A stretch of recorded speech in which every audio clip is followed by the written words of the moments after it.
What's going on, guys? Graham, Gius, and Matthews here with Jonn Ritland at Reborn Again on the X Machine and on YouTube, Jonn Ritland. John, what's going on, brother? Thanks for joining the show. The first time live that we've actually done this here on the channel. It's been, what, I think 2022, I think, what was it? No, the last few years. We did ones for 2022, 2023, 2024. This is our fourth one, but this time our first time being live. Yeah, well, I mean, once you started doing the live thing, once you told me that, I was like, yeah, sure, yeah. Ignore the really bad lighting, guys, by the way. Usually I got it facing the other way towards my closet, but this is better. I can also see how things look on the TV. Yep. I'm actually kind of amazed how this is working. Yeah, no, this worked out well. Your audio is great, the video's great.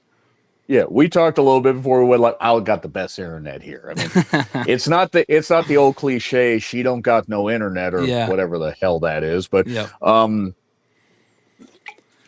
man, no, I'm all right. It's been a hell of a year. I mean, just this year alone already. But no, it's been an interesting year. What about you, Graham? Yeah, no, it's been an interesting year. We're off to a pretty solid start here in 2026. And as we always do, you hit me up a couple weeks ago on X saying, hey, if you want to do the year-end podcast talking about movies, let me know and we'll figure something out. I said, yeah, we'll probably do it in the new year. And we figured something out for today. It's early for you. It's like almost 9 a.m. for you on the West Coast. Let me point that out. It's almost noon over here. I appreciate you waking up early to do this before you go to work later and us chatting for a little while about some movies from 2025. So cheers.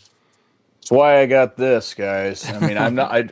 I'll probably take another one of these. I do not recommend doing what I do. Well, I mean, I never recommend doing what I do, but. Yeah, no, I got no problem chatting about movies for however long. Because I got my list. You got your list, as you always do. So listen, John, before we get going here, as I always do, as we start off, where can the people find you? I mentioned that just a moment ago. But we do the movie stuff every year on the channel. But you and I have been talking wrestling movies now for well over a decade, probably close to 13 years, which is 2020 or 2012, I think. Is 2012, and then you took that break for a little bit, and I still kept in contact with you. We did, yeah, we did. So almost 14 years now, 2026, which is insane, and just everything that's happened since then is incredible. And you're on Letterboxd now. Your channel's blown up. You do the awesome reviews. You've focused in on the movie stuff. You do a great job with that. Where can the people find you? And just talk a little bit about yourself for those that might not be familiar. Well, basically, okay, let's see. I was born a small... No, not small child in a log cabin. We're not going to go with that. No, I'm almost 45, by the way. I just want to tell you guys that. That's why you may notice an absence of incredible enthusiasm. No, I kid. Big movie fan, worked at a movie theater, worked at Kohl's, I've worked at gas stations for about about almost 18 years now, 17, 18 years. I live in a little town outside of Marysville, Washington. Basically, it's about 40 miles north of Seattle. Big movie fan, started watching wrestling when I was 4. Kind of easing off of that because I'm hurt, I'm old, I'm tired, and some of this is made for children. But basically, bouts with the flu, COVID, and stuff have like kind of wrecked my voice sometimes. So forgive me. But I basically just covered movies with a little channel. It's Real Honesty with Jonn Ritland on YouTube. I am on Twitter as Twitter X, as Graham said, Reborn Again. And if you want to find me on Letterboxd, it's Reborn43. It's the same style, Reborn, and then just 43 at the end. And yeah, you'll be assaulted with massive amounts of reviews because I logged almost 500 films last year. Yeah, that's insane. Well, I remember you were suggesting it, other people were suggesting it, and I'm like, once I got it, I said, okay, all right, let's get back into the writing method because I used to write stuff before I started doing videos. Yeah, no, you logged 500 movies, but you know, you were keeping me updated as the year progressed as far as how many movies you specifically watched. Okay, so this is a recurring bit that we've had here in these reviews for the last 3 or 4 years. An incredible bit. Do you have the number? I know you have the number for this year, which I'll ask you in a second. Do you have the number from the last 4 years as far as how much it's gone up? I can give you the numbers from 2019 onwards. 2019 was about 68 to 70. Okay. Which is probably like an 2020 average for most people that might go to the movies occasionally or watch it on streaming. That's probably like average, by the way. Yeah, in 2019, part of the reason that got interrupted is I had a family thing. Don't worry, everything's fine. But 2020, because of the pandemic, streaming and stuff like that, I went up to 138. Now, 2021, I went to, I think it was 78. I think it was about that. Because I was, and you know, Graham, I was reviewing the last year of WCW and then the Invasion angle and stuff like that. And also, I was doing a lot of stuff. Yeah. But it was 78, and I did a lot of retro stuff. 2022 was 200. 2023 was around 276. That's a crazy jump, by the way. It's an insane jump. Yeah. And 2024 was 337. I thought it was 336, but then I forgot I watched Baby Girl after I watched Nosferatu earlier in the day. Yeah. So 337, and I'm like, and I joked, I won't beat it. 341 this year. That's insane. So basically, and that's well, I mean, that's everything this year. Yeah, that's not including retro stuff. Yeah, no, that's just in 2025 alone. That's basically a movie a day. I mean, how do you pace yourself? Are there days where you're watching like 3 movies and then other days where you're like, I'm not watching shit? So generally, this is my schedule. Mondays, if they have mystery movies at either Regal or the Lowe's Theater, that's near me, one of the two, I will go and watch those. So that's a movie right there. Sometimes I'll watch a Tuesday or a Wednesday one, maybe. It depends what's out. Thursday, I have Thursdays and Fridays off generally. So Thursday, sometimes I will do 2 or 3. It depends if I can schedule it right. Friday, then I'll maybe watch stuff at home. Maybe Saturday. I try to not do as much on Sunday, but it just really depends. Yeah. So yeah, I have gotten where I've gotten 15 movies in a week. That's crazy. Well, I also will watch a bunch at home. Here's the thing. Some of this stuff is to be garbage. Yeah, no, well, what would you say? I was going to say most of it. Isn't most of it to be garbage, or what's the percentage there you would say? I would say 20% of it is Tubi or Amazon, because Amazon will have a lot of free stuff. Yeah. And then you find out why it's free. Now there are some that aren't bad. Sure. But there are some where it's like, okay, I can see why nobody's paying for this, because evidently nobody put any money into it. No, that's just how it is. I generally will pace myself. Like this year, I'll probably be pacing myself I'll just save my Thursdays for watching a bunch of stuff. I already got 2 planned for this coming Thursday. Yeah. Whenever you guys do end up watching this, Greenland 2, because everybody was crying out for a sequel to that. And is this thing on with Bradley Cooper? But I'll just pace myself with that stuff. Yeah, is really what I'll do. And so when I've also seen you get a lot, I don't know if this is a Regal thing or not, but you get to see a lot of stuff early too, like sometimes a week in advance. Is that part of like the Regal program that you're with, or the mystery movie thing? That's the mystery movie thing. Okay. So that's the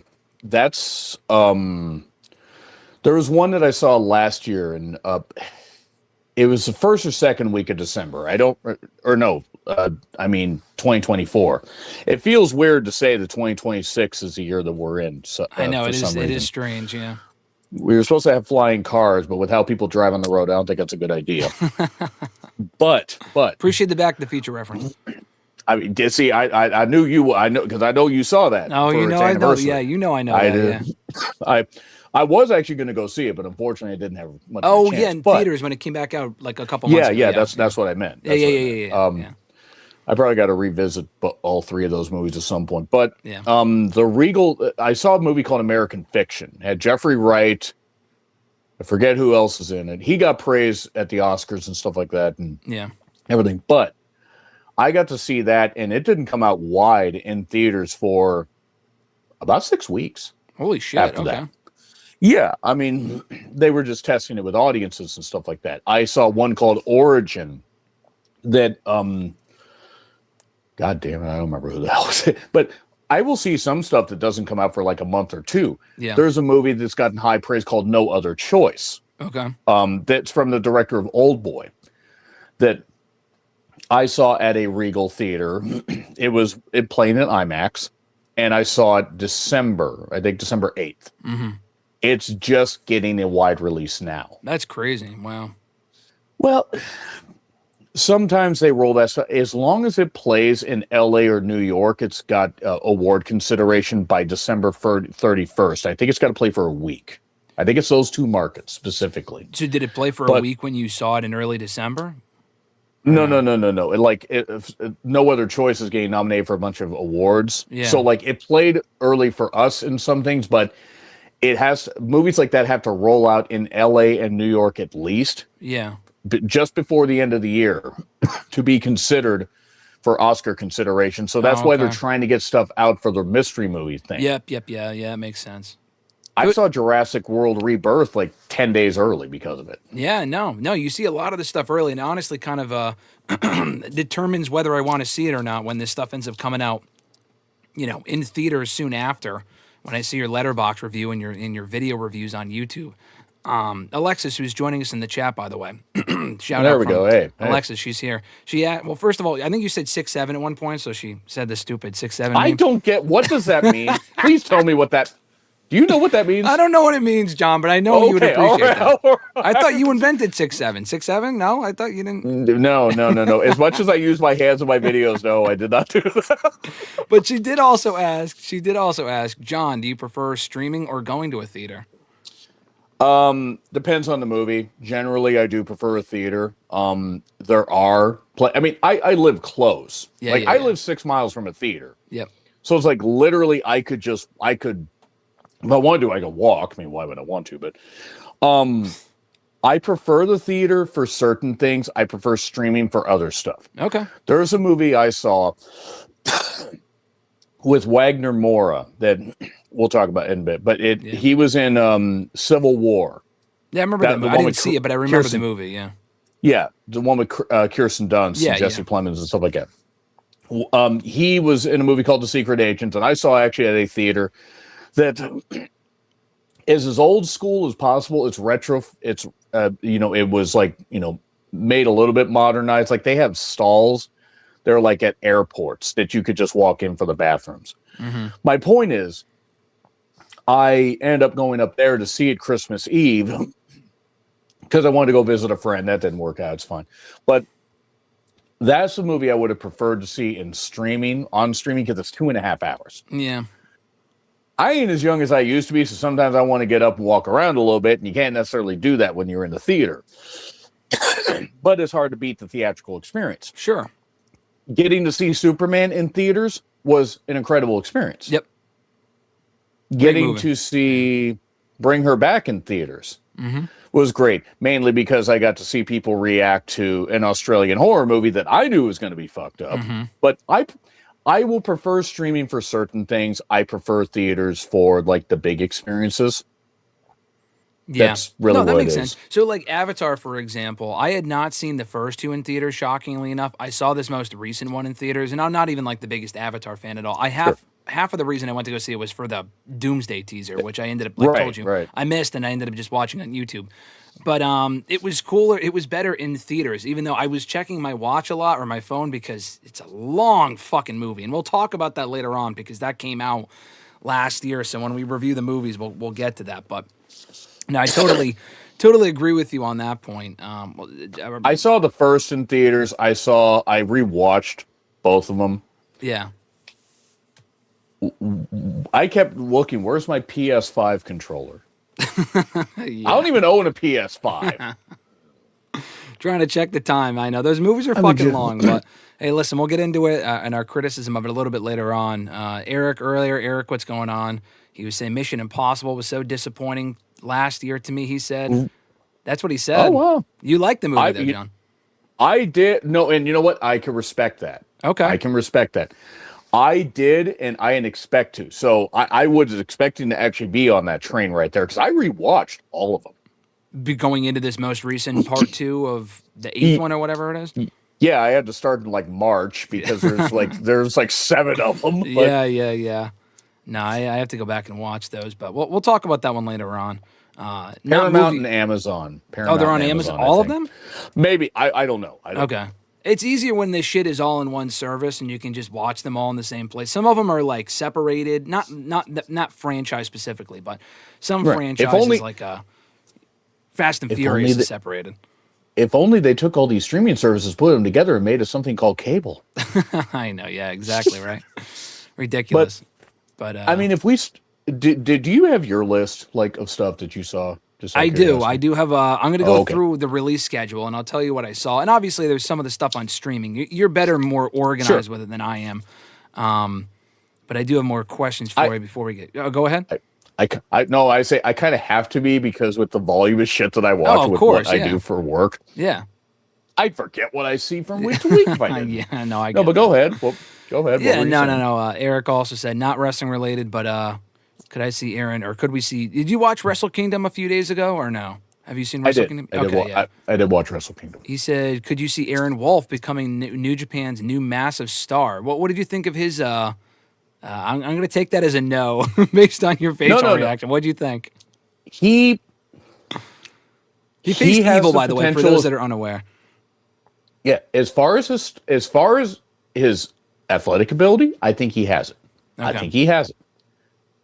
They debuted him in front of 46,000 people in the Tokyo Dome. Debuted him, not even having him a power struggle in November, not even having him not even that. Yeah. That's a mistake. I could tell looking at him that he was nervous. Now, he held it well, and Evil played his part. I'm sick of the House of Torture stuff. Apparently, they end at Bullet Club, I guess, at the next show. I saw that in New Year Dash, yeah. Thank God. But anyway, probably because David Finley, Clark Connors, and a few others are going to be leaving. Clark makes sense because of Tekla. But yeah.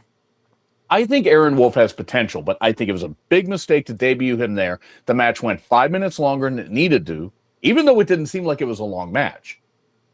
Yeah. I don't know.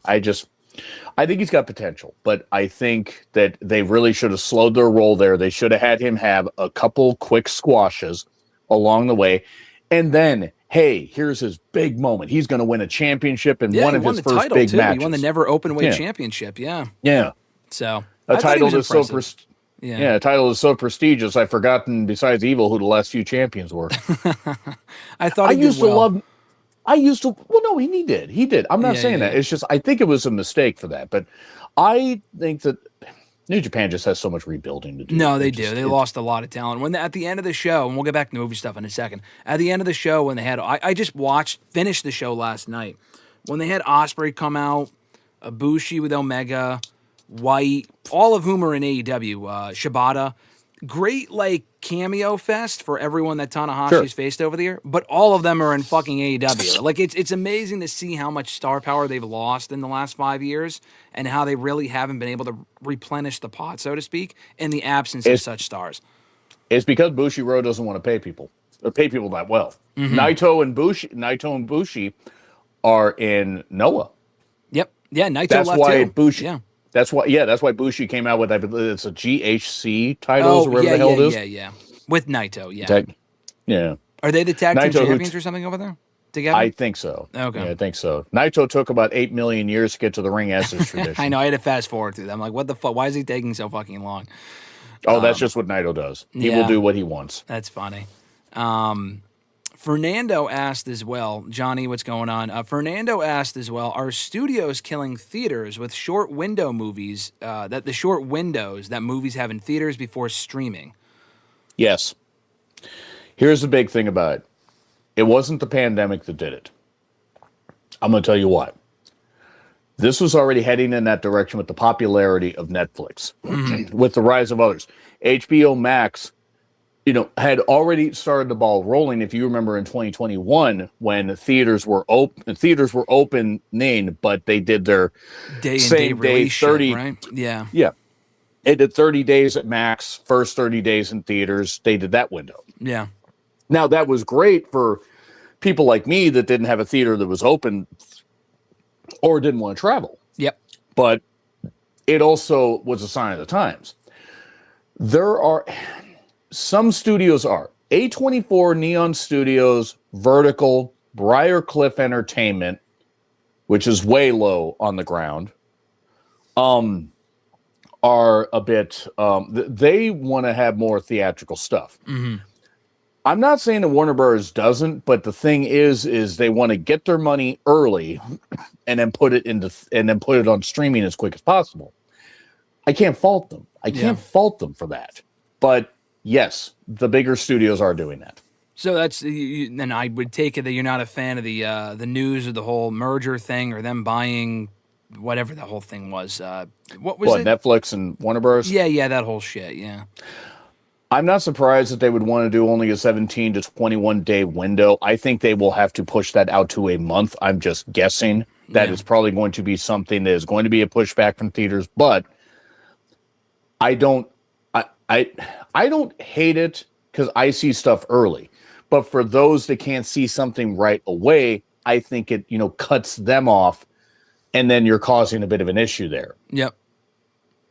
Yeah, no, that's true. I mean, especially with the way that things are going, like you said, especially on the streaming side of things, it really isn't surprising to see them heading in that direction. But at the same time, though, a lot of big movies, and we'll get to big and good movies are two totally different things, which we'll get to. But there were a lot of big movies that made a lot of money this past year.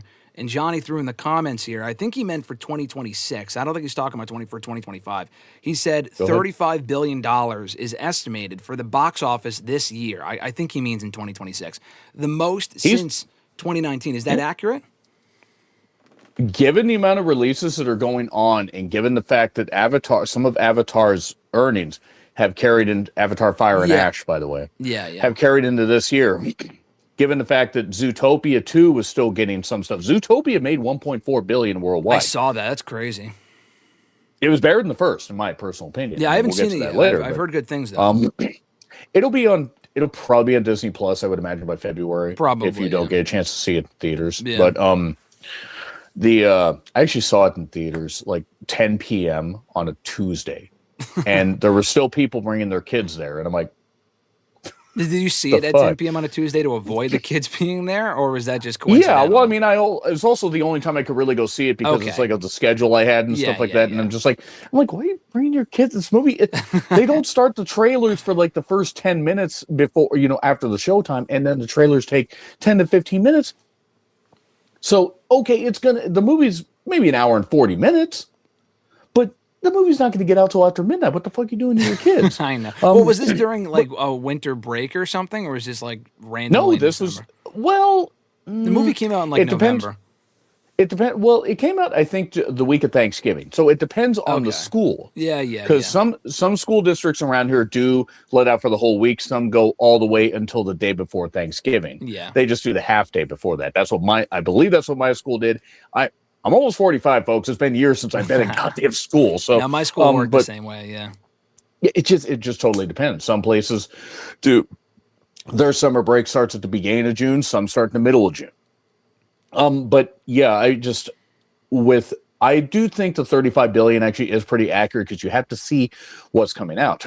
Yeah. You have to factor China as a big, amount revenue source or whatever. Yeah. Yeah, well, no, as far as, that's where some of Zootopia stuff, that's Avatar Fire and Ash.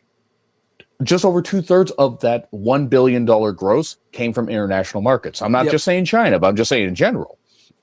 So, yeah, I think it's absolutely accurate. Yeah. If the 35 billion is worldwide, if it was in this country, there'd be no way it'd be that. Maybe 3.5 billion, but it's definitely not going to be 35 billion. No, worldwide for sure.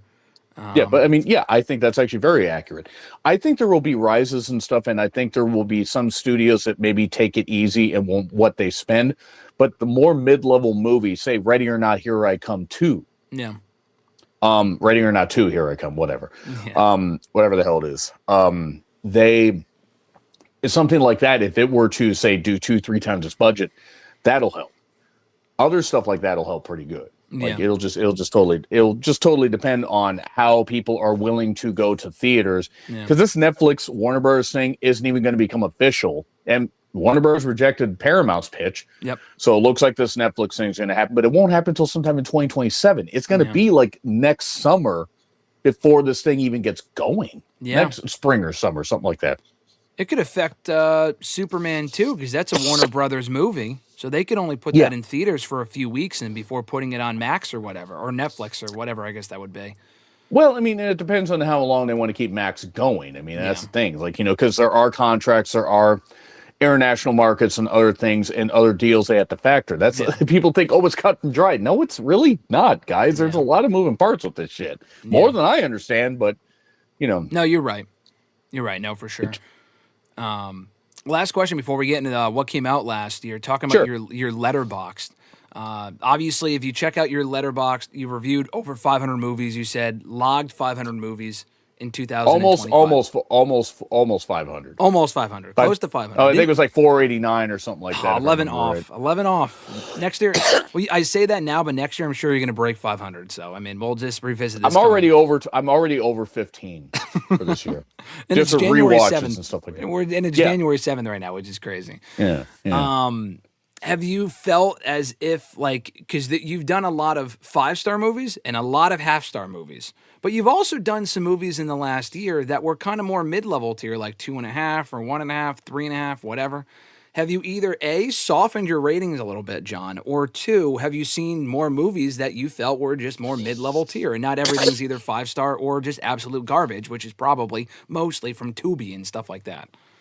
Sure. Yeah, I've definitely seen some stuff that's more mid-level. I've also been trying... Have I softened on some things? Yeah, there were some horror movies that I probably would have been a lot harsher on. Okay. But I recognize, okay, they made an effort. There was actual entertainment here, actual stuff that worked, even if the budget was micro. There was one called Raw File that was a found footage thing that I actually pretty much liked and gave credit to, even though I recognize it's a typical found footage movie. Yeah. And then there's stuff, there are certain things I've been softer on. And then there are certain things that maybe I rated 5 stars. Other people might rate 3.5, but it depends on what it meant to me. Yeah. Now, the half-star stuff, can I be cruel? Oh, God, yes. Oh, God, yes. But can I be a little softer? Yeah, I can be a little softer when understanding. After everything I see, John, we always compare it to what you gave it. And you 9 times out of 10, 99 times out of 100, you've already seen it before we have, but we always check your review, whether it's the same. It's very, very rarely did you like something more than I did in like a good way. I know we spoke about that the other day with One Battle After Another, but I didn't hate the movie. I know you gave it 5 stars. Right. No. It's not like I gave it fucking 1 star. You know what I mean? I understood after reading your review. I understood exactly why you felt the way you did. I totally get it. But I also understand why you loved it too. So that's not like a movie that was like I thought absolute garbage, and I'm like, why did John like this? Very rarely does that happen.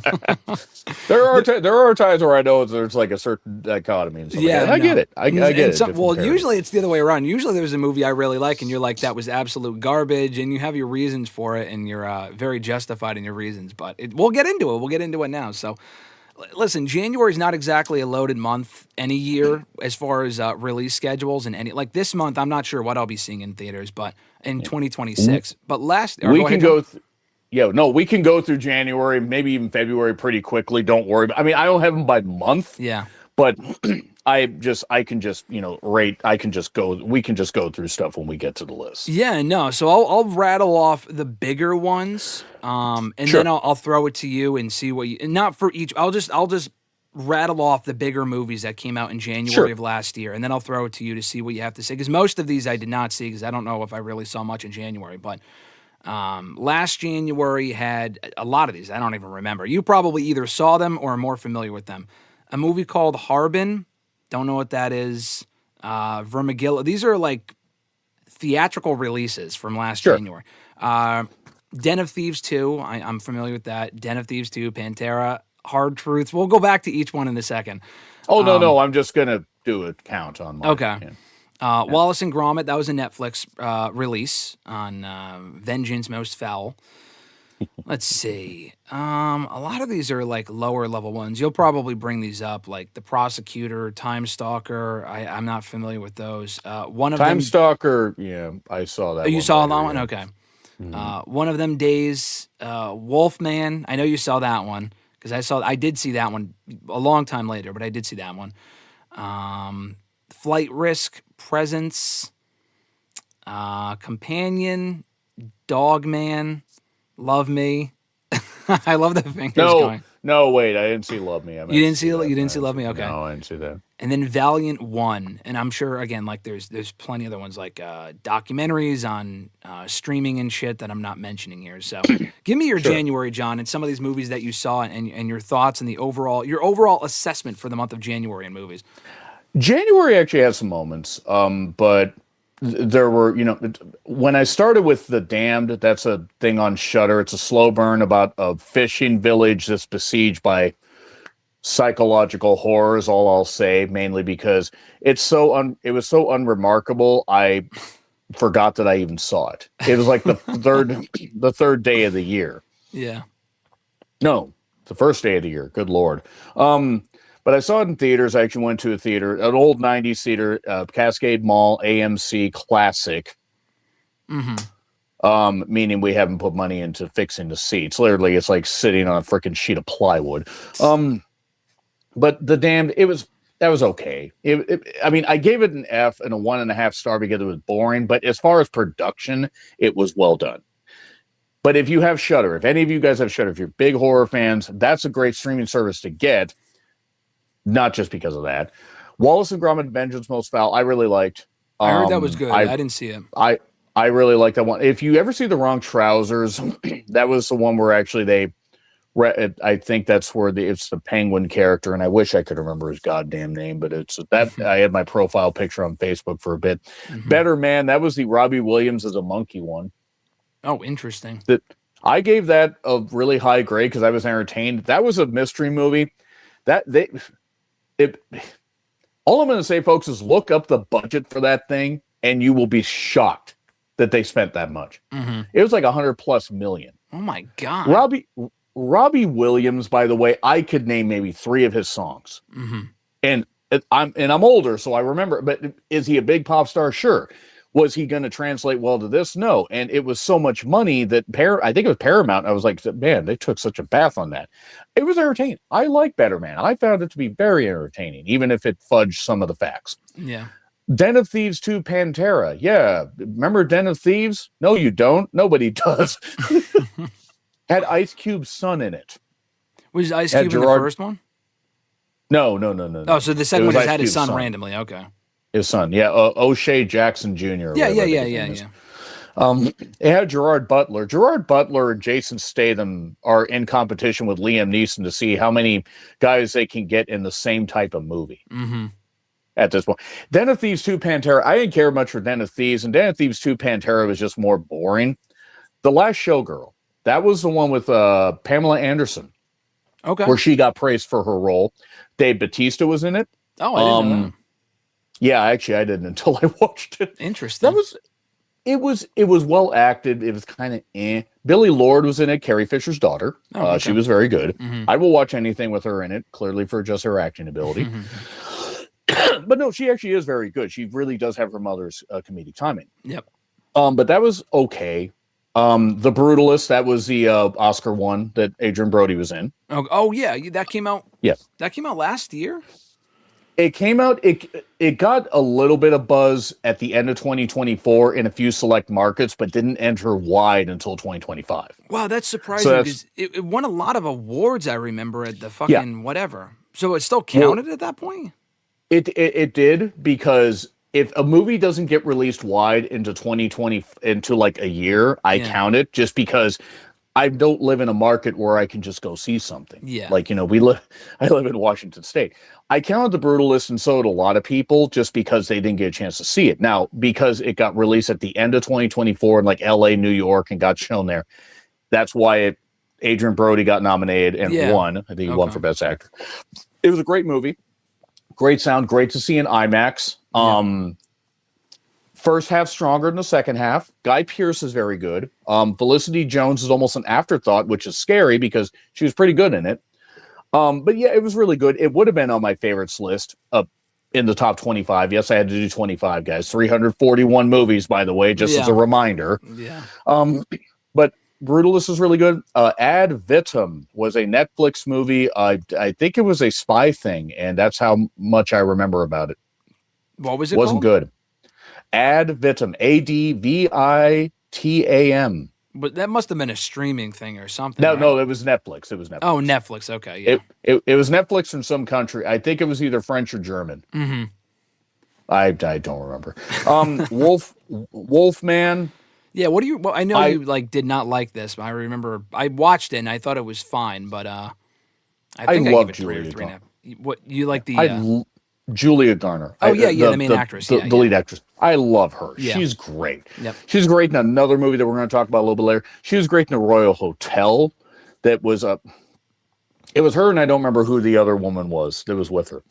But Julia Garner's magnificent. The thing is it was from the guy that did Lee Winnell, that did the Invisible Man remake. Oh yeah, I watched that was one really too. fucking good. Yeah, it was really fucking good. Yeah. I just don't feel.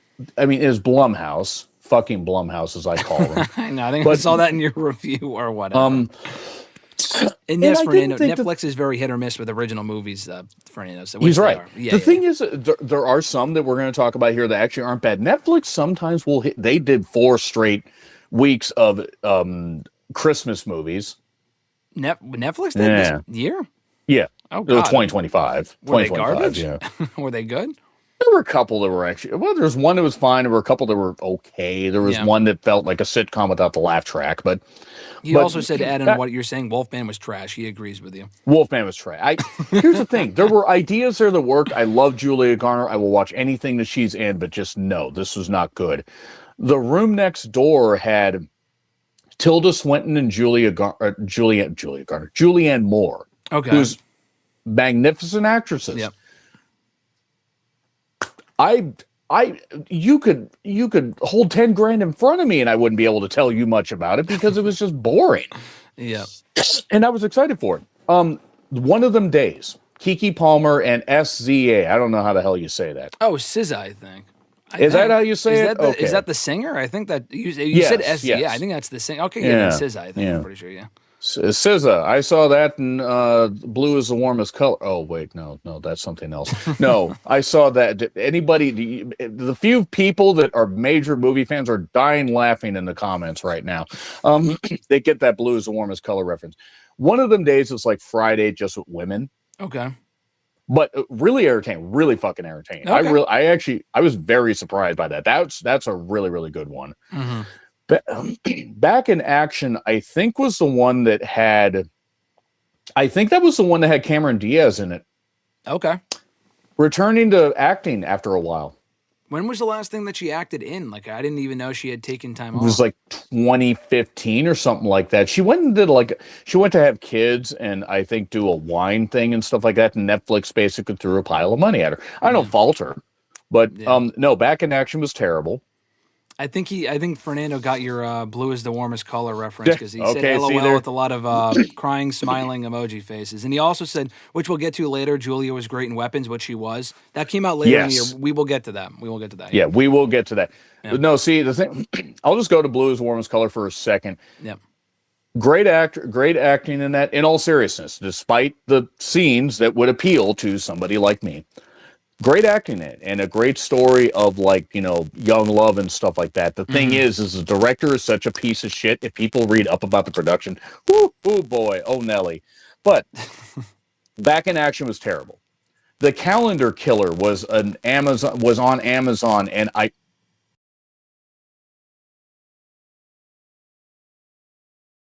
somebody calling in like a self-help line or whatever it is, and it actually turned out that they were the killer. Oh, okay. Which wasn't surprising at all, I think. Or no, they knew the killer. I don't remember. It had its moments, but it was like a 2-star film. The Colors Within, anime film, magnificent, great use of watercolor, great soundtrack. What was that on? That was in theaters. I don't know what streaming service is on now. It might be on Crunchy. I didn't hear that. I thought it might have been a streaming only thing, but I guess not. No, it was only in theaters for like a couple weeks. Okay. It didn't do terribly well here. I'm not surprised because it's not Studio Ghibli. Yeah. Or however you say that. No, I think you're right. Yeah.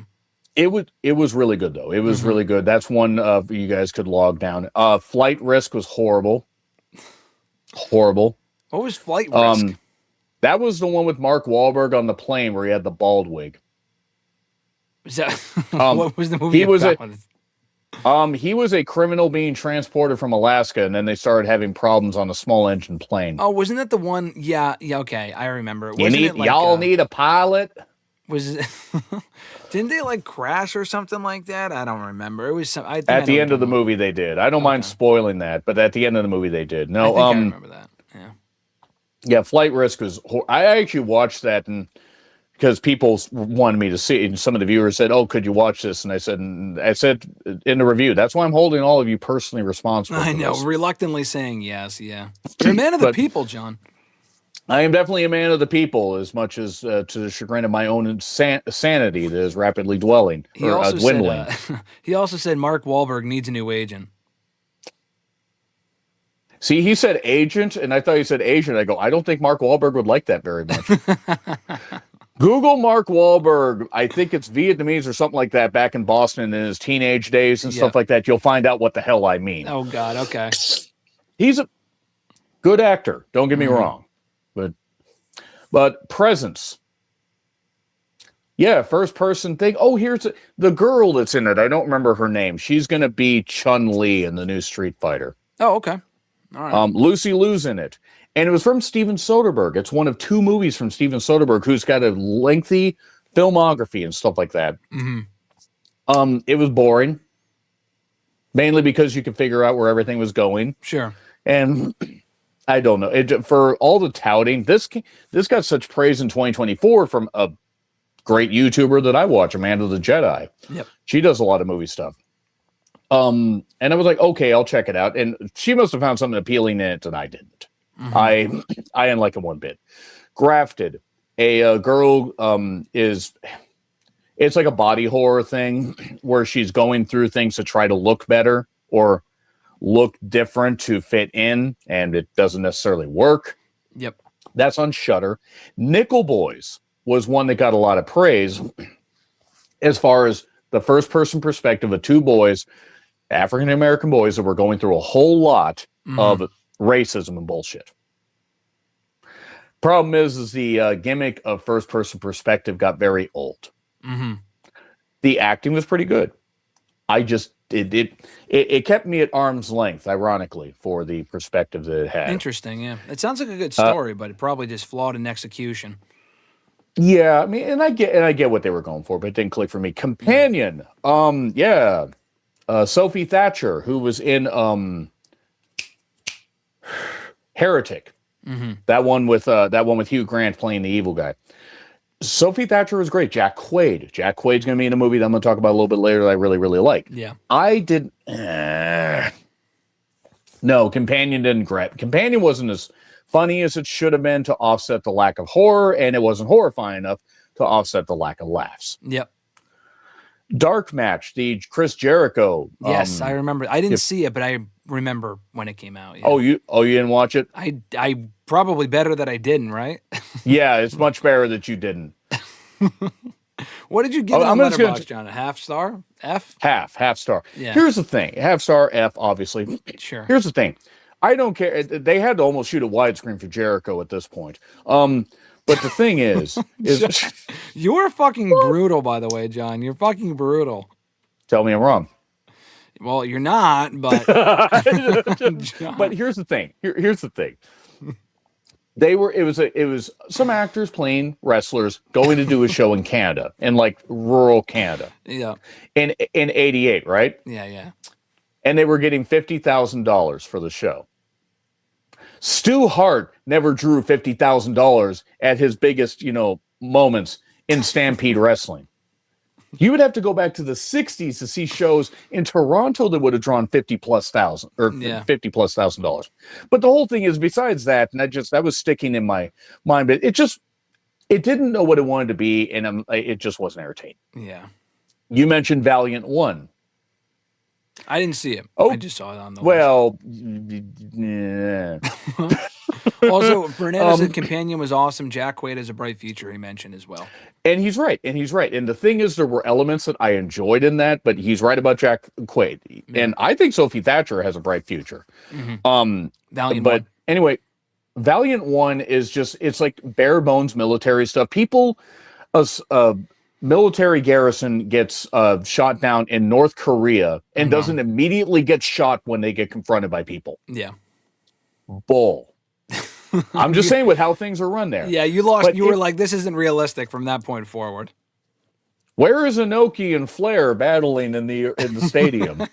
No, there's like 5 people that might get that. No, Valiant 1 just wasn't very good. Terrible acting. I don't remember the lead guy's name, but he can't act for shit. You're Cordially Invited, I think, was the one. It had Will Ferrell in it, and it was an Amazon original, and it wasn't very good. Sounds about right. Yeah. Well, I mean, Will Ferrell. I like Will Ferrell, but just at this point, it sounds like a lot of the shit that he's involved in just is not all that. I mean, I can't think of the last like truly very good movie. I liked Spirited a few years ago, but even that wasn't like great. Oh God, that's right. He was in that. Yeah, I didn't see that one. Yeah, that's surprising. I'm surprised you didn't see that. I think it's because it was on Apple TV, and I didn't want to pay for another trial of it. Yeah. The Sand. We'll finish off we'll finish off January here. The Sandcastle. It was like a psychological family drama thing. Yep. On Netflix. I gave it an F because it just wasn't very interesting. Honestly, the acting was okay, but it wasn't very good. Finally finishing off Freelance. Oh, the John Cena movie, right? Or no? That was something else. This is a different Freelance. You're right that it was called Freelance. Okay.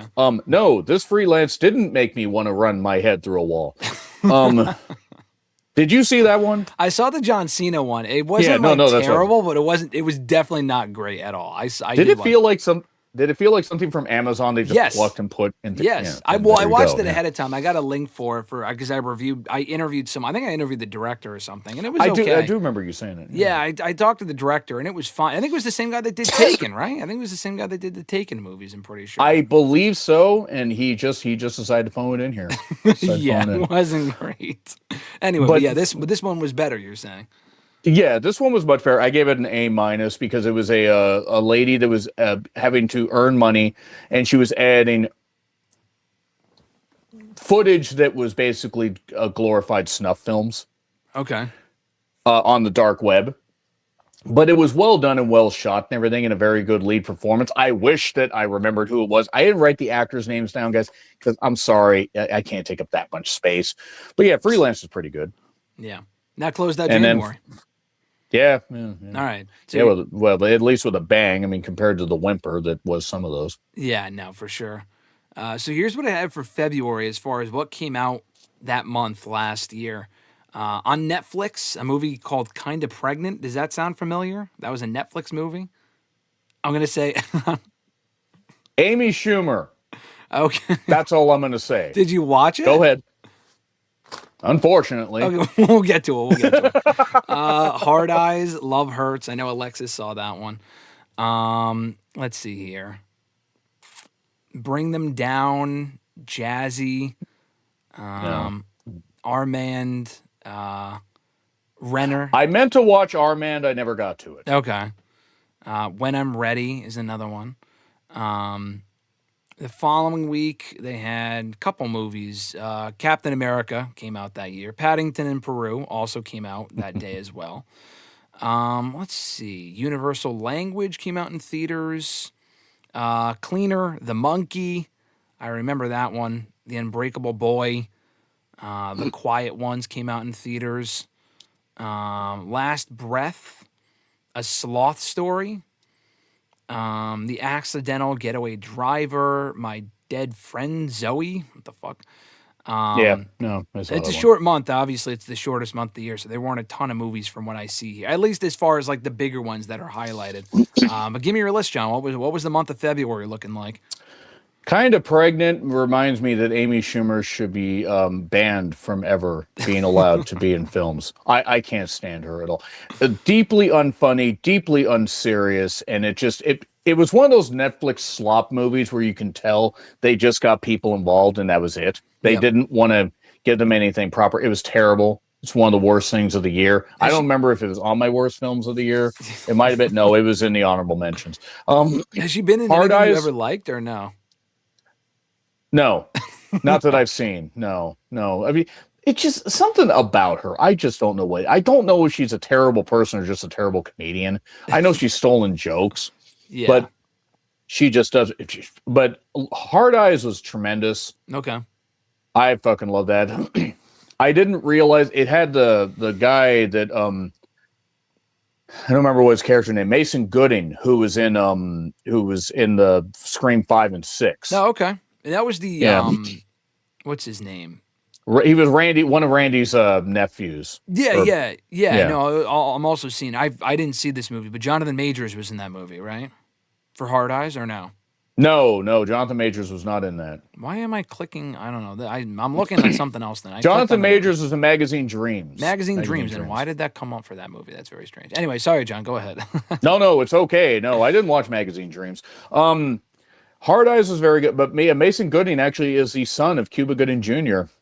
Oh, really? I don't know why I didn't put that together, given the last name, but yeah. Cuba Gooding Jr. Look up what he's been up to, folks. Look up Cuba Gooding Jr. controversy, and you'll see why his career went down. Hard Eyes was very good, though. Devon Sawa was great. Jordana Brewster was great as a cop. It was a lot of fun. Also, it was set in Seattle. We always seem to get the bad settings for movies. Yeah. We aren't all killers out here. You need to know about. No, I'm kidding. Hard Eyes is very entertaining, though. I had a lot of fun with that. Love Hurts was a giant disappointment because it felt hacked to pieces. Okay. Ke Huy Quan is very good. Marshawn Lynch being in that was great. Ariana DeBose being in that was great. I wanted to enjoy it, but it was so hacked to pieces. It was like 83 minutes. Yep. And it just felt stitched together. I'm Still Here was actually my most viewed video of the year. It had Fernanda Torres. She got a lot of praise for her role in it. It was based on a real life thing in Brazil. That's really about all I can say, but it was very moving. She was very good. Yeah. Bridget Jones, Mad About the Boy, the fourth Bridget Jones movie. Bet you didn't know that came out. I did not. I actually forgot that it did too until I saw it. No, it was actually not bad. It was actually pretty good. Yeah. But the thing is I forgot that it came out. And instead of they didn't release it in theaters in the US. They released it internationally. It actually did pretty well. So where did it come out? How did you see it then? Peacock. Oh, okay. Yeah. Yeah, it was on Peacock. I kind of get why, given the third one wasn't that successful, but still. Yeah. But it went from I think 2001, 2004 or 5, and then 2016 for the third one. Interesting. Okay. Yeah, I don't know what it. No, it was entertaining though, especially for those that are into that. You'll get some nice emotional attachment moments with that, because it's kind of a way to wrap out this. People say, "Oh, they're going to do a fifth one." They shouldn't. They can't really do much. Seed of the Sacred Fig was set in, I believe, Iraq or Iran, one of the two. Mm-hmm. I apologize for any of the people watching, but it was a very good family drama that really dissolved into a dad not handling things well. Is really all I can say. Okay, but that was very good. That would be on somebody's list of best of the year, even though that one technically did come out in some markets in 2024. Didn't get a wide release until 2025. La Dolce Villa was a Netflix rom-com. I think it was about a girl that wanted to get a villa together, or help her dad fix up a villa and achieve her dream of owning a villa. Hence the title. Yeah. I don't really remember much else about it. The Gorge was Miles Teller. Yes, Alexis watched that. Yeah, I remember. And the other girl from Split. Anya Taylor-Joy. Anya Taylor. Aren't you a big fan of hers or no? I am a massive fan of Anya Taylor-Joy. I just wish that she was in better movies instead of this. I did not like The Gorge. Wow. No. I think Alexis said she liked it. What about it did you not like? How long do you have? Here's the thing. I like the concept of it, but the thing is I knew the instant. I'm not going to spoil it here, but the instant they mentioned about the gorge and the fog and stuff like that, I'm like, yeah, okay, I know what's going on here. Yeah. I just didn't find that. I didn't find the characters that interesting. Really, was what it came down to. I just didn't find it interesting. Okay. But I can see why some people liked it. Yeah. The Dead thing was on Shudder. I think it. I don't remember. I've seen so many movies. I think that was the one where somebody had to put something in a that was a bad movie. I don't the dead thing I think had to do with like family psychological stuff. It usually does. Time Stalker, I know you mentioned that before. It came out on streaming. It was not good. Not good. The star of it was like this girl that she was a star. She was the director, the writer. I think if I remember right. And there were interesting moments, but it just didn't work. Mm-hmm. Cheater was actually filmed in Yakima, Washington, which is 3.5 hours from me, and was filmed over the course of a number of weekends. And by Christ, could you tell? It was filmed on a shoestring budget. The director actually reached out to me, and I even tried to be nice, but I said, when a movie has so little going for it, as far as besides a love of filmmaking. Yeah. Like, I mean, it was like about a killer that caught somebody cheating. Yeah. I know. Shock with the title. It wasn't very good. I feel like you have a lot of the directors and people that are in these movies, John, that reach out to you. Like, is it because you're too harsh on them in their opinion and they try to defend themselves, or is it because they're thanking you for like watching? Like, what is it usually like? It's the second one. Oh, that's because good. I don't so think it's a lot positive stuff. That's great. Well, and I even make it clear in my movie. I've been harsh on a couple things, but I've made it clear I don't fault the directors if they had limited resources and they did what they could. Yeah. But if a movie's bad, then I have to say it's bad. What do they say?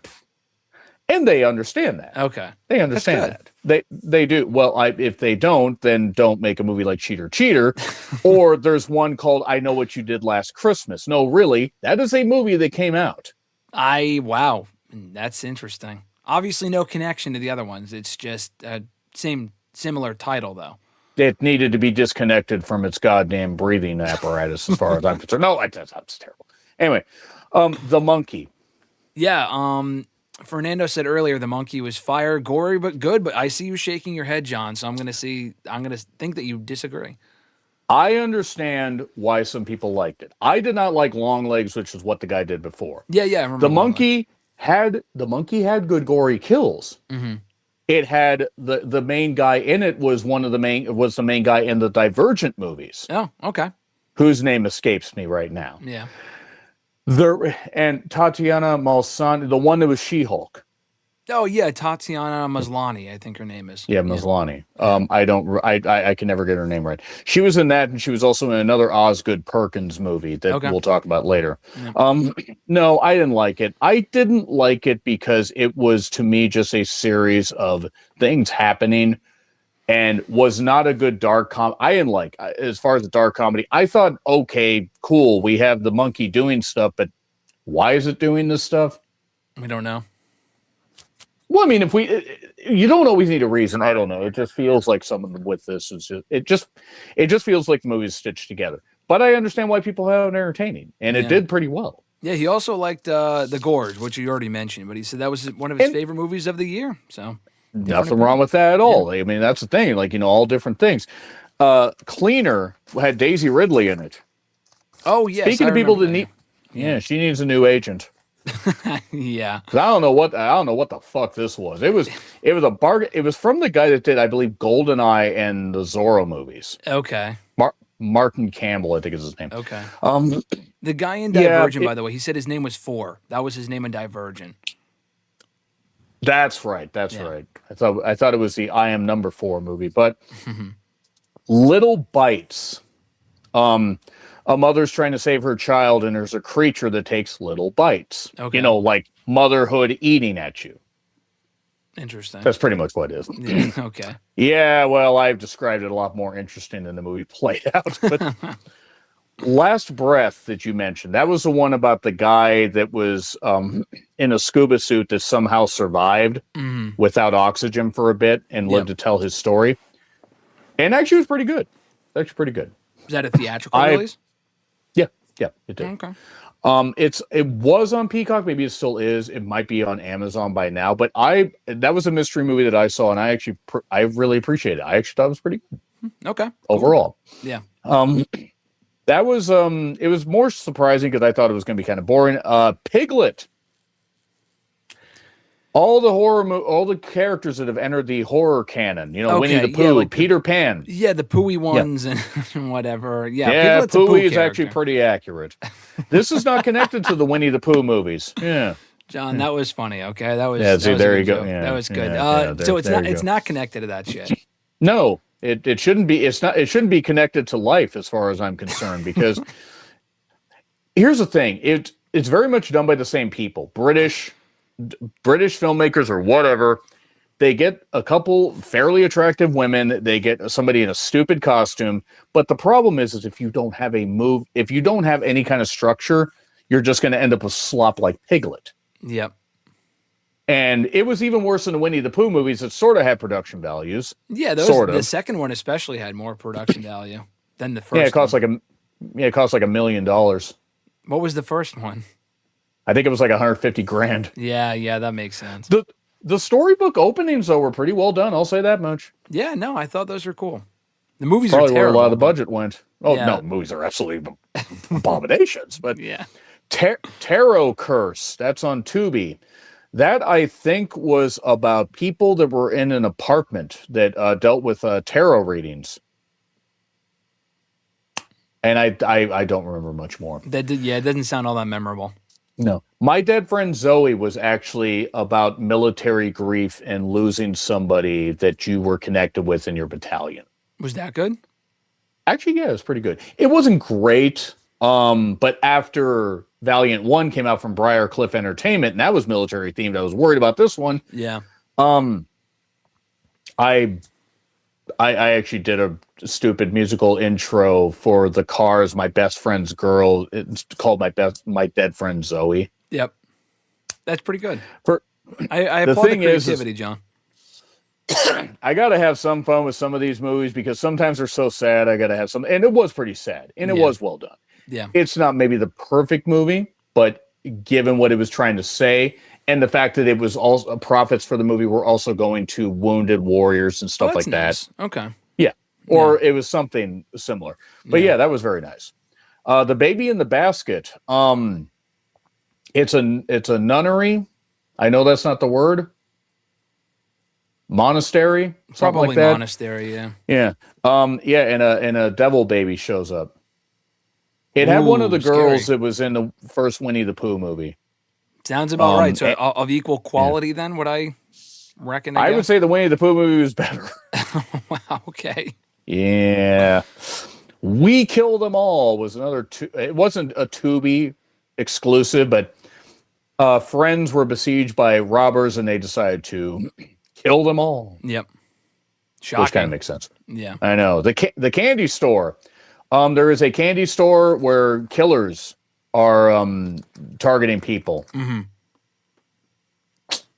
I think I did a rendition of The Candy Shop by 50 Cent for that. Yeah, me, a near 45-year-old white guy doing that. You gotta have fun with it. Imagine how well. Yeah, that didn't go so well. I think that actually ends. I think we actually went into March now. So let's go. Let's go March. Yeah, no, we'll go March.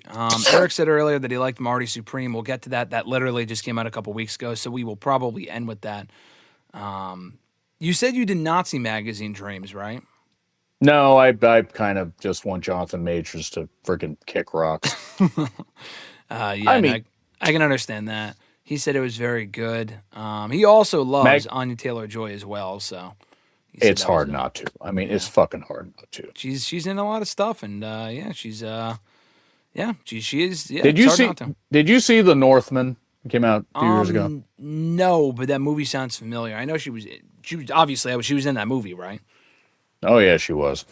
Okay, then based on that comment, it's hard not to notice her. I mean, that's really all I say. But the only other movies I saw that year that you did not in that month that you did not mention was the Captain America movie, which I thought was pretty good. Was kind of heard that. Yeah, I liked it personally. I enjoyed the movie. It had Harrison Ford in it as the Red Hulk. I liked the movie, and I also liked the Paddington movie. I think those movies are great. So I saw the third one and really liked the third one as well. The first two were great. I haven't seen any of them. I've heard from you though that they are good. Yeah, no, I think they're worth checking out. I think they're worth checking out, especially the second one. I think they're great. But we get to March now. So Sure. here's some of the movies that came out in March. Picture This, which was a Prime Video exclusive. In the Lost Lands, Mickey 17, of course. Night of the Zoopocalypse. Did you God, see that it? almost seems like something I should have watched. I know. But I was going to didn't. say, John, I'm shocked that you did not see No, it. I did. I don't know where that one was. Fernando said that the Northman was fire. Joy was amazing in that. So, God, was she ever? Queen of the Ring, of course, came out last March. I know you saw that. Seven Veils. Let's see. The Rule of Jenny Penn. We're All Gonna Die. Didn't you mention that already? Or no? I don't think No. so. I thought you did. I did feel like dying while watching The Rule of Jenny Penn. Control Freak, which came out on Hulu. The Parenting, which came out on HBO Max. Black Bag, obviously, that was a big one. The Day the Earth Blew Up, that was the Looney Tunes movie. I know you had positive things to say about that movie, right? Yeah, okay, we'll get Yep. to that. Novocaine, Opus, The Actor, Borderline.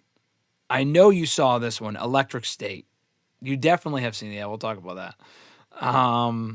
Odessa, which came out on Hulu. The Alto Knights, Ash, Locked, Snow White.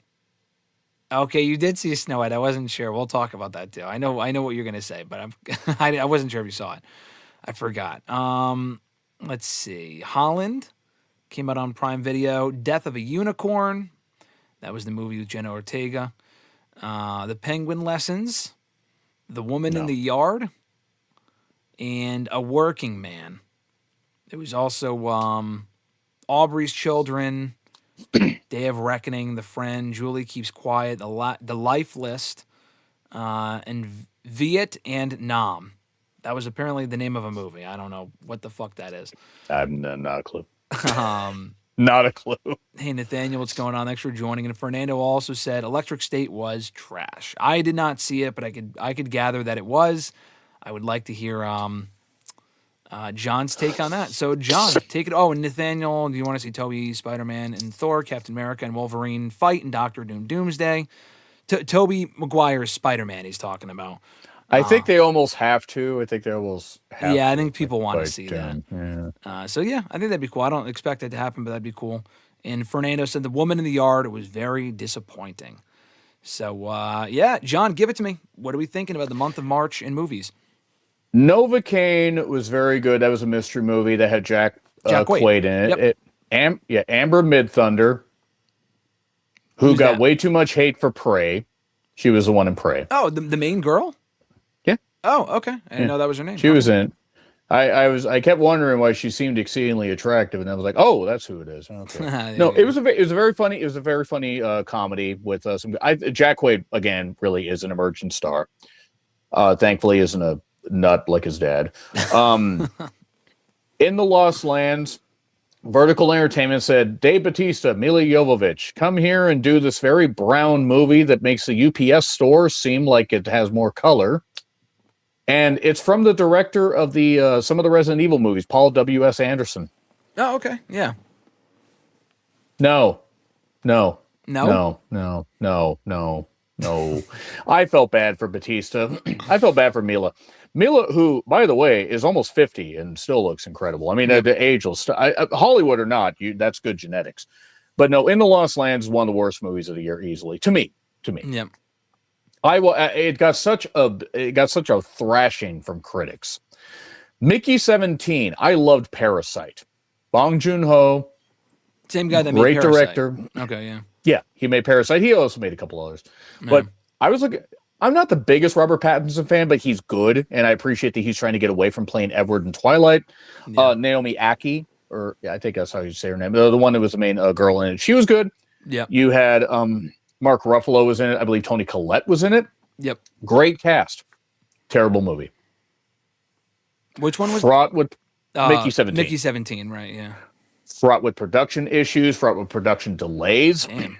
Wasn't this a movie that was expected to be like one of the best movies of the year and all this other shit? It was really hype, but the problem is the release date kept getting pushed back. It was supposed to come out sometime in 2024. Yep. And then they pushed it back. Yeah. But yeah, I watched this. I'm trying to remember. I think I watched In the Lost Lands, and I was so angry with that because I saw it earlier that I drove to watch Mickey 17 in town, fighting through rush hour traffic, and got there, and I'm like, whoa, at least I'll find something entertaining. No. Yeah. No. No, Mickey 17 was really not very good. Like, very, very disappointing, which is sad because there was potential there. Queen of the Ring. I'm sorry, but Ash Advilson claims to be, or however you say it, claims to be a wrestling fan. Well, if he is, he's about as much of a wrestling fan as the guy that did the Iron Claw. So, was this more Mildred or Burke. less historically accurate than Iron Claw? Because I know that was your biggest issue with Iron Claw, right? The fact they omitted a lot of stuff, which I can understand. I mean, I get it. I get it because it's hard to tell the Von Erich stuff in a cohesive 2-hour movie. 2-hour, whatever. Yeah, no, yeah. They at least captured the look of it. Now, I will say with Queen of the Ring, they captured some of the period of the 30s and 40s and 50s pretty well. The thing is, they got so many things wrong. It was cool to see Cornette as the NWA official. That was cool. Yeah, I like that. But Ash played Vince Sr., talking about, Vinny Jr. He didn't even meet his goddamn son until, talking to him until sometime in the late 50s, early 60s. This is in like 53, 55 or whatever it was that the match happened. And he quoted, and I'm sorry, I don't care if this is a spoiler. He quoted the end of Scott Hall's, or he had Josh Lucas. I kept calling Matthew McConnell Lucas for the longest time. He kind of looks like him. It's like Aaron Eckhart and Thomas Jane. But anyway, he quoted the end of Scott Hall's Hall of Fame speech. Oh, the bad guys thing? In the movie? Yeah. I don't remember that. It was, I would have to go back and look at the scene, but I remember when I saw that, I literally wanted to just throw my hands up and walk out of the movie. And that was the end of the movie. I was just like, my God, you fucking idiot. And it got there's a reason why it was from a studio called Sumerian Pictures, and why a big studio didn't want to pick it up. To me, they got so much stuff wrong because Mildred was basically ostracized at the end of the movie, the match that she had against Camille, who played June Byers, who we haven't seen in AEW since, by the way. Fuck, she should get paid to do nothing. She should just do more movies. But anyway, they got so much stuff wrong with that. They got a lot wrong with the relationship to Buddy Wolf. Yep. Who was noted. The son was even worse. And they got a lot of shit wrong with that. Yeah. I did like Walton Goggins in the movie. I'll say that. What's that? I liked Walton Goggins in the movie. Yeah. He was good. He couldn't do a Greek accent like Jack Pfeffer had or whatever it was. Yeah. But he was good. And there were parts that weren't bad, and I thought they tried with some things, but to me it was more egregious than the Iron Claw. No, it definitely was. That's what I was going to say. It was definitely the Iron Claw. I understand your issues with it. I still thought it was a great movie, especially acting wise. This was not. Oh, the acting was good. Yeah, no, I think this movie was not even close to Iron Claw. This was way worse. I don't remember the woman's name that played Mildred Burke offhand, but she was good. She was good. I like that they include other wrestlers in there. Toni Storm, Naomi. Yep. There were pieces here that could have worked. I feel that if this was a mini series that was put on, say, Max for 4 episodes, I think would have been better. Yeah, they had to shove a lot in the movie, and they cut a lot of stuff out, and some stuff wasn't clear, and some stuff was a lot of it was wrong, like you said. So that was a problem. And that's just based. I did read the Mildred Burke book like a while. I've read like manuscript stuff. Like somebody sent me like an audio, like a Kindle thing or whatever it was, or something in an email. And I read that, and I'm like, you just read that and you see the shit she went through. And whether she was the best person or not is irrelevant. But they still, cut a lot of stuff from it or butchered a lot of it. Yeah. And Ash also was exposed as kind of being not the smartest guy in the room, shall we say. But now I'll run through some of the streaming ones, by the way, but Yeah, The Rule of Jenny Penn, John Lithgow, and Jeffrey Rush in a movie like this is a crime. I want the director banned from ever doing anything again. I hated this. It was mean-spirited towards elderly people, not even mean-spirited in a horror way, just mean-spirited. Jeffrey Rush suffers a stroke and goes to a old folks home where John Lithgow's character has a doll that's like called Jenny Penn, and he's like the resident psycho of the group.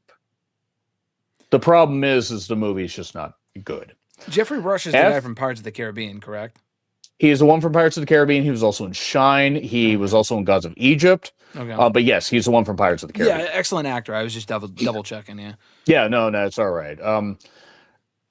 F. Marry Kill was something on Hulu with Lucy Hale, who apparently is never going to get into good movies. Also, Fernando said about the last movie you mentioned about the Jenny Penn and blacklist the director ASAP. And he's right. I mean, here's the thing.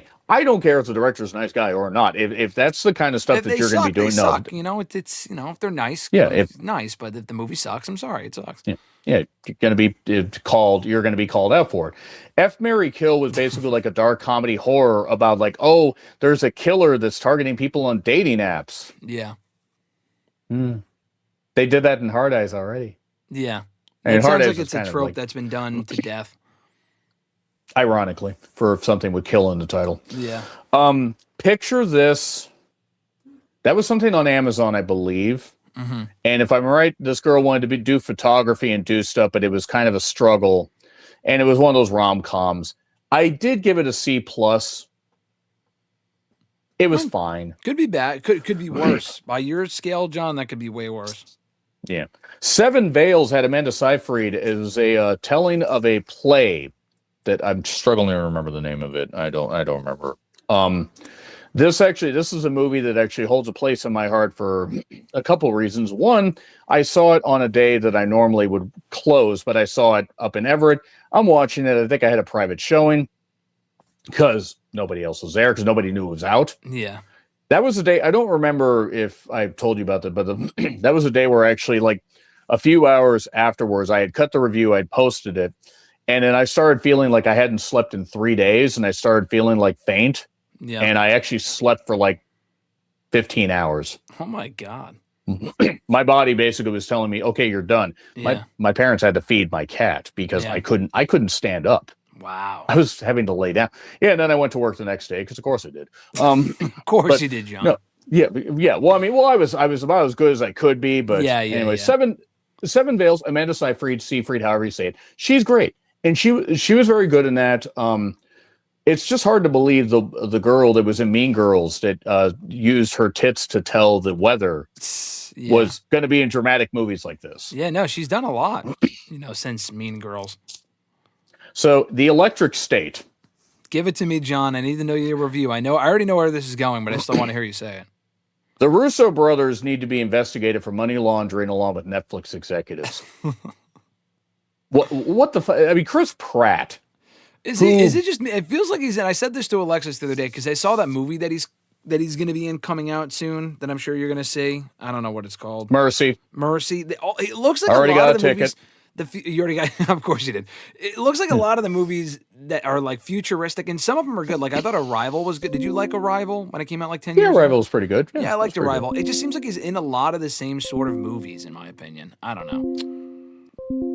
He's one of those is basically just he's lucky that he's marketable because he's not he's not the best guy. No, he's not the greatest actor by any means. Now he was in the Mario Brothers movie. You could argue he wasn't necessary for that. No, but Charlie Day is that one. I love that movie. So. And I can't wait for Mario Galaxy. That's going to be incredible. Yeah, me too. But I agree. The Electric State, Millie Bobby Brown, get her a new agent. I don't know what the fuck she's doing. I have never seen an episode of Stranger Things, by the way. She's not great in that show either. We've talked about that before. I like the show. Her acting that just sucks. In my opinion. I know what to not look forward to that if I ever watch it. But yeah, it was set, I think it was set in Seattle, or there were parts that were set in Seattle. I go, don't put this on us. You guys are getting a bad rap here, John, with all the shit that's taking place in Seattle. I mean, Seattle gives itself a bad rap as it is with traffic and everything. Don't make it worse. The Electric State, though, with all the just a $300-something million, and for what? For what? What in the world? What were they doing? What were they doing? How in the world was this Electric State was worse than trash. It was a rotting corpse, and he also said the only thing the Russo brothers can do right is Avengers movies. That's He's what right. I could tell. He's right. Yeah, that's what I've heard. That was the thing that surprised me because I was like, okay, yeah. You know, they did the Avengers movies, or did they do all of them, or just Infinity War and Endgame? They did Captain America: Civil War. And okay, Winter Civil Soldier War was good as well. So they did all some of the best Marvel movies ever, which is why it surprised me they haven't directed a good movie since. I mean, to be perfectly honest, they have reasons as to why you know, maybe Marvel is able to rein them in, because this was just a collection of like IPs, and they I think attempted to do this kind of stuff. They attempted to do all this to make I guess they wanted to create their own universe. Yeah. It's a black hole as far as I'm concerned. Oh God. No, the Electric State was. I could be here for 2 hours talking about how bad that movie is. It's just, if you have watched it, Fernando, you said you watched it. Like, if other people in the chat have watched it, terrible, 100% terrible. Looks awful. Yeah. I mean, the day the Earth blew up, a Looney Tunes story, great old school feel. Not every joke hit, but it was entertaining. It was a nice nostalgic feel to it. It's good. You didn't see it? No, I didn't see that one. Is that on Max or something? It's probably on Max. I right? think it is on HBO Max. If it's not, check Amazon. I think it's on HBO Max. Yeah, it's probably on Max. And that new one's coming out this year, right? Coyote versus Acme. Yeah, that was canceled. We know the whole story with that one, but that's coming out. Ketchup Entertainment was the one that picked this up. Okay. So they picked that up also. Oh, okay, cool. All right. I'll have to go back and check it, especially since you said that you liked it. I remember when it came out, I just didn't get around to watching it. But yeah, Fernando said he loves the Looney Tunes. I'll go back and watch it at some point. It was entertaining. I mean, it's just, especially for me that watched a lot of that stuff in syndication when, because again, almost 45. So it's like, when I was seeing that stuff, I could watch that stuff from the 40s and 50s and even into the early 60s. And I could watch that stuff and appreciate that more. Nothing against cartoons now. There are some good cartoons now, but this is a nice nostalgic feel. Yeah. Opus, Aoa Edebury, however you say it. The nice African-American actress from Bottoms. And she was also in After the Hunt. She was also in Ella McKay. I'm going to get back to good movies she was in at some point. Bottoms was great, but unfortunately, Opus was not. John Malkovich was a pop star that had a cult-like hold on people and then decided to hold his own private concert. And it was from A24, so it was a giant disappointment for me. Yeah. I don't know. I'm not going to litigate that movie much, but it just wasn't very good. Yeah. Which is unfortunate. The Parenting was on Max and was one of the worst comedies that I've seen in this entire decade. Dumb as hell. Look at the cast. Go look at the cast. The guys. Parenting, is that what it's called? Yeah, it's on Max. You mentioned that. I did mention that one. Hold on. The Parenting. Go look at the cast. There's actually a fairly, I mean, I don't remember if there's a huge amount of stars, but there's a few people you'll recognize. Yeah, let me see. The bald guy, I think I recognize. Oh, yeah, Dean Joseph Norris, because isn't he from Breaking Bad? I believe so, yeah. Oh, Brandon Flynn. Yeah, he was in fucking 13 Reasons Why. I remember him.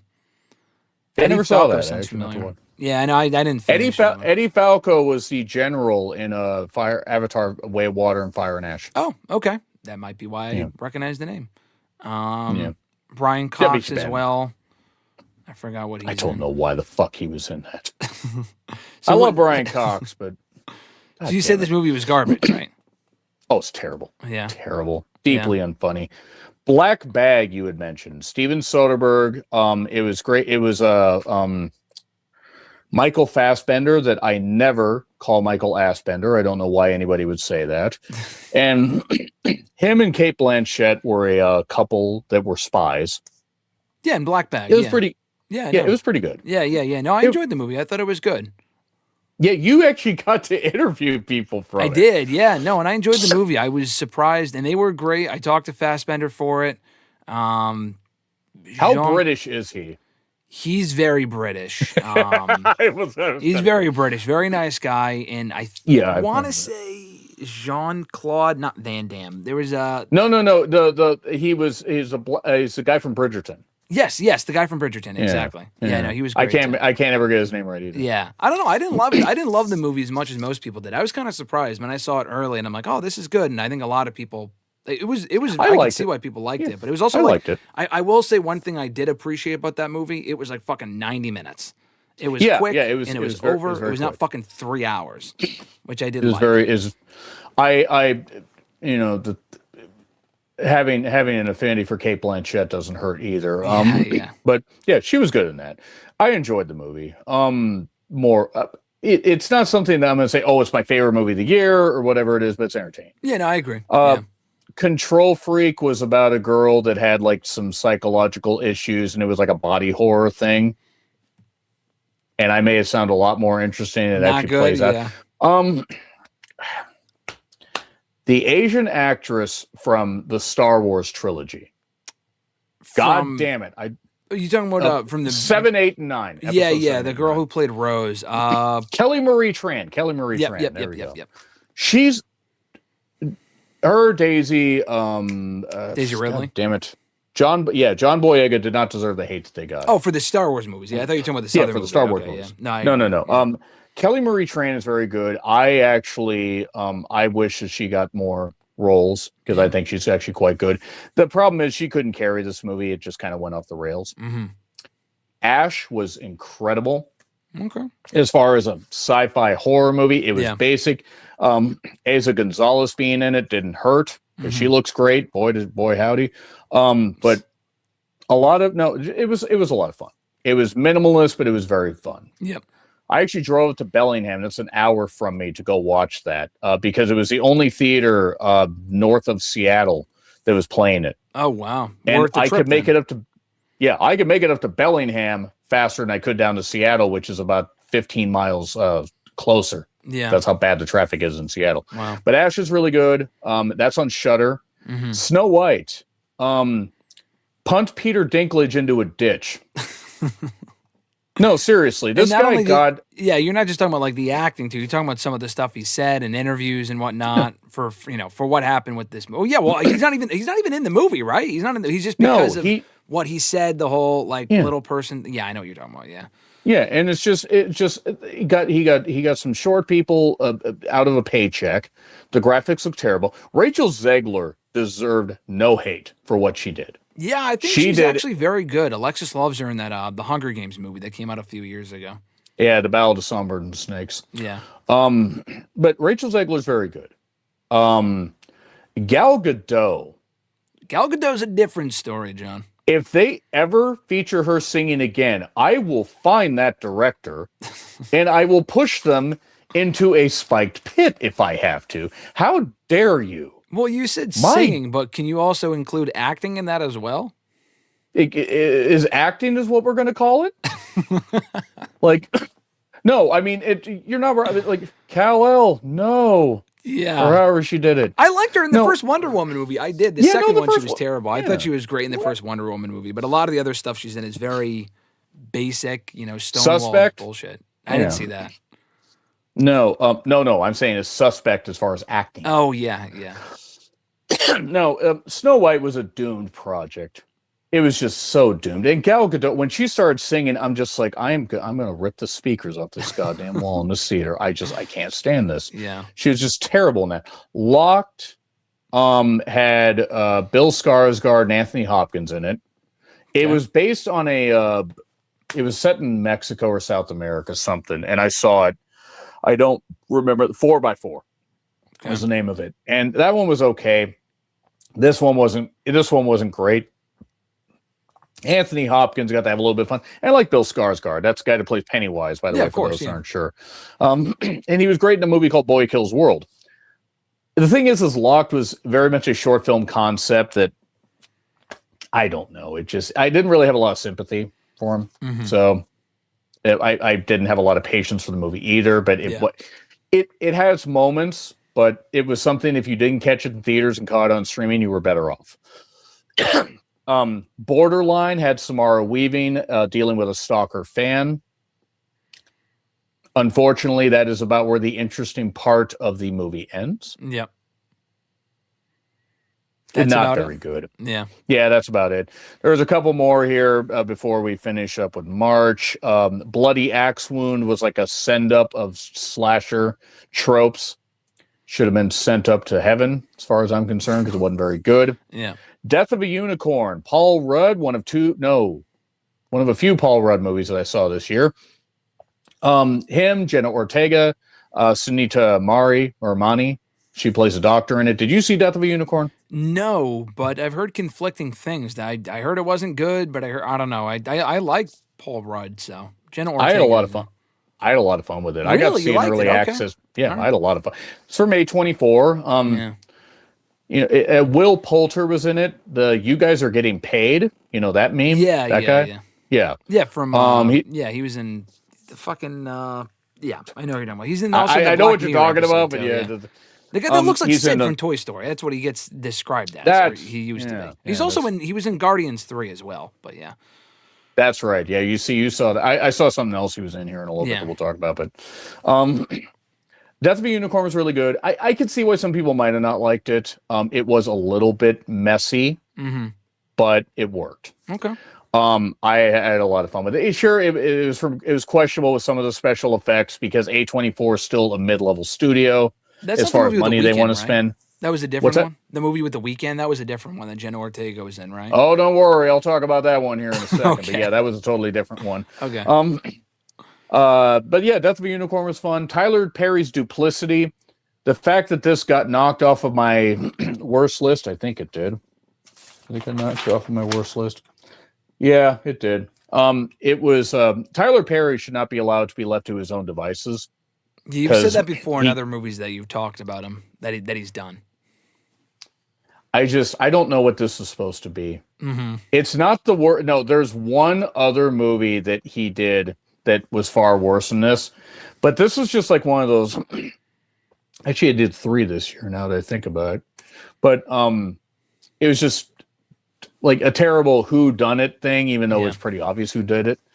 Holland, that had Nicole Kidman in it, and it was like one of those where it's like, okay, is this real? Is it fantasy? What's going on here? It's not very good, though. It's like an idealistic Midwestern town with a seedy secret. The Woman in the Yard, Danielle Deadwyler deserves a lot of praise for her role. The kids were okay, but the movie itself, fucking Blumhouse.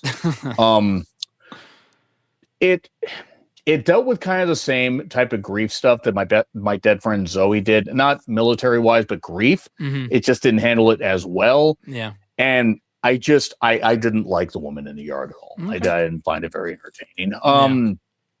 A Working Man, another Jason Statham movie where he kills people. Oh, that sounds about every other movie that he's been in. Yeah, I mean, look, don't get me wrong, he does it well. I like Jason Statham, but they all kind of blend together. Was Beekeeper similar to that too when that came out 2 years ago? Beekeeper came out, the beginning of 2024. It didn't sting at all. Probably the best way to put it. There we go. So that's about the end of that. That's the end of that particular month. Fernando said he should stick with Alex Cross. Who was that in reference to? That was Tyler Perry. Oh, Tyler Perry. Okay, yeah. He should stick to doing like he did a military one, triple something or other. I don't remember the name of it. But he's done a couple things, but it's just a lot of it just isn't good. Yeah. Yeah, it sounds like it. It sounds like every year when we do these recaps and you mention his name, it's almost always negative and it's always garbage. So I'll take your word for it. He does good stuff for the Georgia community, but it's just, as far as his films, he's not good. Yeah, sounds like it. We get to April now, John. We get to, including a month that included Hell of a Summer. I know one of your top 5 favorite movies of the year, Minecraft movie, of course. Let's see. Eric LaRue, Freaky Tales, Gazer, The Luckiest Man in America, A Nice Indian Boy, Psychotherapy, William Tell, Warfare, I guess IMAX only. Oh, you saw that? Okay. G20, Prime Video. The Amateur, Drop, The King of Kings, not Triple H, Warfare. You said Warfare. Warfare, yeah, okay. Oh, yeah, actually, It's okay. Well, no, Warfare like was like an IMAX exclusive for like I think for like early access screens. that And then makes they did sense. that. Okay, yeah, I was gonna say, why does it Yeah. sound familiar? Just because I said it 20 seconds ago. Sacramento, The Uninvited, Pride and Prejudice. That was a re-release. That's not new, That was obviously. a re-release. Yeah, Yeah. re-release. Sinners. Yep, Sinners came out that day. Sneaks, The Wedding Banquet, The Legend of Ochi, 1-to-1, John and Yoko, Pangolin, Kulu's Journey. That's a Netflix movie. Queens of Drama, The Shrouds, The Ugly Stepsister, Bullet Train Explosion came out on Netflix. Let's see, The Accountant 2, Cheech and Chong's last movie. The Shrouds I already mentioned before. The Legend of Ochi I already mentioned. Until Dawn. April. Havoc. That was a Netflix movie. On Swift Horses, and Happy Gilmore was a re-release. So, yeah, what was that? 16 for you, John, that you saw that I mentioned? Yeah, I mean, there's plenty of others, and I mean, I'll just say this: Odessa was a Disney Plus musical thing. Sadie Sink was in it. Okay, I like Sadie Sink from what I've seen of her. I think she's a good actress. I think there was potential here, but it just didn't work. Okay. The Life List from Netflix, no. No. It was like a rom-com coming of age thing. It wasn't very good. A Minecraft movie, I'm not into the games. Neither am I. Jack Black needs to reel it in. With his performance or what he's in? What he's in, because Okay, he was in this and Anaconda. Jason Momoa, I still haven't forgiven for fumbling Lisa Bonet. How you do that, I don't know. But Minecraft, it made $1 billion plus. I mean, it wasn't for me. I didn't like it, but it wasn't for me. It wasn't for I me watched either. it. But the movie, I'm sorry, but and Fernando said the same thing. It was so terrible. I wanted to walk out, but I had my nephew with me. He said, I know what you're saying. I think you're being too generous, John. I think the movie was just fucking awful. Because I know people who played the games that would also agree the movie just sucked. I know it made a lot of money. I don't know if that was from the diehard gamers or the kids. Probably the kids. It also came It's out from a lot. the movie was awful. This movie. It was absolutely terrible. The thing is just so many other terrible things came out afterwards that moved further. That they moved up the ladder above that. That's crazy. Yeah. No, I guess it also for me. When did you? Well, I know you saw the movie, but like, when did you Opening see it? day. Opening day. Did you see it in like an actual like a packed theater or No. like early? Okay, you saw it like earlier. Like you didn't see it with a bunch of people because I feel like that made the movie more fun too. There were some theater stuff that I saw with reactions where people were acting. You know what I'm talking about. Yeah, and great, good. I'm glad they had fun. I didn't necessarily want to see it in a packed theater just because I knew what it was going to be like. Yeah, it was pretty like reckless, but like I feel like it was. I mean, you're familiar with The Room. That's what it kind of reminded me of because it was so bad. It was. I'm not going to say so bad it was good, but it was so good or so fun to make fun of, if that makes sense. Yeah. But the movie still. Hi, doggy.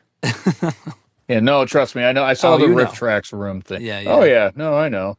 But yeah, a Minecraft movie was terrible. No, it was no doubt terrible. Yeah. But again, there are so many other things that I'll mention running down the worst list here a little bit later.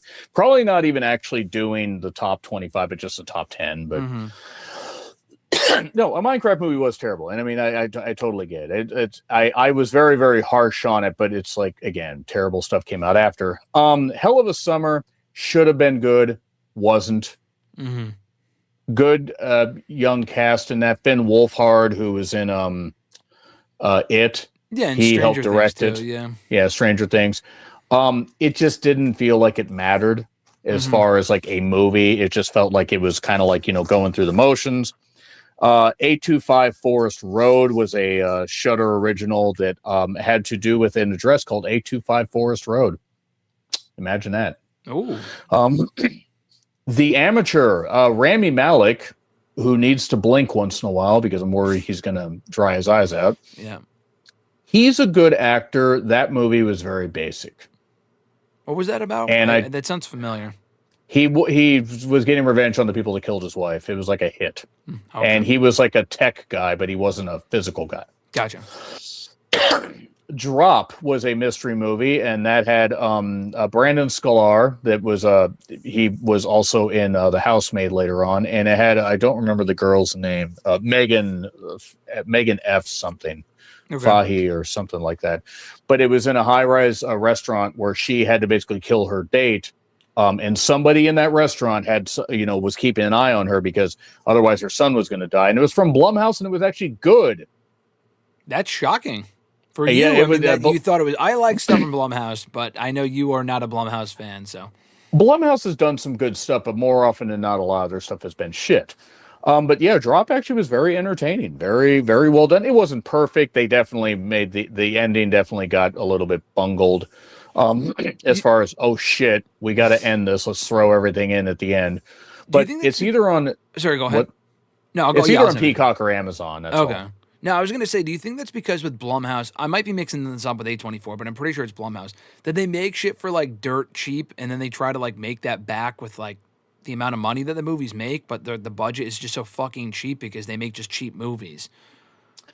Blumhouse knows how to stretch a dollar, so does A24. Okay. Blumhouse does a lot more stuff in-house. I mean, they're just able to do that. But yeah, they're able to produce stuff on like a $15-something million budget often. Yeah. And that's high for them. Yeah. Wolfman cost $25 million. Where the hell did the money go is my question.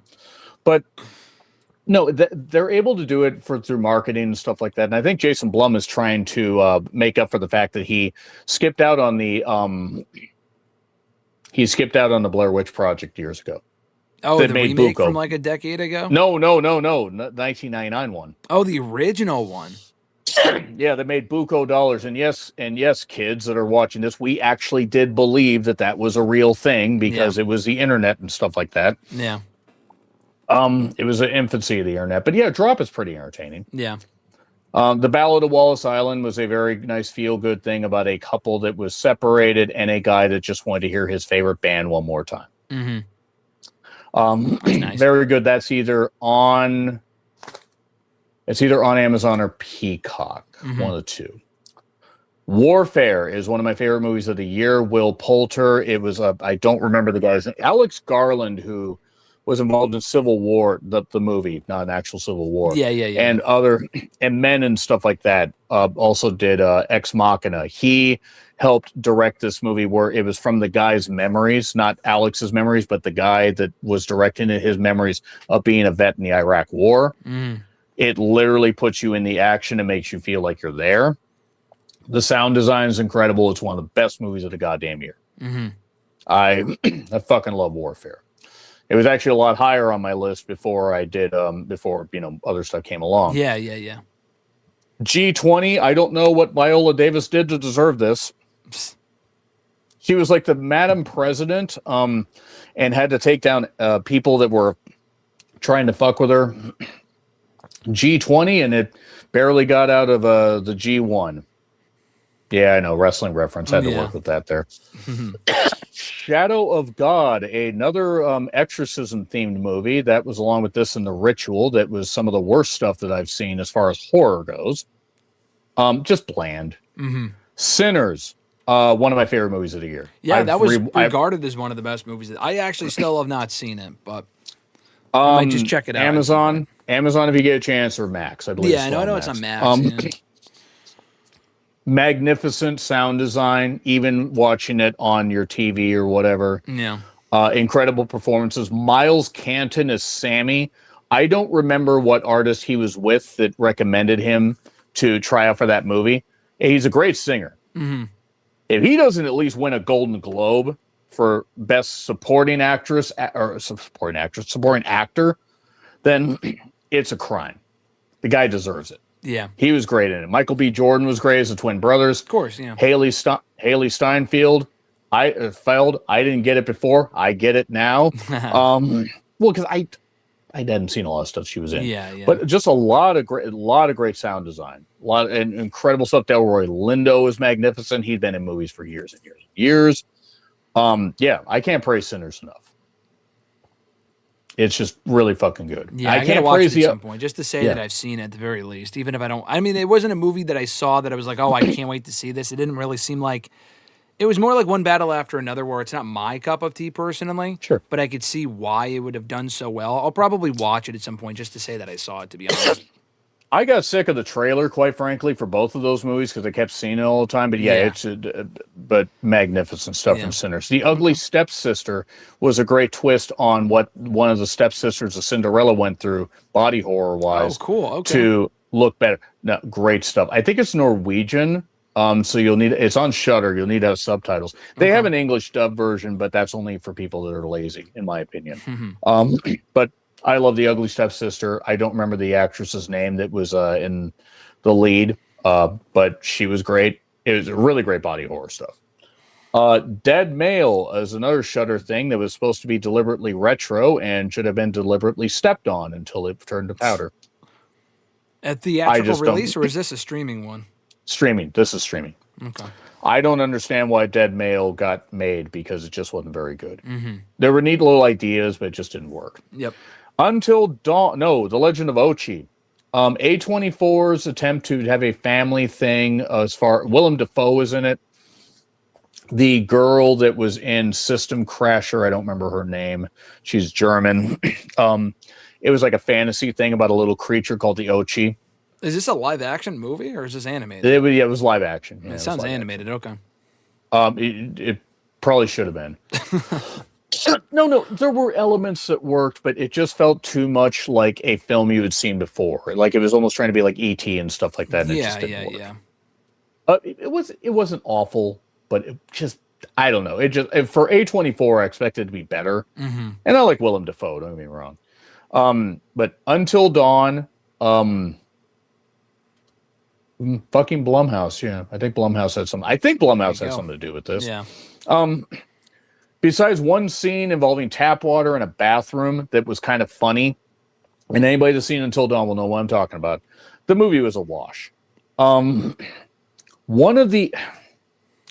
think one of the girls that was in it was also in K-pop Demon Hunters. I think one of the voices, but Until Dawn just wasn't very good. Like a very bad video game movie. Yeah. The Accountant 2. If you saw The Accountant, then you've seen The Accountant too. It's basically the same movie, but I like them both a lot. Probably more than I should have. I like the action, and I like John Bernthal. I like him as well. Yeah, no, so. He's good. He's good. Yeah. I just feel like it's just after 9 years or so, because I think the other one came out in 2016. Time, yeah, very it strange. just felt unnecessary to wait that long. But very unnecessary, yeah, I agree. I get what you're saying, but it's like, for me, I didn't care for it, but again, so many other things came along. I did see it in theaters, so it was what it was. Yeah. I got to sit in the back and take notes because it wasn't very busy. A few from streaming. Freya Waka was like an Irish folklore horror about a woman dealing with family grief. A lot of family grief talk on this podcast. Yeah. But it was pretty good. I actually really ended up enjoying it. Havoc was the one that had Tom Hardy. Okay. I don't know why I can't remember his name. It was entertaining. It was well done. I think I might have given it a bit too high of a grade when I gave it a B plus. I could have given it a B, but it was entertaining enough. The action was pretty good. Story was Yeah, Another simple account too. He enjoyed it as well. He said it was fire. He said, and that's fair. There were parts in it that I thought were fine. Yeah. But another simple favor. I loved A Simple Favor. Yeah, I had this for May 1st. That's when it said it came out. Oh, May. Okay, yeah. Let's just go to May. Okay. Yeah. Well, I'm curious what your thoughts on that one are because I didn't hear great things, but that came out on Prime Video on May 1st. Actually, here's the thing. I'll mention stuff from the month, and then you can mention stuff that you saw. How about that? Because I got this list. From the month. Yeah, sure. That works. Yeah. I mean, so from May. Sorry, go ahead, John. Yeah. Oh, no, I was just going to say Another Simple Favor, I think, started off the month. It did. It said May 1st. That came out Thursday on Prime Video. From May, let's see. Of the movies that came out, I saw Thunderbolts. That was, one of the Marvel movies, which I thought was a very good movie. Clown in a Cornfield. I didn't see that one. Alexis did see that one. I don't think she liked it, if I'm not mistaken. I do remember chiming in on like something she was either calling in on or she was there in person, in studio for. Studio, yeah. And I think we talked about this at the time. Yeah, I forgot she said I didn't like it or something. Yeah, we'll talk about that one. Sure. Juliet and Romeo. I didn't see that one. I did not. I meant to watch that, but I didn't. You didn't it, see it. no. Okay. No. Tom Hardy's underrated, Fernando. See, I like Tom Hardy. I like a lot of the stuff that he's in. I think he's a good actor. Final Destination Bloodlines. I did not see that. Curious what your take on that one was. Live action, Lilo and Stitch live action, I obviously did see. I'm biased. I'm a big Stitch fan, so I enjoyed that. Wrong with that. Love Stitch. Mission Impossible. I know we mentioned that earlier. We'll get to that mission. The Final Reckoning, the last, the big finale of the franchise. Did not see it, but that did come out in the month of May from last year. Karate Kid Legends. Yeah, I guess those were really the only movies I saw. Oh, Fear Street, Prom Queen. I did see that. That was fucking horrid. That was just so bad. I don't even know why that was a thing. The other movies were good. I know you agree. That movie was absolute dog shit. That was a streaming one. I see that here. And that was Netflix. Absolutely. I saw that in October. I waited until like Halloween season to watch that. It was terrible. But yeah, all right, John. So what'd you see and what'd you think of what you saw in May? Another simple favor. Just I love Anna Kendrick. Adore her for a variety of reasons. I think she's funny. She's a good actress. She's also an insane knockout. But after loving the first one, this one was just trash. I don't understand what the fuck they were doing. It was a terrible sequel. It wasn't funny. It wasn't whatever. They doubled down on the incest for some reason. Yeah. If you have not seen the first, a simple favor, that will not mean anything to you. Rosario was something that shouldn't have gotten a theatrical release, but did. A girl is dealing with the aftermath of her grandmother's death. It's like a traditional funeral where the body has to stay in the house for like a day and then they carry it out, but ghosts and stuff like that. Yeah. Not very good. Lead actress probably should stick to being a supporting character. The Surfer, featuring the last role of Julian McMahon before he passed away. Oh yeah, the Dr. Doom. Dr. Doom. Yeah, that's how I would know him from the original not the original, but the 2004 Fantastic No, the original Four Fantastic Four. We don't count the Roger Corman one. With the one from the 90s? Yeah, the Roger Corman one. Yeah. Well, there's yeah. No. He was good in it. I like Nicolas Cage. I thought the movie could have done better with the psychological aspect of it. I think it was a little too indie and a little too up its own ass. But I like Julian McMahon. He was good in that, and it was really unfortunate that he passed away like so soon after it came out. I mean, he was only what? He was only what, 50? Very young, 50? Yeah. I think there was something he kept close to the vest when he died. Yeah, it was something like that. Yeah. Exterritorial was a Netflix movie. I think that had to do with espionage. I think. It was sounds like an alien thing. I know that sounds like extraterrestrial. I know it's not the same thing, but I think that might have been the point of it, and it probably did come from an alien because the writing was terrible. Okay. Clown in the Cornfield, I really enjoyed. Yeah, maybe I praised it a little bit. Yeah, maybe I praised it a little bit too high. Maybe because I just appreciated what they did on the $1 million budget. Yeah. Some creative kills. William Holland was in it. He was in Kingdom of the Planet of the Apes. He was also in Abigail. He's the one that kind of looks like Elon Musk, except Elon Musk doesn't look like a human. No, he doesn't. What's his name again? You said William Holland or something. William something. You'd have to look up Kingdom of the Planet of the Apes. Okay. Yeah, I saw the movie. I just don't remember who. Yeah, it is. I might be getting the name wrong, but he was pretty good in it. Will Sasso was also in it. It was actually pretty good. They used the young cast pretty well. I enjoyed it, but I can see why some people maybe didn't. Shadow Force. I don't know where this streaming movie from 2005 came in and why it was released in 2025. But Kerry Washington and Omar Sy were in it. Kerry Washington, who apparently is an immortal because she's almost 50 and still looks like she's 30. Yeah. They were parents trying to protect their kid, and it felt like a movie where it was the middle part of a trilogy and you came in like after a bunch of stuff had happened, but no, it was a standalone movie. It was terrible. I watched The Skies. That was a Swedish sci-fi movie dealing with a team UFO thing where a girl was trying to find her dad after he disappeared. Yep. It featured 2 needle drops of Alphaville's Forever Young. It is not the only movie that features that, but more on that a little bit later. All right. But Watch the Skies was pretty good. I saw that in theaters. It was pretty entertaining. Yeah, okay. Nana's had Vince Vaughn with some grandmothers, and it was about opening up a restaurant to honor his grandmother or his mother, one of the two. Yeah. It was entertaining, but I don't really necessarily remember a ton about the story. Sounds like a nice feel-good movie, but nothing like that's going to win an award or whatever, yeah. No. It was on Netflix, and I like the ladies that played the elderly women. Grandmothers. Yeah, the grandmothers, yeah. Adult Best Friends was on HBO Max and felt like a sitcom without the laughs. Friendship had Paul Rudd in it and also had Tim Robinson. Yep. And if you're not a fan of Tim Robinson's comedy, this will not change your mind. If you're on the fence, this might change your mind. Okay. He was great in it. If you know who Tim Robinson is, in the chat, you'll understand. But really entertaining, hugely funny, great. This is one great to see with a packed audience. I mean, it's not in theaters anymore. Yeah. But this is one of those that you talked about, like a Minecraft movie. This is better one with of those. The atmosphere, yeah. Oh, God, yes. It was a packed theater. It was great. It was entertaining. Hugely entertaining. Okay. I recognize Tim Robinson. I thought when you said Tim Robinson, I thought you were referring to Tim Robbins from Shawshank Redemption. And I'm like, I didn't know he was a comedian. Okay, that makes sense. But I know who you're talking about. I see him Tim here. Robbins actually it would have been interesting to see Tim Robbins in this. I mean, I don't know if he would have been able to do the stunts, but yeah, Friendship was great. Great A24 offering. Final Destination Bloodlines. I loved it. Loved it. Okay. Yes. So I did not expect. How did it compare to the other installments? You didn't expect it for it to be that good.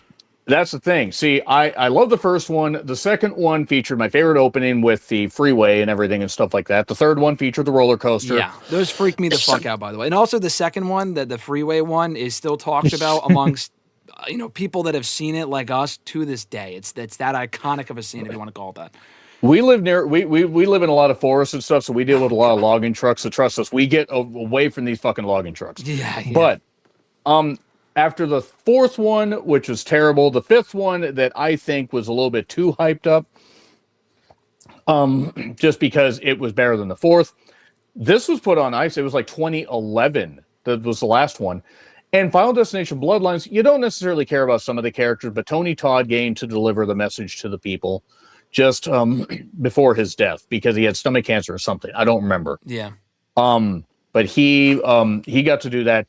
The best opening scene ever of the franchise. Wow, okay. Yeah, it was in a high-rise restaurant that was not the Space Needle. Shut up, it was not the Space Needle. Yeah, Fernando said it was the best out of the franchise, actually, the whole movie, which is surprising.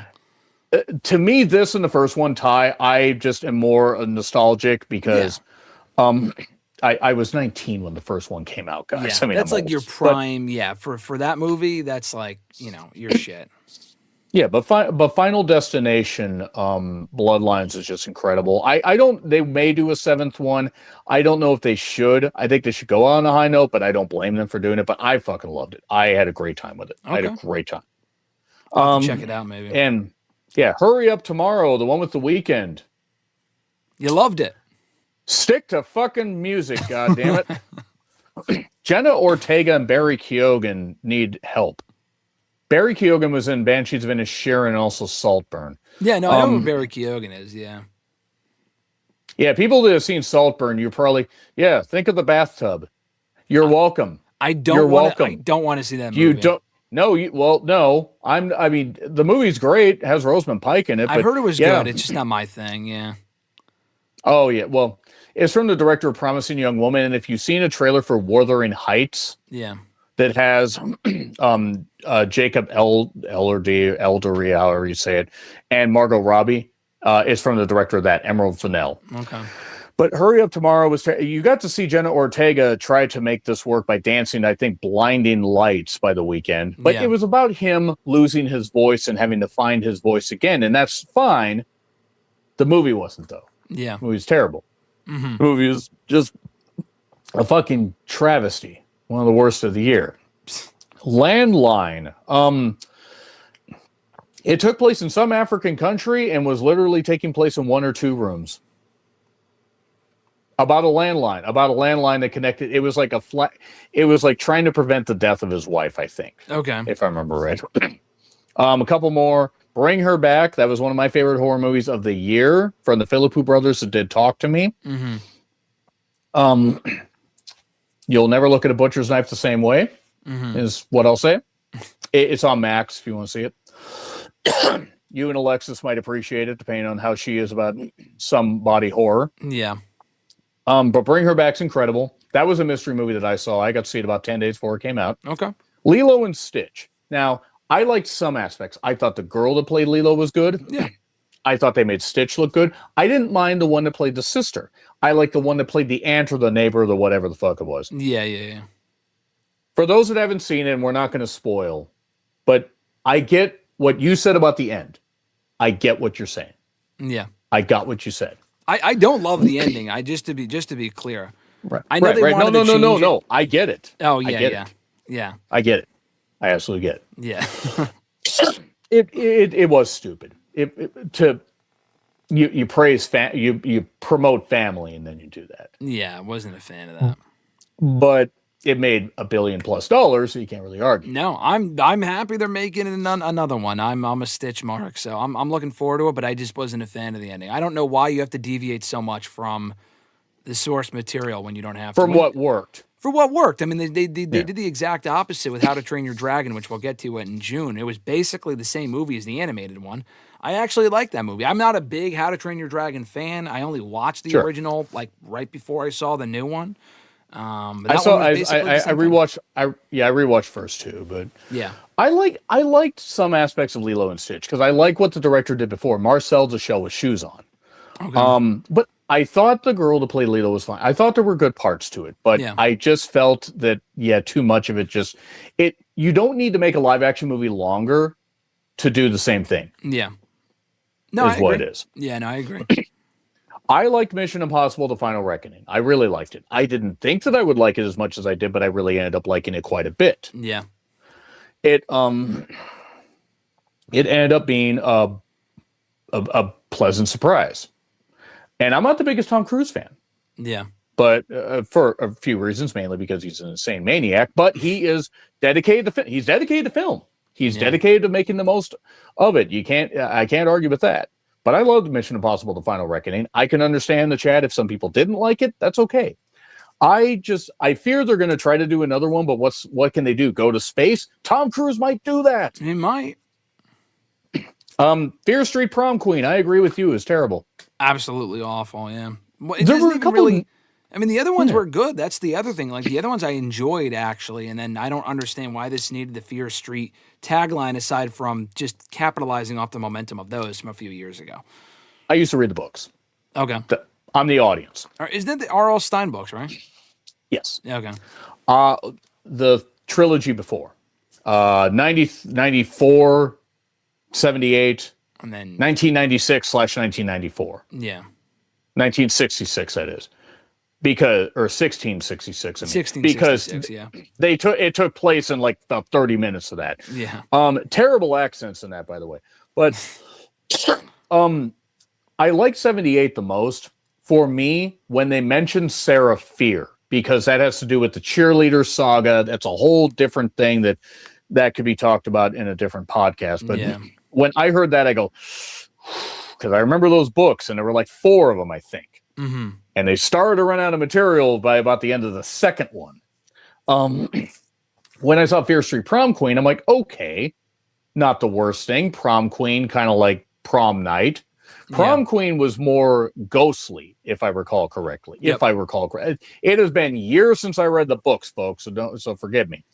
But besides a couple creative kills, it was terrible. Yeah. It was a super short movie, too. It was like 83 minutes. That's crazy. And it's like bam, bam, bam. I didn't like it. And to finish off, it was weird. At least it was short and sweet to be fair. So at least it was over quickly for the 83 minutes. Yeah. So. Yeah, I mean, I'll agree there. Chris Klein going from American Pie to this. Wonder where Chris Klein's been. Yeah. The Surrender was a Netflix Shudder original, or a Shudder original. I thought it was on Netflix, but it had to do with basically trying a daughter and mother coming to grips with stuff. I think it was more family psychological stuff. Again, surprise. Now, it was okay. Dangerous Animals was the shark movie, the second straight Australian horror mystery movie that I saw. A guy takes people out into the ocean and films them being eaten by sharks. Oh, wow. It sounds like it might not work, but it actually does. Yeah, it's a good movie. So bad it's good, or it's actually good? Yeah. No, it's actually good. It's actually good. Okay. I thought it was good. It's not perfect. Bring Her Back was better. It was a little long in the tooth, ironically, but it did have its moments that worked. I thought the lead actress was pretty good. I thought there was enough stuff that worked. Yeah. I'm going to go to The Life of Chuck. There is a dance scene in this that is tremendous, that is fucking cinema. Yeah. Made the whole thing worth watching. I really liked the movie. Mark Hamill was great as a grandfather.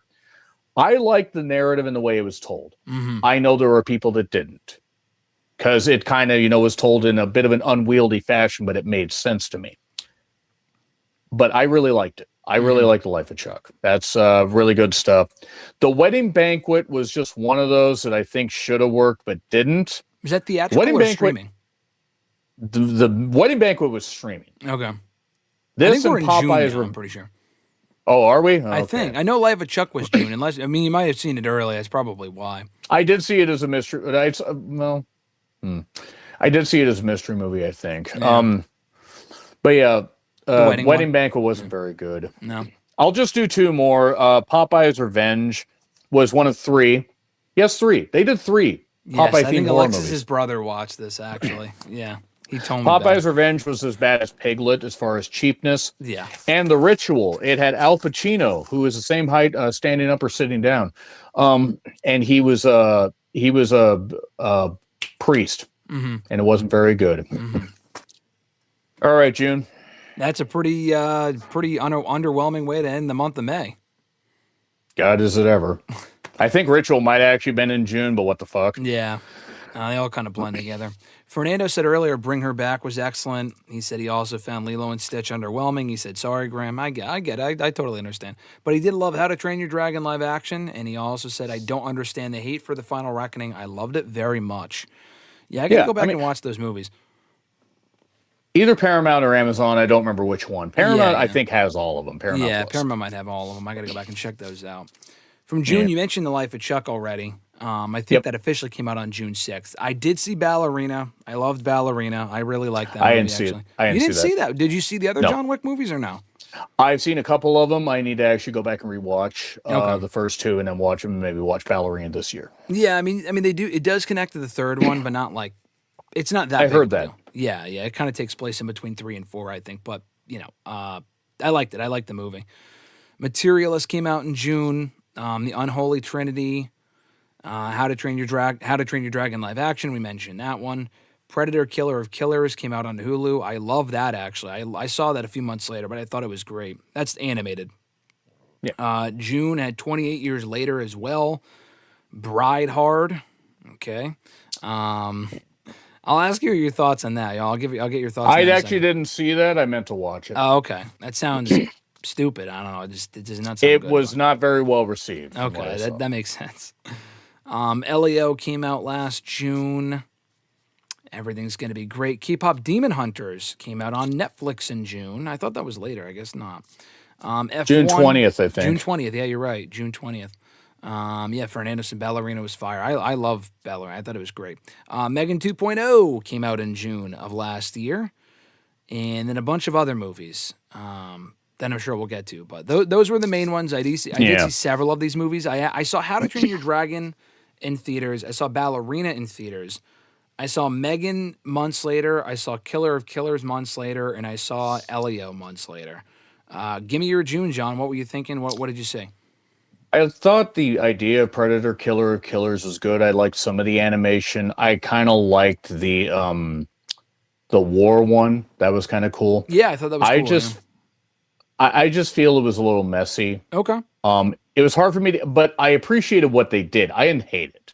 Okay. I appreciate what they did. Yeah. There was one called Parthenope.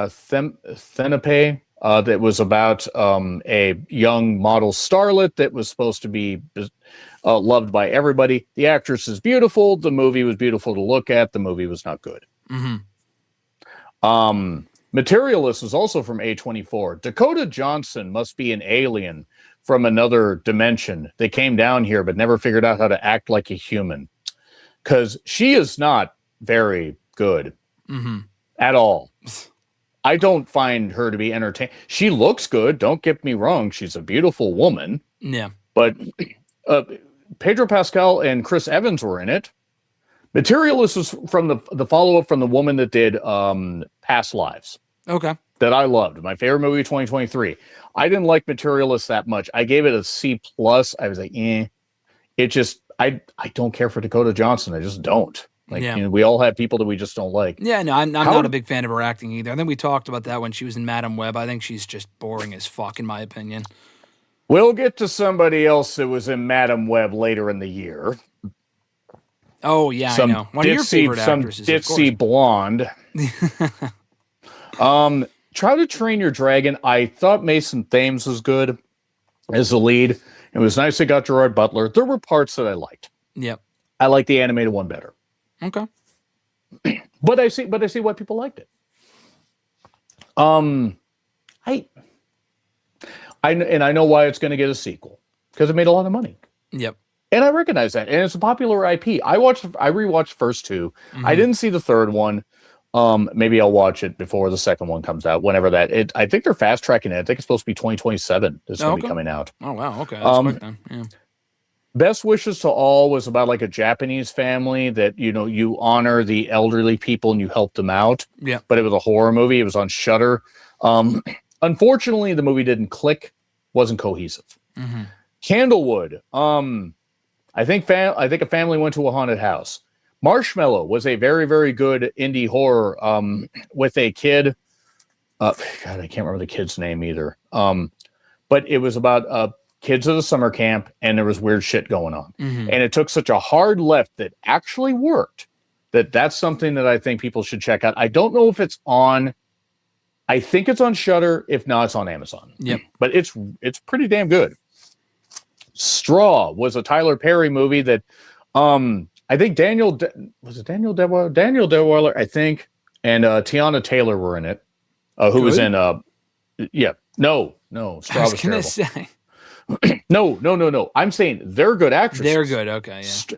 Straw was terrible. Straw was just like it was like reaching your last straw. Yeah, I'm about that way with fucking Tyler Perry. Yeah. Into the Deep was, I think it was a shark movie. Fairest of Them All was getting a bunch of characters from all those slop together horror movies, Cinderella and stuff like that and whatever, and having the Mad Hatter have them compete Hunger Games style against each other. Yeah. If Hunger Games was produced for a piece of string and a melted cardboard box. It was terrible. That sounds terrible. Elio, I liked some parts of it. I didn't think that Elio was as great as it could have been. It had production issues. Yeah. It seemed to have parts that were unfinished. I liked the chemistry between him and the alien. Yep. But just something about Elio didn't work. A lot of people did not like it. I'm not going to sit here and say it was great because it obviously pales in comparison to all the other Pixar movies, but I liked it. I did enjoy the movie, and I thought it was pretty good. But it was far from excellent. Considering what Pixar is capable of, and even in recent years what they've come out with, it obviously pales in comparison. And I think it also got a big of a worse rap than what it deserved. People were calling it absolute garbage. I wouldn't go that far, but I completely agree with everything you're saying, though. It was also something that was instantly forgettable, despite it was being a Pixar forgettable. movie. Yeah, I wouldn't go back and watch it again. Yeah. 28 years later. Okay, after I didn't care for the first two. After that kid did what he did, taking his let me take my mother into a zombie-infected area to help her out. Yep. Did you see 28 Years Later? No, I haven't seen any of the movies. They just don't really appeal to me personally. Well, there's a reason for that. Yeah. They're not very good. And now they're coming out with another one, too. 28 Bone Days Temple. Or Bone Temple. 28 Years Later, The Bone Temple. That's I'll this watch year, I it think, too. I think that's coming out soon. It's coming out in like 2 weeks. Oh, shit. Okay. But yeah, 28 Years Later wasn't very good. I appreciate what they tried to do. I thought the kid was all right, but I like Jodie Comer. I think she's good, but I just didn't care for it. Yeah. K-pop Demon Hunters, a revelation of a movie. I did not expect to. I like K-pop music, some of it. I mean, I'm not the K-pop fandom person, but resident person, I'm probably K-pop, compared to like some here. Yeah. But yeah, I loved it, and it's the soundtrack. This and Sinners are the soundtracks of the year. Yeah, the soundtrack's amazing. Yeah. Liked it way more than I thought I would. A lot like you. It completely exceeded my expectations. Even with the heavy hype that it got, I thought, I don't know if I'll like it. I don't know what I was expecting going into it, but it was very different and very. I enjoyed it very much. Very shockingly moving. I did not actually expect to enjoy it as much as I did. Yeah. But K-pop Demon Hunters, very, very good. I'm glad the actual singing trio is getting a chance to shine. They got to shine on Tonight's Show with Jimmy Fallon. Yeah. The lesser of the Jimmys that hosts late night shows. I don't get the appeal of Jimmy Fallon. I just fucking don't. Mm. I don't think he's a terrible person. As a late night host, I don't like him. Sure, yeah. But K-pop Demon Hunters is great. Deep Cover was like something that was on Amazon. It was like an action comedy. Yep. I don't recall who was in it right now. It was okay. I think Bryce Dallas Howard was in it. Oh, okay. F1 the movie was great, which I did not expect to like it. Yeah. It has Carrie Condon, who was in the Banshees of Inisherin. She was also in Night Swim. Yep. She was great. Brad Pitt still proves he has it. It was from Joseph Kosinski, who did Top Gun Maverick. It's great action, great to see with a great sound system. It was really, really enjoyable. Mm-hmm. I actually loved it a lot more than I did or thought I would.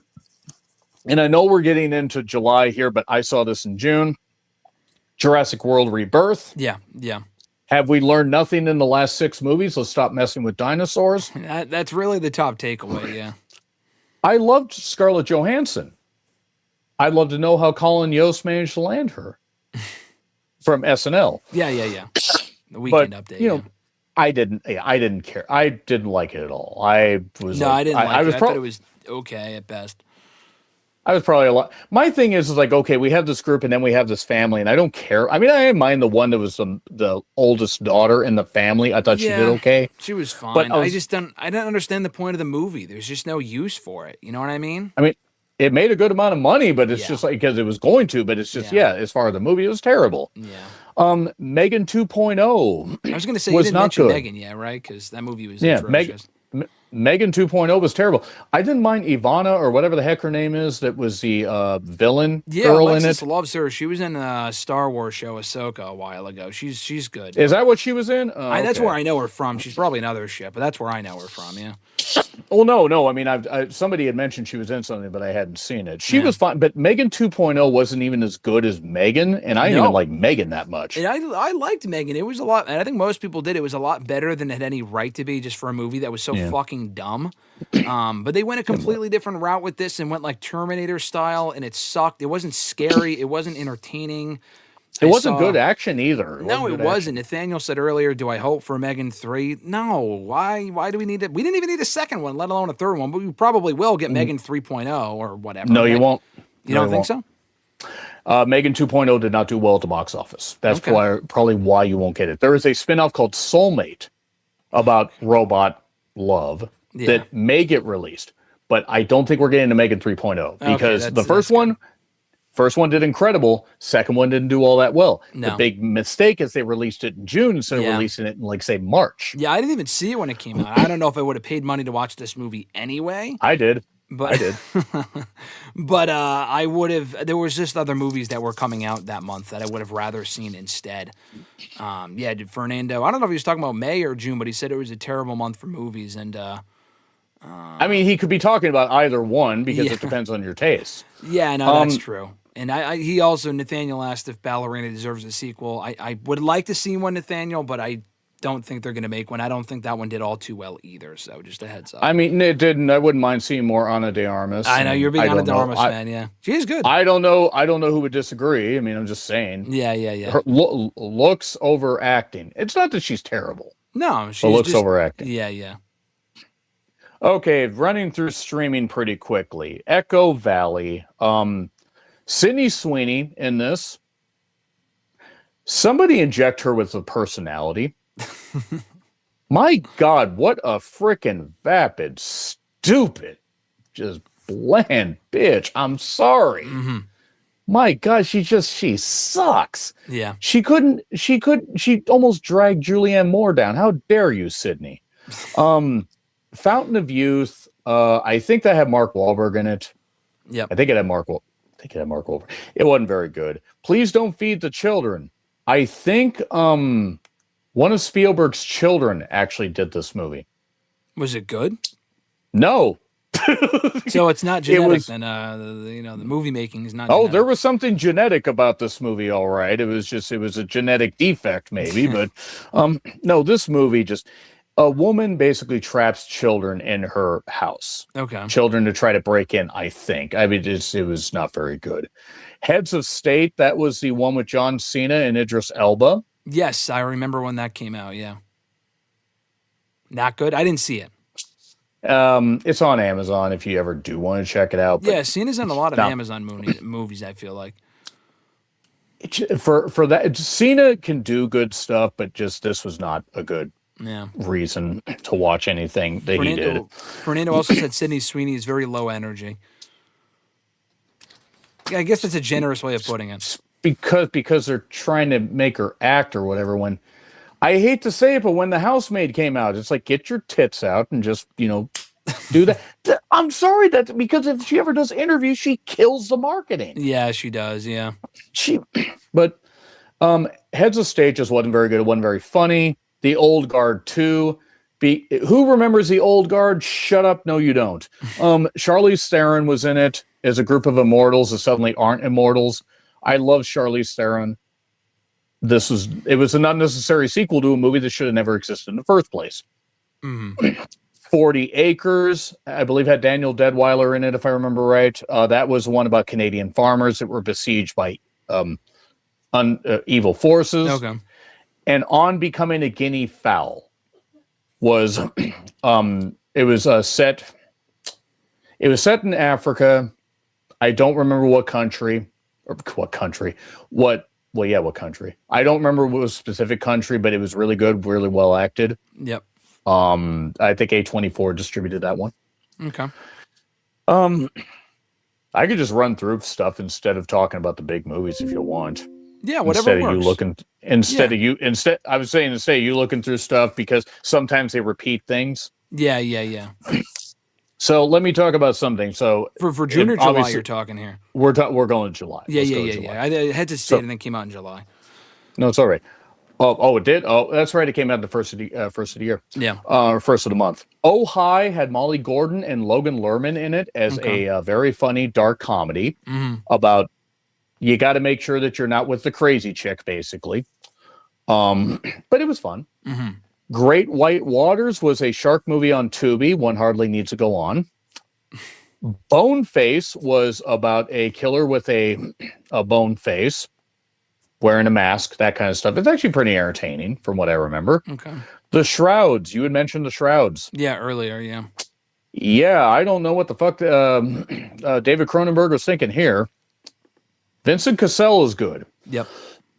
The movie wasn't. It was average. Okay. Live Stream was about first person live streaming at a bad or at a house that had a killer. And Superman. I mean, come on. I mean, that movie was excellent. Yeah. Fucking and you magnificent. Liked it too. Yeah. No, you very much enjoyed it. I loved it. Yeah. No, I love the movie. Michaela Hoover, the one that played the blonde that worked for the Daily Planet. Yes. That actress is 41. Yeah, that's crazy. No, I would have guessed she's probably in her 20s. I would have guessed that too. I mean, yeah. But yeah, I thought Nicholas Hoult was magnificent as Lex Luthor. Him as Lex Luthor. There's only one scene where his British accent came out. I'm like, oh, they should have retook that, but it was what it was. Superman, though, one of my favorite movies of the year. David Cords, I forgot how to say his last name. Daniel Cornsway, yeah. David. Oh, David. Yeah, not Daniel. Yeah, David. It's okay. No, I actually you got his last name better than I did. He was actually the projectionist in Pearl. I didn't even realize that until I watched it later. I heard someone say that. Yeah, might have been me. Yeah, maybe. But then I actually saw the same day. Sorry, Baby. Eva Victor wrote, directed, and starred in this film of a woman that's kind of coasting through life because she went through something really bad that no woman should ever have to go through. Yeah. And there is a line at the end of this movie, just based on how everything built, that will stick with me for the rest of my life. That's one of my favorite films of the year. Miss Canyon was something from an African country about a voodoo queen that came back to life. Okay. I praise it a lot more than I should have. I probably should have given it an average grade. I gave it a B before. Push had to do with a Shudder. Push was on Shudder and had to do with a woman that was about to give birth. Okay. And there was a home invasion. So it's a horror movie. Horror movie, for sure. We're getting into streaming now. Dark Nuns was a South Korean thing about nuns trying to fight back evil forces. Oh, wait, theater. I Know What You Did Last Summer. 2025. Oh, I saw this one. God, there were some pretty girls in it. I enjoyed the aspects of the movie that were so bad they were good, because this movie was an absolute fucking mess. So all of it. Oh, okay. Yeah. Yes, all of it. Yeah. I was 16 when the first one came out. I was 17 when the second one came out. Then they said, what about... Yeah. They said, what about the third one? I said, oh, shut up. There wasn't a third one. There was, actually. Yeah, no, it was like a direct... 2006. Yeah, which is not considered canon, I guess. But I did go back and watch the second one before I saw this one. And I'm, spoiler alert, pleasantly surprised that they connected the second one to this. I thought that was cool. They brought back the woman. I will agree there. I like that. I like the post-credit scene. I thought that was fucking, like, it's a Marvel movie or some shit, but I thought it was cool. I did like that. It's so bad, I'm like, I need to go see the second one. This was terrible. I need to go see it again. I love Jennifer Love Hewitt. I mean, I really love her, but it's just the way... The way they did this stuff, it's just like... It's lazy. It's unnecessary. It's a complete joke, It made some money. I mean, they might end up doing another one. I don't know why. They teased it. They certainly teased the sequel at the end there, so... Just, whatever. It is. I don't know. I didn't expect much from it, and I got even less. Yeah. And that's saying something. But I hated that one. Eddington was the next one. From Ari Aster, who did I would reach for it, but I don't want to disconnect the stuff. But he did Midsummer. He did Hereditary. He did Beau is Afraid. But Midsummer, I know I saw you. I have the movie because of you. Yeah, so yeah, I saw that. That was one of those. I told you it was messed up. Oh, John, you warned me, and I still watched it anyway. Oh no, I love Midsummer, but I totally understand why people didn't. I didn't love it, but I can understand. It's a great movie, but it's not my type of movie for how fucked up it is. It's hard for me to do that stuff. Eddington was like a pandemic-themed movie, like literally at the height of the pandemic. Pedro Pascal was a mayor. Really? Joaquin Phoenix was in it. Yeah. Okay, yeah. So he was in Fantastic Four the following week after this, so that's kind of crazy. Yeah, he was. In both movies. Interesting. It's pretty cool. And Eddington was entertaining. There were moments in it that I really liked. There were parts of it that I thought were a little bit padded and a little bit up its own ass. Yep. But I didn't mind Eddington. And to finish off, I Love You Forever was like about the most gaslighting relationship that I've seen in a while. This side of Midsummer, because Midsummer was very much a gaslighting relationship. Yep. Brick was about people being trapped in a house full by electronic bricks, like a security measure thing. Yeah. It was terrible. It was on Netflix. The Home, you know what? I'm just going to go through some of the highlights because I'm looking at some of these and I go, I can't recall some of these movies. Just go through the bigger. Yeah, just go through the highlights, ones you want to talk about. The Home had Pete Davidson in it, who was an ex-con, took on a home job or a job at an old folks home that actually had ties to something sinister. Yep. I know, surprising. Fantastic Four: First Steps I loved. I thought it was great. I enjoyed Superman more if we're going to compare them, but I thought they were Yeah, both excellent movies, and this was still great. I thought it was Marvel's best movie of the year for sure.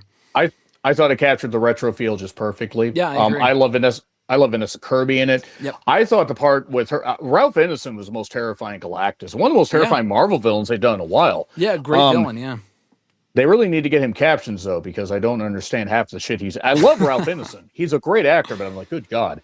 But Fantastic Four first step, the part where she's battling Galactus and people are like, "Oh, it's not believable." I go, "Okay, first off, that's a mother. You don't mess with a mother's child. Yeah. That's why it worked." Yeah, no, I agree. But Pedro Pascal was great. I thought it was magnificent. Yeah, I agree with you. Superman was better, but I thought this was just right up there as far as great stuff. Excellent movie. Yeah. Hated Happy Gilmore 2. Hated it. Yep. Hated it. Didn't like Happy Gilmore 2 at all. I enjoyed aspects of it, but they lean way too much into the nostalgia aspect of it with a million flashbacks, a lot of dumb comedy. Felt like a Netflix movie. I had fun with parts of it, and some of it was mildly funny, but most of it was just fucking stupid. I did feel bad they couldn't get the heckler guy. I believe. Oh, hold on. I think I lost you, John. Hold on. That was weird. I think we lost John there for a second. Give me a moment. Enter studio. I think I exited out by accident.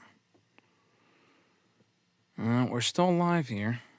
Enter studio. Hear me okay? Yep. Can you hear me okay? Oh, can you hear me okay? There we go. Can you hear me okay, John? Okay, there we go. Okay, I can hear. I was just making sure it wasn't my phone because I got like 16%. I got 16% of my battery, but it's fine. It kicked me out for some reason. Give me one. Well, okay. You won't be able to hear me for like 2 seconds. Give me 1 sec. Okay, cool. You can still hear me, right? Yeah, no, I can still hear you, man. All right, still hear you just fine. For some reason, it kicked me out of the studio for some reason, but technology, huh? Yeah, no, exactly. What you mentioned, the last thing I heard before it fucking removed Happy me Gilmore for some 2. reason. Happy Gilmore 2. The heckler, I think he died in real life, which I did not know. Honestly. Yeah, the heckler guy. Yeah, like a year before. I don't remember the actor's name. I don't remember his name. I don't remember his name either. But the jackass guy.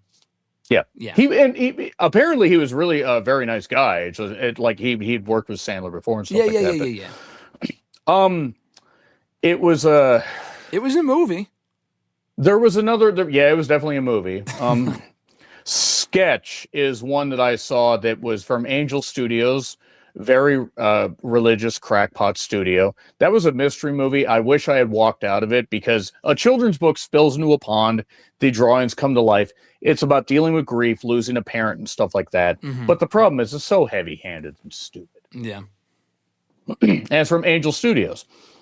Together, I'll say this much. A Nice Indian Boy is something you should check out on Hulu. Okay. Together, that was one with Dave Franco and Allison Brie, who that was great body horror stuff, great comedy. I really enjoyed it. Okay. I really thought Together was very nice.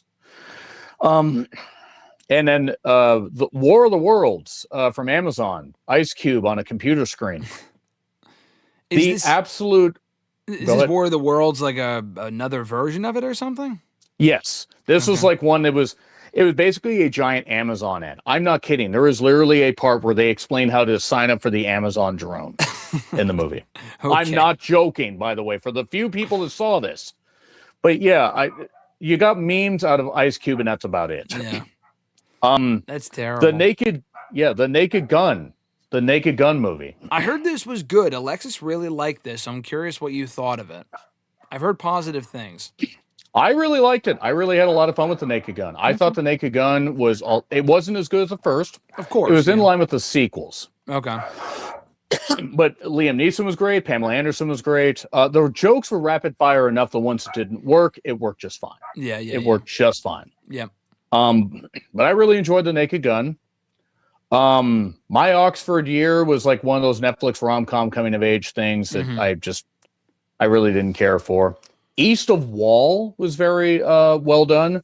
A lot of people that were kind of playing fictionalized versions of themselves about a horse farm in the Southwest. Mm-hmm. That's one worth checking out. And let's see. Weapons. One of my favorite horror movies of the This year. came out that early? Oh yeah, I guess it did. I see here August 8th. I thought it came Yeah, out we're later just than that. we're just kind of flying through the months here. No, at no, this no. I know. point, I by the way. I watched it in October. Maybe that's why I'm just thinking it came out closer to Halloween. It didn't. It came out in August, August like you 8th. said. Yeah. But it was on Max relatively quickly, like within It made a good amount of money, but they did fast track it. Yeah, they did fast which track is it. I'm not complaining because I didn't get a chance to see it in theaters. I was not sold on it based on the trailers, and I heard great things. And that movie was maybe one of my top 5 movies of the year. This movie was amazing. Julia Garner, that part with the principal running at her, just off in the distance, running at the kid.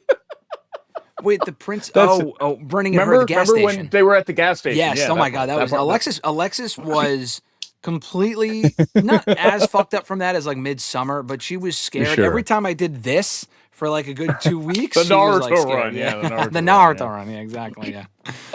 Yeah, that was amazing.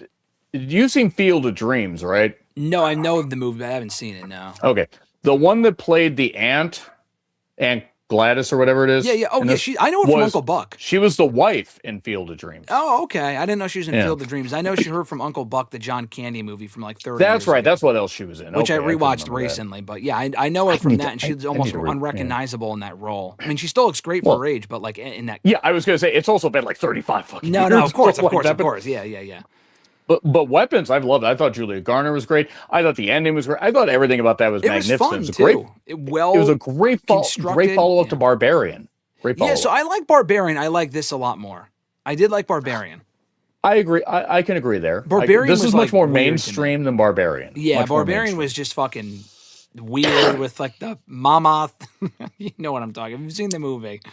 Fucking I don't. Strange. I think Zach Krager had issues with women or something like that. I'm not necessarily certain what the hell was going on there. Bill Skarsgård has been in a lot of weird stuff. Barbarian wasn't that. Yeah, I forgot about that. Yeah, she did. Barbarian did introduce me to Georgina Campbell, though, so I can thank it for that. She was the main actress. Okay, I gotta see what she looks like. Weapons, Julia Garner. At least she got being something good this year. Yeah. Okay. Georgina Campbell. Freakier Friday. I hated. This was not complete garbage to me. I was expecting worse. I mean, you said you hated it. I did not hate it, but it was not necessary. Right. I think it was actually a better like legacy sequel than Happy Gilmore. I will agree there. Yeah. I didn't hate it as much as Happy Gilmore too. I agree there. That was just fucking stupid. I just think the whole like, we got to swap bodies with even more people this time. It made it convoluted. It's kind of a mess. A lot of things that didn't make sense. But it was a movie. It could have been, for me, it could have been worse. I didn't hate it. I thought it was okay. The only reason Lindsay signed on for it is she wanted to make sure that everybody got a good theatrical payout. That's why she wanted it in theaters. It should have been on Disney Plus. It absolutely makes sense as a Disney Plus movie. Yeah. Especially with how it was filmed. I mean, it makes sense. Yeah, no, it's definitely how it was filmed, but it's crazy too because Lilo and Stitch was also originally intended for Disney Plus, and that ended up being their most successful movie of the year, I think, unless Zootopia. This and Zootopia 2. This and Zootopia 2. Yeah, and then Avatar obviously I think beat them both or is going. Oh no, for Disney. Well, yeah, but I meant for Disney just specifically. Oh yeah, well I guess they're Disney too, but it's more 20th Century Fox or whatever. But yeah, you're right. Yeah, that and Zootopia. That's right. Oh yeah, they do own 20th Century Fox. That's right. I forgot about that. But you are right though. So anyway, this felt like a Disney Plus movie. I agree. And Fernando said Weapons was his second favorite movie of the year and best horror movie of the year. There was one that okay. I had, I think, either Sinners or Bring Her Back for favorite horror movie. Well, Sinners, yeah, that makes sense, yeah. But I totally understand why Weapons was put there. Yeah. One I want to shout, Strange Harvest. It was like a documentary style thing about a serial killer. They came back to do more killing for a cult like thing. Yeah. Strange Harvest is one of the most unsung horror movies of the year, in my opinion. So Strange Harvest, write it down, guys. Check it out. It is very good. Okay. Bob Trevino likes it. Had John Leguizamo in it, who friended a girl that was just wanted a friend. Yeah. And it was, I think it's on Hulu, but it was actually pretty emotional. It's actually pretty good.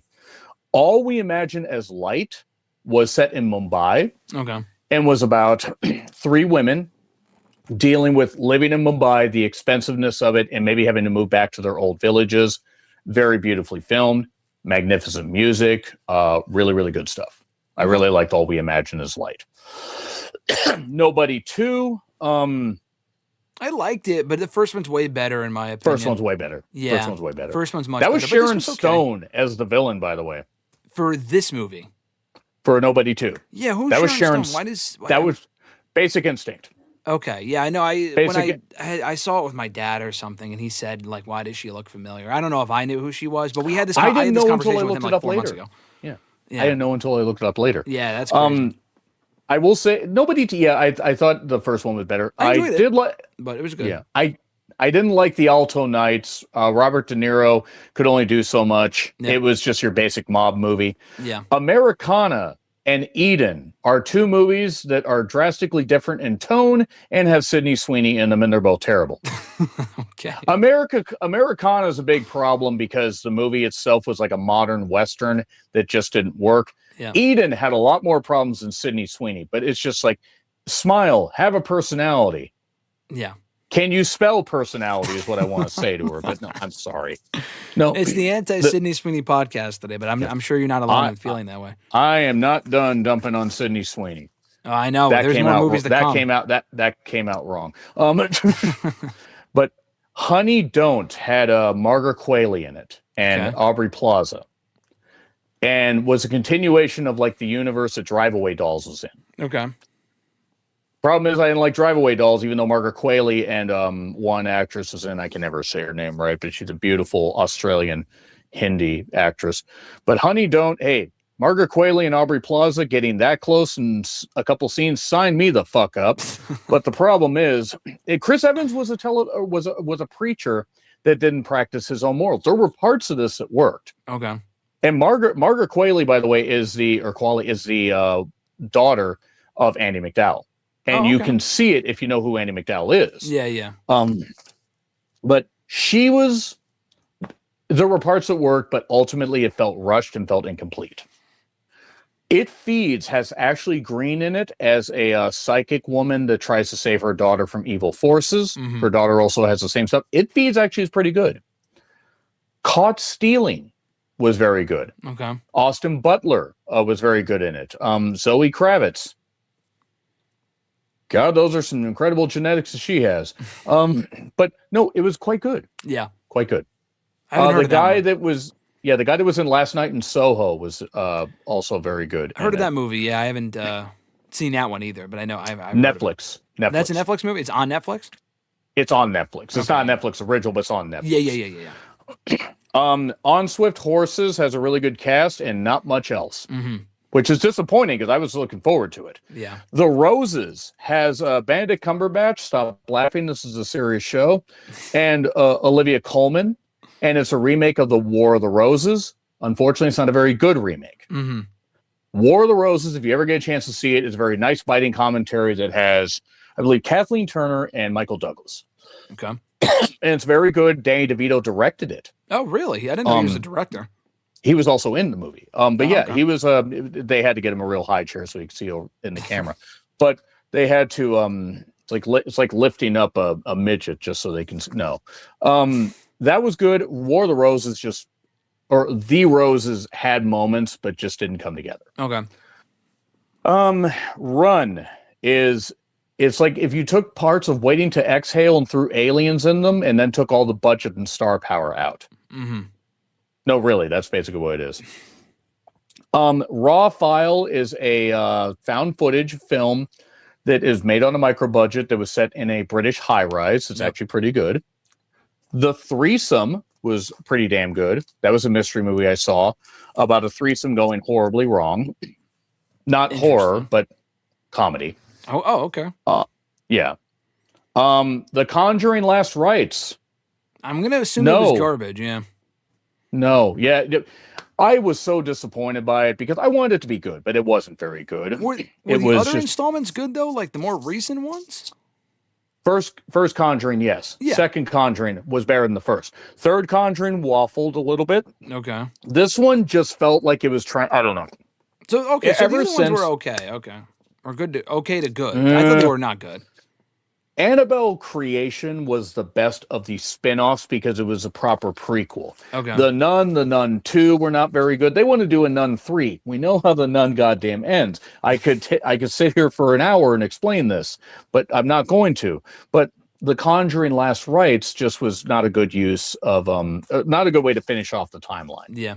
But it was the way to finish off the Warrens' story because soon after, Ed and the one that Patrick Wilson plays had like health issues. Yep. Conjuring Last Rites not good. Twinless was incredible. Dylan O'Brien is magnificent in it. It's about losing a twin brother, a twin support group, and a lie that eventually gets exposed. Mm-hmm. Heartbreaking. Very, very good stuff, though. Lurkers, one of my favorite films of the year. Archie Mataquay, the one that was in Gran Turismo. Okay. I can never say his last name correctly. Yeah. He's a pop star that is stalked by a fan that will go to great lengths that still have that fandom. Mm-hmm. Great stuff. Okay. Havana Rose Liu, who was in Bottoms, she was also in that. Yeah, you mentioned that Lurkers, earlier, yeah, Lurkers, tremendous. Splitsville, once again, Dakota Johnson, learn how to act like a human. It's one of those things about like Materialist was better. Splitsville wasn't funny. Yeah. I don't know what the fuck Splitsville was supposed to be. Mm. It was supposed to be couples splitting and then getting back together or whatever. It wasn't very good. The Long Walk. So we're just blitzing through some of this stuff, guys, because again, 341 movies. I'd be here all day. Yeah. But The Long Walk, that was a Stephen King adaptation. Yeah. Did you see it? I have not seen The Long Walk, but I remember when it came out. I probably just saw your review of it. I did not see it, though. Mark Hamill was great as the general, and there was good acting in it. Okay. I don't think that the movie was that great. I thought it was kind of just okay. Yeah. I thought there were moments that worked. I wasn't really that attached to the characters. Yeah. And that's a big problem for a movie like that. Yeah. Let's see. Screamboat. That was a Steamboat Mickey Mouse one. Oh, okay. A $2 million. Yeah, a $2 million budget. Did that come out on Disney Plus or something? No, this is a horror one. Oh, because it went into domain horror, or whatever, yeah. Free domain. Yeah, so yeah. It should have been eminent domain, and they should have taken it back. Like the state of Minnesota took that property from Vern Gagne because then we wouldn't have had to have seen this. Mm-hmm. No, Screamboat. They $2 million budget. What'd they do with the other $1.8 million? Yeah, because it looked like garbage. It was really not very good. Yeah. Eleanor the Great. It featured June Squibb, who was in Thelma. She's an older actress that's kind of gotten a bit of a resurgence lately. Okay. She's in her 90s. Oh, wow. And she's still doing stuff. Eleanor the Grave is pretty good. It dealt with stuff about the Holocaust. Mm-hmm. Not as bad as not as bad as dark as the Zone of Interest, but which I really liked. Mm-hmm. But Eleanor the Grave is pretty entertaining. Sister Midnight, another movie in Mumbai about an arranged marriage that goes south. The lead actress was great. Him, that was the football one. Oh, I remember. Yeah, there's a lot of hype around that, and it ended up being just awful, right? I did not see it. It was horrible. Yeah, I heard it. Horrible. I wanted to like it. Marlon Wayans was giving it his all. Tariq Withers, who was in I Know What You Did Last Summer. Stop trying to be a leading man. You're not a leading man. There were visual parts that worked. Yep. But a lot of this movie just was not good. It was one of the most disappointing movies of the year to me. Now I know he didn't. He produced it. He didn't direct it. Jordan Peele did not direct it. No. But the problem is. Yeah. Well, that's what I was going to. Go ahead. Yeah. They wanted to just put his name on there because he had cachet. So does he, in your opinion, my question is, does he still have cachet? Because I feel like with Get Out, it was great. I didn't like Us personally. That's fair. The other one that came out with a few years. Nope, I thought was good. I thought was better than Us. I enjoyed that one, and that got a lot of praise, and that was a few years ago. He still has cachet, in your opinion, even though his name's been attached. His name was attached to Candyman, was it not? And that movie was garbage? He might have helped produce that. I think his name might have been attached to it. Okay. He also helped produce. He helped get that Monkey Man movie distributed to theaters Yeah. I think last his name year. was on that one now, too. Yeah. that didn't do as well. Dev Patel wrote and directed and acted in it. Okay. But yeah, Jordan Peele still has cachet, but he needs to hit a home run with his next project. Yeah, I would agree with that. Yeah. But him was just not good. A Big, Bold, Beautiful Journey, Margot Robbie, Colin Farrell going through their trials and tribulations in life. It probably would have worked a lot better if they had not done it. Because it didn't come together. Dead of Winter had Emma Thompson in it. That it was about her trying to rescue somebody in a snow-covered cabin. Yep. In literally the dead of winter. It was all right. The ending was a little bit silly. One Battle After Another. I give Chase Infinity all the goddamn roles. Yep. She was great. The kid. Yep. The daughter. Sean Penn was magnificent in it. I know what you said, and I understand totally. It's one of my favorite films of the year, but I can understand why some people might have thought otherwise. Yeah, no. I can totally understand why people liked it. The acting was awesome, and I think Leo's acting specifically was excellent. I thought he was one of the best parts of the movie. The overall acting, Sean Penn was great too. Very creepy character, but yeah, no. Not great. so sure about the gun scene, how the gun was used in the that hotel scene though. What scene was that? In the beginning with him and Tiana Taylor. Oh, okay. Yeah. See, and when she went after him up against the wall and whatever. Yeah. There are people that would pay good money for that, but maybe not that way. So no, but One Battle After Another. Paul Thomas Anderson, who did There Will Be Blood and stuff like that, it was great. I really fucking loved it. Okay, yeah. But I totally get if there are people that liked it but maybe didn't love it. I get it. Strangers Chapter 2, please, for the love of God, never do a trilogy like this again. Why are we still doing this? This is so fucking bad, man. They filmed them all back to back to back. They filmed them all back to back. And it's somehow worse than the part one. And part one was garbage too. And they're making a fucking another one, like you said. Though they already filmed them all. That's why. Oh my god, it's so bad. I'm right there with you. So it was honestly one of the worst movies I've seen all year. I saw this with Alexis's brother, and we were like, "That was absolute good." It was absolute dog shit. I need to go finish it. I need to go finish the trilogy. Was my comment after seeing the second one. The hospital opening, okay, it was fine. I kind of see where they were going with it, but then it didn't really go much of anywhere. No, it was just boring for like 90-ish minutes or whatever. It was just it was just a filler movie. You could see how they chopped up the movie into 3 different parts because it was a fucking waste of time. Nothing was really accomplished.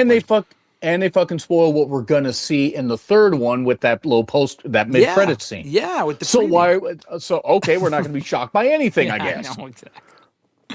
Bone Lake was a really entertaining horror movie. Okay. About couples at a house that booked the same Airbnb. Yep.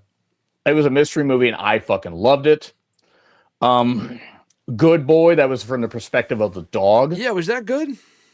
It was really good. I can't watch it again. The dog does not die. Yeah. I want to say that. I heard that. It's the director and the director's wife's actual dog, and they had to film it over 400 days because you can't get a dog to do everything, Yeah, of course. They would just do stuff. It was great. It was a great movie. It was fucking heartbreaking. I had to come home and hug my goddamn cat afterwards. Oh my god. Okay. It's just heartbreaking because an animal can only do so much. Yeah. And really, just it was just great stuff. Yeah. The Smashing Machine was terrible. You hated it? Fuck you, Dwayne. How dare you call yourself a serious actor? So the movie itself was not amazing. I did think it was a very good movie, but I thought I enjoyed it more so for Rock's performance, for the simple fact that I thought he put forth more of an effort here than a lot of the other movies he's done. I will agree there. That's a low bar. It's a low bar. Yeah, it's a very low bar. Emily Blunt, who's great, she was only given so much to do. The thing is it was very much a niche movie that had way too much marketing. And he may win a Golden Globe for his acting. He shouldn't, but he probably will because I think he's nominated. He is nominated. I don't know if he will, but we'll see. Well, did the Golden Globe? I'm not sure. Timothy Chalamet from Marty Supreme should. Oh yeah, he probably will. Yeah. But he so let's see. VHS Halloween was actually returned to form for the VHS anthology franchise. Okay. Pretty enjoyable.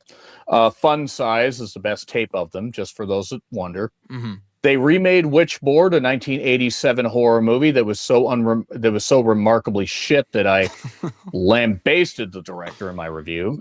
Tron Ares was terrible. I don't really care about Tron. I didn't see any of those. I love Greta Lee. What a talent, what a beauty. But she could only do so much, and Jared Leto is a fucking weirdo. Yeah. And after Tron Legacy, what else can you do? All right. Woman in Cabin 10 had Keira Knightley trying to figure out who murdered somebody in Cabin 10, and it was terrible. Okay. Black Phone 2, I didn't like at all. Really? Did you think it was No. worse than the first one? I like this movie quite a bit, actually. Even more than the first one, which I know you love that movie. You loved the first one and you hated the second one, right? I remember seeing your review. We were surprised.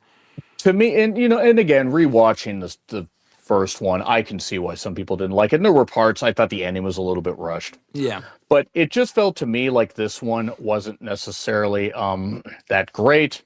Mm-hmm. So that's a thing. Great. Now I have to wonder if I can plug my phone in and still do this charging. Sure. Hang on a second. Yep. Yeah, no, take your time. Yeah, there were a lot of big movies that came out last year. All right, let me just move my phone over here, and I'm going to see if this will still work. Let me know if you can still hear me. Yeah, I can still hear you. After this. You can still hear me? I can still hear you now, yep. Okay. What's your phone number get down to? What did your the percentage get down to? Oh, it's 4%. Closing in on those last plug couple. it in, and I still think use it if necessary. I can just call in on my. Oh, it's okay. It's charging. Okay, no, you're cool. okay. Good. Yeah, I can still hear you though. I can still hear. All right. I honestly. Okay, now we don't need to rush as much because I didn't know if I don't know about technology, folks. Like, No, I don't blame you. You're fine. You're good. We're in right, give me October just anyway. two- We're winding down regardless, so you're good. Give me 2 seconds. I really got to piss. Yeah, go take a talk piss, amongst yeah. yourselves, folks. Yeah. Yeah. Yeah, no. Fernando was saying Happy Gilmore 2 was trash. Killing the wife took me out. I did not understand why they had to do that. That immediately was a fucking stupid decision. That made zero sense to me whatsoever as to why they did that. I think they thought it made the movie better or for some mistakes to overcome. I think they just did that just so because they ended the first movie on a high note with him being happy and whatnot, no pun intended, and then they immediately had to kill the wife and then just make it make it depressing from the get-go. That was completely stupid. Fernando also said Sydney Sweeney makes Ava Rain the life of the party. Yeah, no, definitely. She somehow also has less of a personality than Ava shockingly does. Shawty's saying that Sydney Sweeney's going to win an Oscar and an Emmy. I mean, keep trolling there, Johnny. Nathaniel said earlier, there's a movie called Killer Whale coming out this year. It's about an orca attacking people. If it's so bad that it's good, then maybe I'll see it. It's not on the top of my watch list, but if I hear decent things about it, maybe I'll have to check it out. Happy Gilmore 3 and 4. God, I fucking hope not, Johnny, but at the same time, that first one made so much. That second one made, I don't know how much. I mean, it didn't make money because it was on streaming, but it got so much buzz that I could see them doing another third and a fourth one, and I fucking hope not because that second one was absolute garbage. Third and fourth, what? I dare I say Happy Gilmore. He was talking about it earlier in the chat. Depending on how many stars the still want to viewership, do it. yeah. Well, and think about it. Sandler's still marketable. I'm not even knocking Sandler as a person. Yeah, I think Sandler has his he's still a draw. Sandler is pretty good. Uncut Gems. Uncut Gems was amazing. He's not in everything. Like everything he's in is not awful. It just depends on the writing and the movie and whatnot and whatever. Spanglish is one I think that people realize he could actually have. Punch Drunk Love was just before that. Okay, yeah, no, I haven't seen those, so I'm not sure. But it was remarkable about that. But they could do another Happy Gilmore. I don't know if they need to. Yeah, no, they definitely don't need to doing it. I wouldn't be shocked. Yeah, would not be surprised. But we're in October now. That's where we left off, and we were talking about Black Phone. Yeah. Here's the thing about Black Phone 2. I like Mason Thames, the actor. Yep. The kid. Yep. Yeah, the one that was in How to Train Your Dragon as well. Yeah, and then How to Train Your Dragon. He was also in that. He was also in another movie that I'll be talking about here in just a little bit. Wait. in a little bit somewhere. Yeah, he was in When the multiple fuck big did I see movies that? this year. He was actually. He's a very good actor. Yeah, And he was I think good. he's only. I think he just turned 18, if I remember right. So That's with that much insane, under yeah. his belt, Yeah, that's he's already crazy. doing. Good for him. He's got a bright future, hopefully. He does. But Black Phone 2 for me, I just feel that so much of it felt unnecessary. I'll make a comparison. Some horror fans may understand this. Sinister and Sinister 2. Okay. For those that know, you know. That's the comparison that I make. Mm-hmm. It felt unnecessary. I understand what they were going for, the grief, that kind of stuff. I get that. And it makes sense. It makes sense why they're doing it. But while, yes, it went a little horror silly, making him basically Freddy Krueger haunting the dreams. Yeah. I think that there were just parts to it that a lot of it didn't work for me. Mm-hmm. I liked the girl. The one that played his sister. I don't remember her name. I think she's got a bright future as well. Yep. But I thought they made her quips in the other one, in the first one, felt genuine. In this one, they felt forced. Okay. To me. Yeah, no, I could see that. I could see that though. I do understand why you liked it and why others. There were more people on your side that liked this compared to the other. Yeah, and that's surprising because the first one, I didn't love that one. I thought it was good, but it got a lot of critical acclaim, including from yourself, among others as well, which is why a second one was made, obviously. Well, also it was successful at the box office. Yeah, very successful. Very successful. It was a rare Blumhouse good one. Yeah, made some money off of that one. I mean, there is one other I got to mention. Josh O'Connor, who you saw in Knives Out. Yeah. He was in something called The Mastermind that came out from Mubi, M-U-B-I. It's the one that did The Substance and stuff like that. Oh, okay. All right. And he's a very good actor, and I don't know what The Mastermind was supposed to be, because he was like a guy that was trying to be an art thief, but then things went south, and it was set in the late 60s, early 70s. It might have been the early 70s. I'm trying to remember. But it was a mystery movie, and the ending came, and I'm not going to spoil it. I mean, it wouldn't matter. I mean, you've seen it. But the ending came, and literally somebody said, "Oh, what the fuck?" And I'm like, and I said, "If you don't mind me saying, sir, that summarizes my entire thoughts on the movie too." That's fun. But Josh O'Connor is a very good actor. Yeah, he was good in Knives Out when I saw that. He was Challengers. Yes, he was in Challengers. Yes, he was. It was him and Mike Feist, however you say that, Faist. Yeah. Has Zendaya. I get it with Zendaya now. I didn't get it necessarily with her acting before at Dune. Dune, come on. I thought you liked Dune. I don't like Dune. You don't like Dune. Might be John. We might be the only two people who don't, to be honest with you. Those movies are considered like fucking cinema, and I am bored to fuck. The second one I did like more than the first, but it was still pretty boring though. They're visually impressive. They are. That's Timothy probably the only Chalamet positive thing I could say. Yeah. Javier Bardem is a very good actor. Yeah. It's a great cast. Great cast.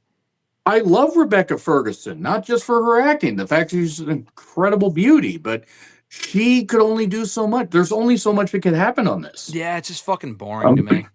And they're doing the third one? Oh, they're doing the third one. They'll probably make more beyond. They're doing a show, or they did a show. I think they did a show already. Yeah, I don't know. I didn't bother watching it because why? Yeah. Pivoting away a little second, actually, now that we're kind of horror-like. Did you see it, Welcome to Derry? I did. What did you think? I fucking loved it. I love the show. I was scared for a second that you were going to say that you thought it was shit, which would be fine. But I love the show. There were a couple episodes, I think right around 4 and 5, that start not dragging necessarily, but I think there were parts of it that felt like a little bit padded. Yeah. I mean, it's an 8-episode show, so I mean, yeah. But 8 episodes, they packed so much in. The first episode, when they did what they did in the theater with the kids, yeah. I was like, okay, they subverted my expectations. I thought we got our kids here. But the woman that was Pennywise's daughter. This isn't necessarily a spoiler, by the way. You can figure that out, folks. The adult woman, the adult woman. She was in 12 Monkeys. Oh, really? Okay. Yeah, the movie 12 Monkeys, not the Okay. series. She's in her 60s. Really? She's in her Wow, fucking I would 60s. think she's 40 Yeah, I know, something. yeah. Looks remarkably good. I thought they did great with casting the kids. I thought the one that played Lily, I thought was great. The one that played Marge. Oh, that part in episode 7. No, that was with Rich.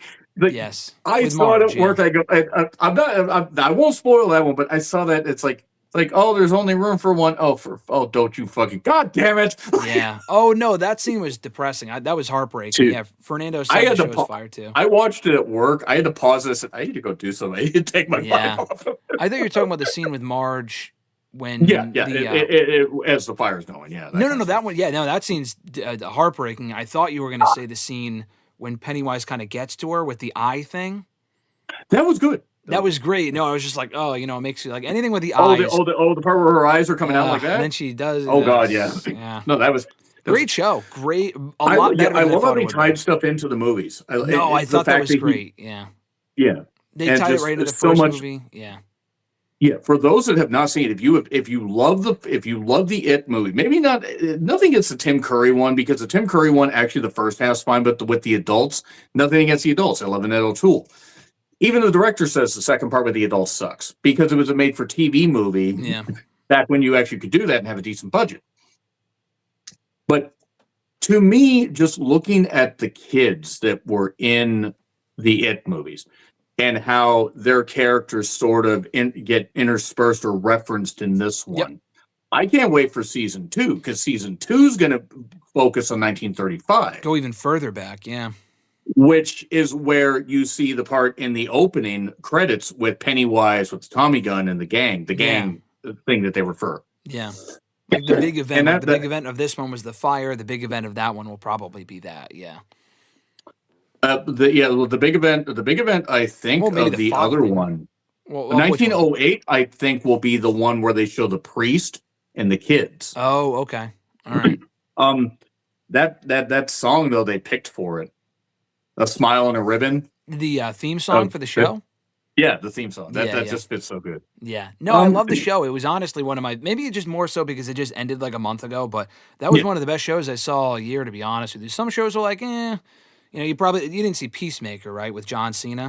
I did not. I've heard good things. I love the show. Had a mid-season finale. Stranger Things was kind of up and down. I thought the most recent season was great. Welcome to Derry was one of the best shows I saw all year.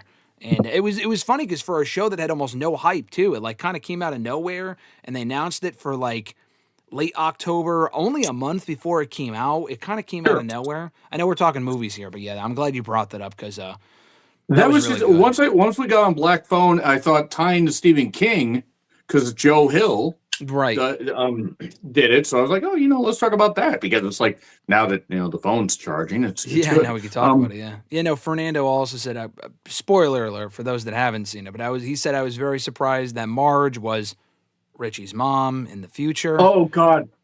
The instant they said that, I was pissed. I did not get that. Yeah, no, I had seen the theory about it beforehand, so I kind of expected it. But I mean, because it makes sense, because her name, the kid that she likes, is Rich or whatever in this show, so it makes sense that she would name her kid Richie in the future. He also said Welcome to Derry was the best new series of 2025, which I would probably. I remember when they referenced his mom's name like once in the movies, and I was fucking pissed. But that was good. No, the black spot. I loved. I just loved how everything tied together. But that scene in the black spot with the fire and stuff like that, so well filmed. Yeah, so good. Great cinematography in that. Yeah. So. But that's just one I had to absolutely shout, because that's one of the few series I actually watched. I know, yeah, you watch a lot of movies. I wasn't sure which movies or what shows rather you saw, but no, I'm glad that's you watched the only show I watched. No, I'm glad you watched it. I also wasn't sure, even if you had seen it, if you would have liked it too, because it could be very hit or miss with some people. But it actually was. Alexis had no interest in watching it, by the way. We watched the first episode, and she was almost like mad at me. She was like, "Fuck, you got me. This show is like good," and she was hooked after that. Right? I'm like, I told you. I was very, very surprised by how second one of the day, folks, because I gotta be up till about 10:30 a.m. Oh God, the Jolly Watermelon Jolly Rancher one. It's not one of the WWE C4s that they were promoting a few years ago. No, the WWE ones are blue raspberry. I think I had that one. That was not too bad. It was okay. The Barry Powerbomb one is not that great. And then there was one, I think there was another one. I got a bunch of these drinks here because you can get them on a sale. There you go. But I really enjoy it. Yeah. They have no sugar, by the way. There you go. I already have enough sugar as is. But no, it welcomed to dairy. There were a few parts where I thought it dragged a little bit, but they've really built up the Cold War aspect. Yep. So the first line from Bill Skarsgård, duck and cover, kiddos. Okay, good. All right, fucking sold. There we go. Yeah. Magnificent. Great. And I don't know if you heard this. Well, we'll move on back to the movies. Yeah. But he didn't show up he didn't see the kids on set for the movie until he showed up in makeup to have the reactions be visceral. Oh, that's cool. I did not know that. That was a director choice. Yeah, that makes sense. It's pretty cool. No, the movies were good. I like the first movie more than the second because it's the same thing as you mentioned. Like the adults, it's not really as scary with the adults, and it kind of gets a little goofy. But I think the first one was great. I love this show as much as I like that first movie. I think I did like how they tied the turtle thing too, because that's like one of the that's one of the things that ties into Pennywise and stuff like that, as far as like thing? Where he comes from. What was the turtle thing? The turtle is like, I might have to send you a video. It's from a channel called Looper. Okay. But it ties back into like another creature from where Pennywise comes from. Oh, okay. I don't know if I caught that. I might have to, definitely send that to me. They had the turtle mascot, and then they had like the turtle. There were turtles in the show. Yeah. Not the Ninja Turtles. We didn't get any bacon, egg, and cheese in this. Yeah. Did you see that one, Mutant Mayhem? Yeah, the one that came out a few years ago, the animated movie. Last year. Was it last year? Yeah, it was 2024. 2024, yeah. I did see it. I actually liked it. Did you not like it? No? I enjoyed it. I liked it for what it was. My problem is I'm so much of an 80s and 90s you like child. The live action ones, yeah. Well, no, I meant the cartoon. The live action. Once we got to Kevin Nash as a super shredder, as Splinter or whatever, or not Splinter, fucking super shredder. Yeah, I get the two mixed up. That's the fucking rat. Yeah. In all honesty, the first cartoon's great. So but I get it. No, they're going to make another one, and I get it. Look, it's not my animation style, but A.O. Edinbury, who I talked about from Opus, I believe voiced April O'Neil, and she's great. I think that there's definite appeal to it. It just wasn't. It's a generational thing. Yeah. But so after Black Phone 2, we'll go back to that. Good Fortune. That was a Keanu Reeves one where he was the guardian angel. Didn't like that one. Didn't like it. We saw it for Alexis wanted to see it for Keanu Reeves. And I like Keanu Reeves. She loves Keanu Reeves. So do I. We like Keanu Reeves. We like Keanu Reeves here. And not really that good. The main guy, or whatever his name is, he's not funny. He's not lead material. He is good in an ensemble. Yes, he's not good on his own. I did not think he was that funny. We left. We were like, Aziz Ansari or something like that. I don't know. You're probably a lot closer to it. It's something like that. Yeah, not good. Yeah, I didn't like that movie. I like Keke Palmer. That was one of his I like her. Yeah, I like you mentioned her earlier with something else, and I like one her of them days. Yeah. She was also great in Nope. I thought she was great in Nope. She was in Nope. I forgot about that. Yeah. Yeah. No! Run! Yeah. But yeah, Good Fortune. There were good ideas. Yeah. I thought Seth Rogen was good. I like Seth Rogen. Yeah. Seth Rogen. He's Seth Rogen. Cutting certain people. Cut James Franco off as everybody else should have. Dave Franco turning out to be the better of the two. James Franco, talented guy, but maybe very don't do that. Yeah. I don't want to mention the words because I don't want to get flagged, but sure. You know. Yeah. Good Fortune, just to me, I don't think necessarily worked. No, it didn't really work. And Keanu Reeves, you could tell Keanu Reeves was trying. You could tell Keanu Reeves was having a blast. Yep. Probably Keanu Reeves was like in his late 50s, early 60s. Yeah, somewhere around there. And he married some woman, and people were like knocking her. I don't even know her name, but he's happy. If she's happy, he's happy. Yeah, I know. He's a good guy. What was it? The one in the new Hellraiser that came out a few years ago. Yep. I haven't seen him. I think he was dating the actress that played Hellraiser, and it turns out I guess she was a trans woman, or still is. I don't know. I'm not here to judge. Mm-hmm. But they say, oh, it's like, well, she's a trans woman. I said, okay, so she's a good actress. I don't remember her name. I just say this, guys. Let's support LGBTQ people here. Come on, they're people trying to live their lives. They've been around a lot longer than any of us watching this stream right now. Sure. No, I like Keanu Reeves. Yeah, Keanu's good. I just wish that the movie had leaned more into being funny, because the parts where it's like, you're smoking again, leave me alone, Jeff. That's all I got. I don't know why that was funny. Oh, outside? No, I like that. But there's another R.L. Stine movie that came out, by the way, this year. What was it? Pumpkinhead. No, I don't remember that. I don't think I definitely didn't see that shit. It was on Tubi. That's probably why you don't remember. Oh, okay, that's probably why. Yeah. No. Terrible. It was more Goosebumps R.L. Stine than it was Fear Street R.L. Stine. Sure. There were parts to it that could have worked. The thing is, it did look cheap. If you're not familiar with Tubi, it's an ad-based streaming service, folks, and you got to put up with some ads, hence ad-based. Yeah. There are some movies that actually aren't that bad. Yeah. There's one from Australia that I saw. I don't remember the name of right now. That I actually got some of the cast members that chimed in and thanked me for the review. That's cool. Yeah, which surprises me. You never know who's watching. I remember when I reviewed the third Birdemic. Yes, they did the third Birdemic movie. The main actors chimed in. That's awesome. They were entertained by it, because I said, look, I'm sure they're very nice people, but why are we making 3 of these? Yeah. But anyway, Pumpkinhead, it had a very bleak ending. Mm-hmm. If for the few people that might have seen it, had a very bleak ending, but just a lot of it just didn't work. Mm-hmm. It didn't. It wasn't. I don't know. I was probably the wrong target audience, because when Fear Street books started coming out, see, Goosebumps appealed to around my sister's age, because my sister's a couple of years younger than me. Okay. And she was just about out of that bracket. Fear Street appealed to me more. They started coming out in the 80s, and I think Goosebumps started coming out in like the 90s when he wanted to do more kids movies. Yeah. Kids movies. Well, he did. Well, actually, they did a Goosebumps television show. Yeah, they had a show. I watched the show, yeah. Didn't they do one on Hulu or something like that, or whatever it was? In the last few years? Or Yeah. they did one on Disney, yeah. Well, it might have been Hulu, but yeah. Disney. Okay. Justin Long, I think, was in it. Yeah. Yeah, that's right. Yeah. Justin Long actually was also... He was in another Barbarian. movie they'll talk about here in a bit. Yeah. But he was also in Barbarian. Yeah, he was in Barbarian. Yes, he was. But yeah, Pumpkinhead, just not necessarily Not good. good. Other Olga Kurylenko was in this. She was a woman going through a whole lot. This is on Shudder.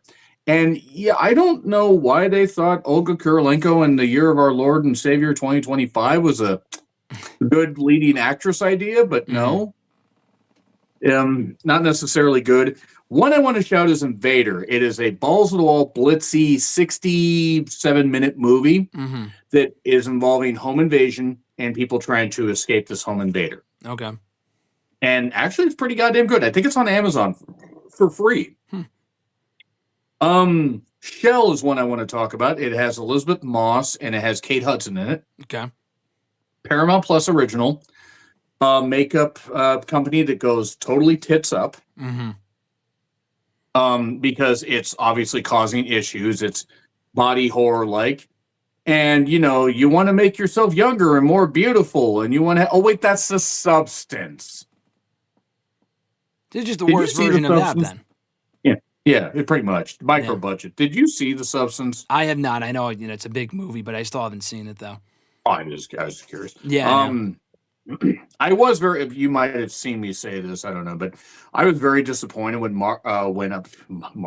Mikey Madison won for Best Actress over Demi Moore. Nothing against Mikey Madison in Anora. From Anora, right? Yeah, I still haven't seen. That's on my list to watch. Alexis wanted to watch. I don't know. Check Hulu. I think it might be on Hulu. It was on like Disney/Hulu. It was. Yeah, I saw it on there at one point. Yeah. It's because of the studio. I think they have a deal with Neon Studios. Okay. A24 has a deal with Max and stuff like that. That makes sense. But The Substance is really good, but Demi Moore, in my opinion, should have won for The Substance, but she won a Golden Globe. Shelby Oaks was done by a YouTuber named Chris Stuckman, movie critic. Yeah. He did that was movie? the one that he got crowdfunding for. Yes. Kickstarter. I think it was Kickstarter. Yeah, the movie reviewer guy. Yeah. Who's been doing shit for a while. I mean, he did a long form video because he used to be part of a Jehovah's Witness family. I saw that video. Yes, I did. I saw that. You know what? He went through so much, and I totally respect him for standing up for his beliefs and standing up for what he wanted to do, because a lot of people would have fallen in line. And credit to him, he followed his dream. A lot of people cut him off, he said, or something like that.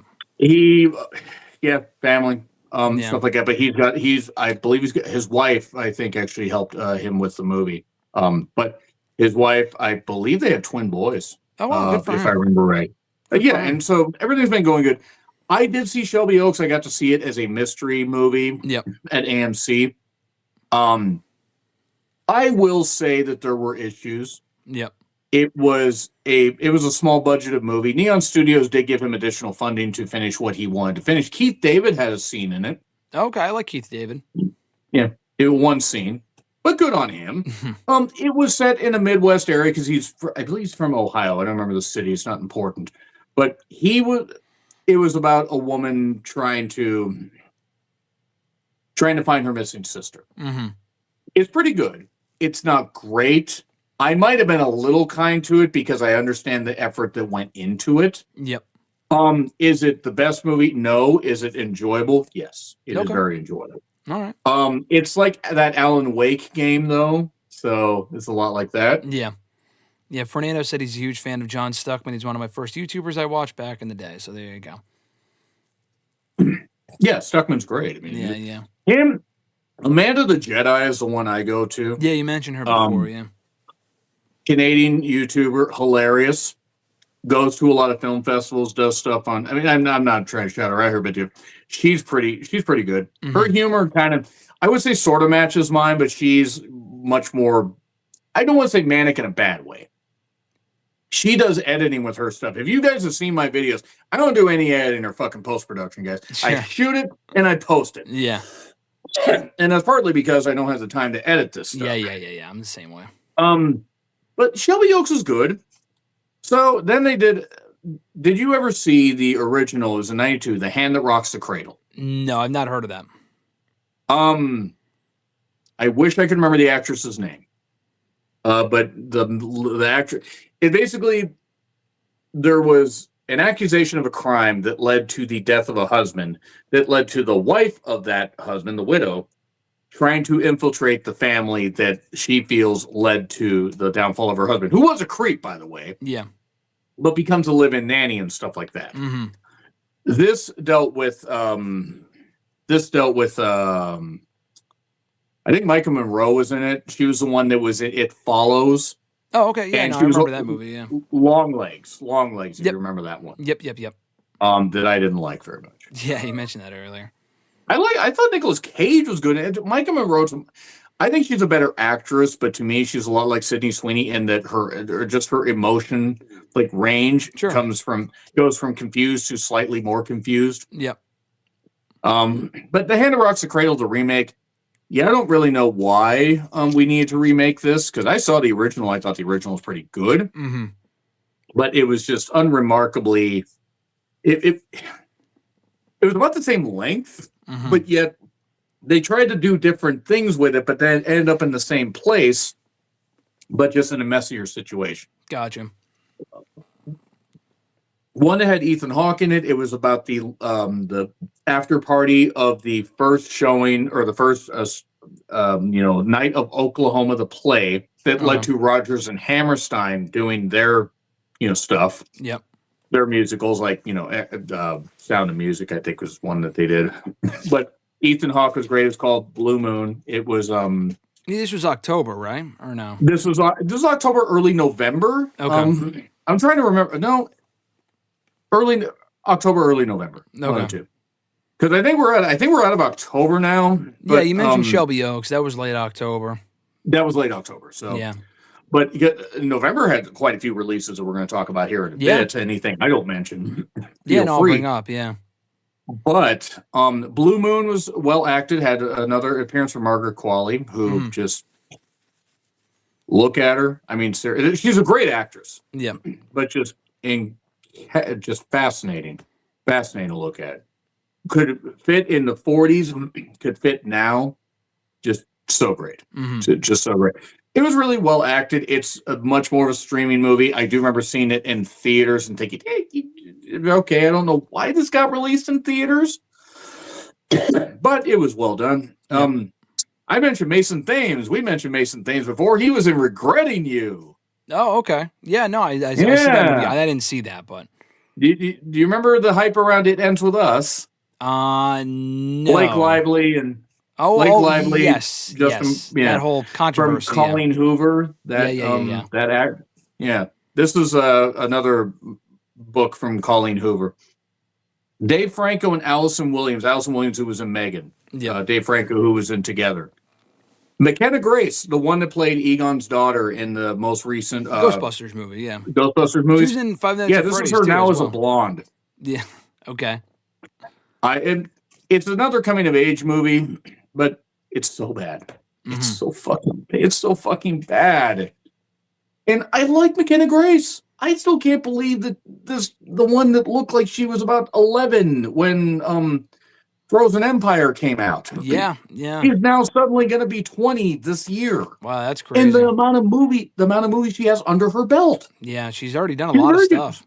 Yeah. She's a very good actress. She was in Annabelle Creation. Oh, okay. I didn't know that. No, Annabelle Comes Home. Sorry. Okay. But they had, and Allison Williams and Dave Franco. I'm not going to spoil much of anything. Not that there's much to spoil. But they had them who were in their 30s. Yep. Playing teenage versions of themselves in the first scene. Yep. Teenage. I mean, she's like, yeah. She's already a teenager. Yeah, but my point, no. They had Allison Williams and Dave Franco as they are. Playing teenage versions of themselves. Oh, that's weird. In the flash or in the opening scene or whatever it was. Yeah. Fuck. Like, how old is Dave Franco now? Isn't he in his 30s or something? Dave Franco's in his 30s, late 30s, mid 30s, something like that. Yeah. Allison Williams about the same thing, maybe early 30s. I'm trying to remember. Yeah. But yeah, they did that, and it didn't look right. And the movie just, however, I'm trying to remember who else is in it. It doesn't matter. Willa Fitzgerald, who was in Strange Darling. She was also in the Scream show, Scream TV series. She's been in other stuff, but the movie is a mess. Colleen Hoover probably should focus on her son being an alleged not good guy. Yep. But yeah, you want to talk about coming of age? Yeah, this movie refuses to grow up. Justin Long was in a movie called Coyotes. Did not see that. You're better off. It was like one of those monster movies. There was a bad CGI coyotes in a California wildfire. I think the Californians have more to worry about than fake coyotes. That sounds like a streaming movie. That wasn't in theaters, was it? It actually got a limited theatrical release because theaters are so desperate for content to fill out the time slots. Okay. I saw it on streaming. Okay. Because it was literally playing at like 3 theaters, one showing each day, and it was late, and the closest one was South Center Mall, which is 20 miles north of Tacoma. Yikes. If I Had Legs, I'd Kick You was another one about a mother going through some shit. Rose Byrne, who was in the Insidious movies, was also in 28 Weeks Later. Magnificent actress, great stuff. Conan O'Brien was her therapist in this. Yep. He was pretty funny. Yep. That's a great movie. Christy, let's talk about Sydney Sweeney. I haven't done that enough. She played a boxer that actually was a female boxer that was on the undercard of a couple Tyson fights. Yeah. This was a true story, yeah. She wasn't bad in this. She wasn't the problem. Oh, okay. That's surprising. I thought you were going to say she sucked in this one because a lot of her movies aren't great, and this made almost no money, too. She could, I think it made like $2 million at the box office. Yeah. It was a mystery movie, and they opened with a message from her, and I go, It just goes with Mr. Burns. We did 20 takes, and that was the best one.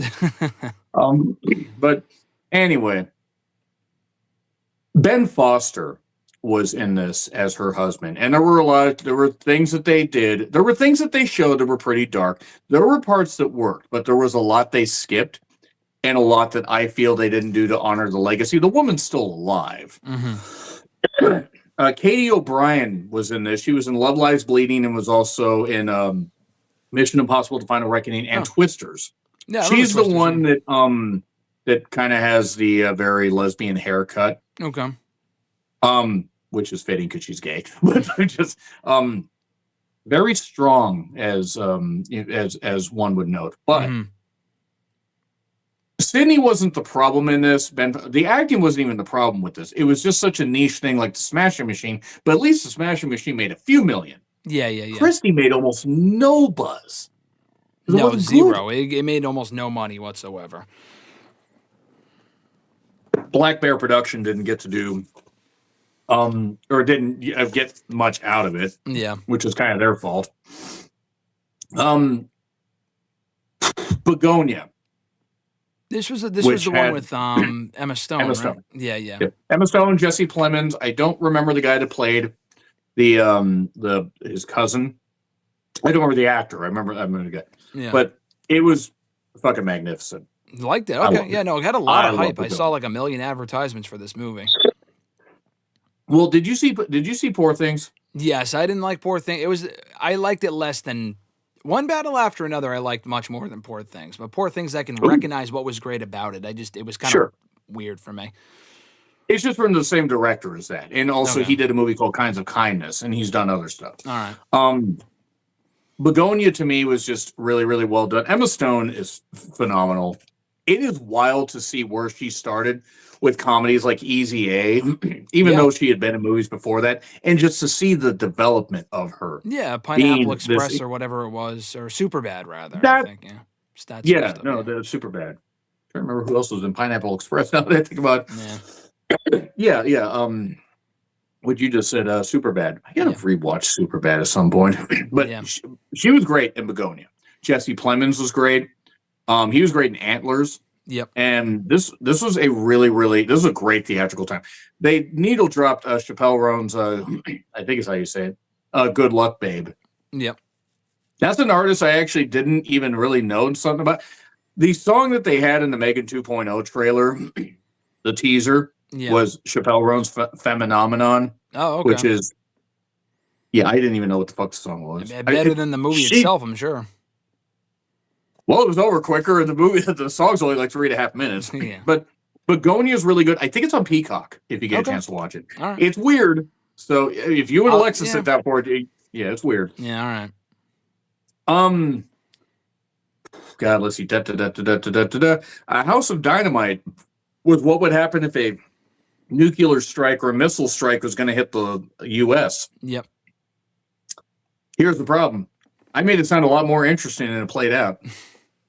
It's from the person that did the Hurt Locker and a couple other things. So, and there was talent in the cast. Okay. No, Idris Elba, I think, was the president, or was he? Yeah, it's funny. He was a British prime minister and heads of state, and then he was a president here. A similar role in that movie, yeah.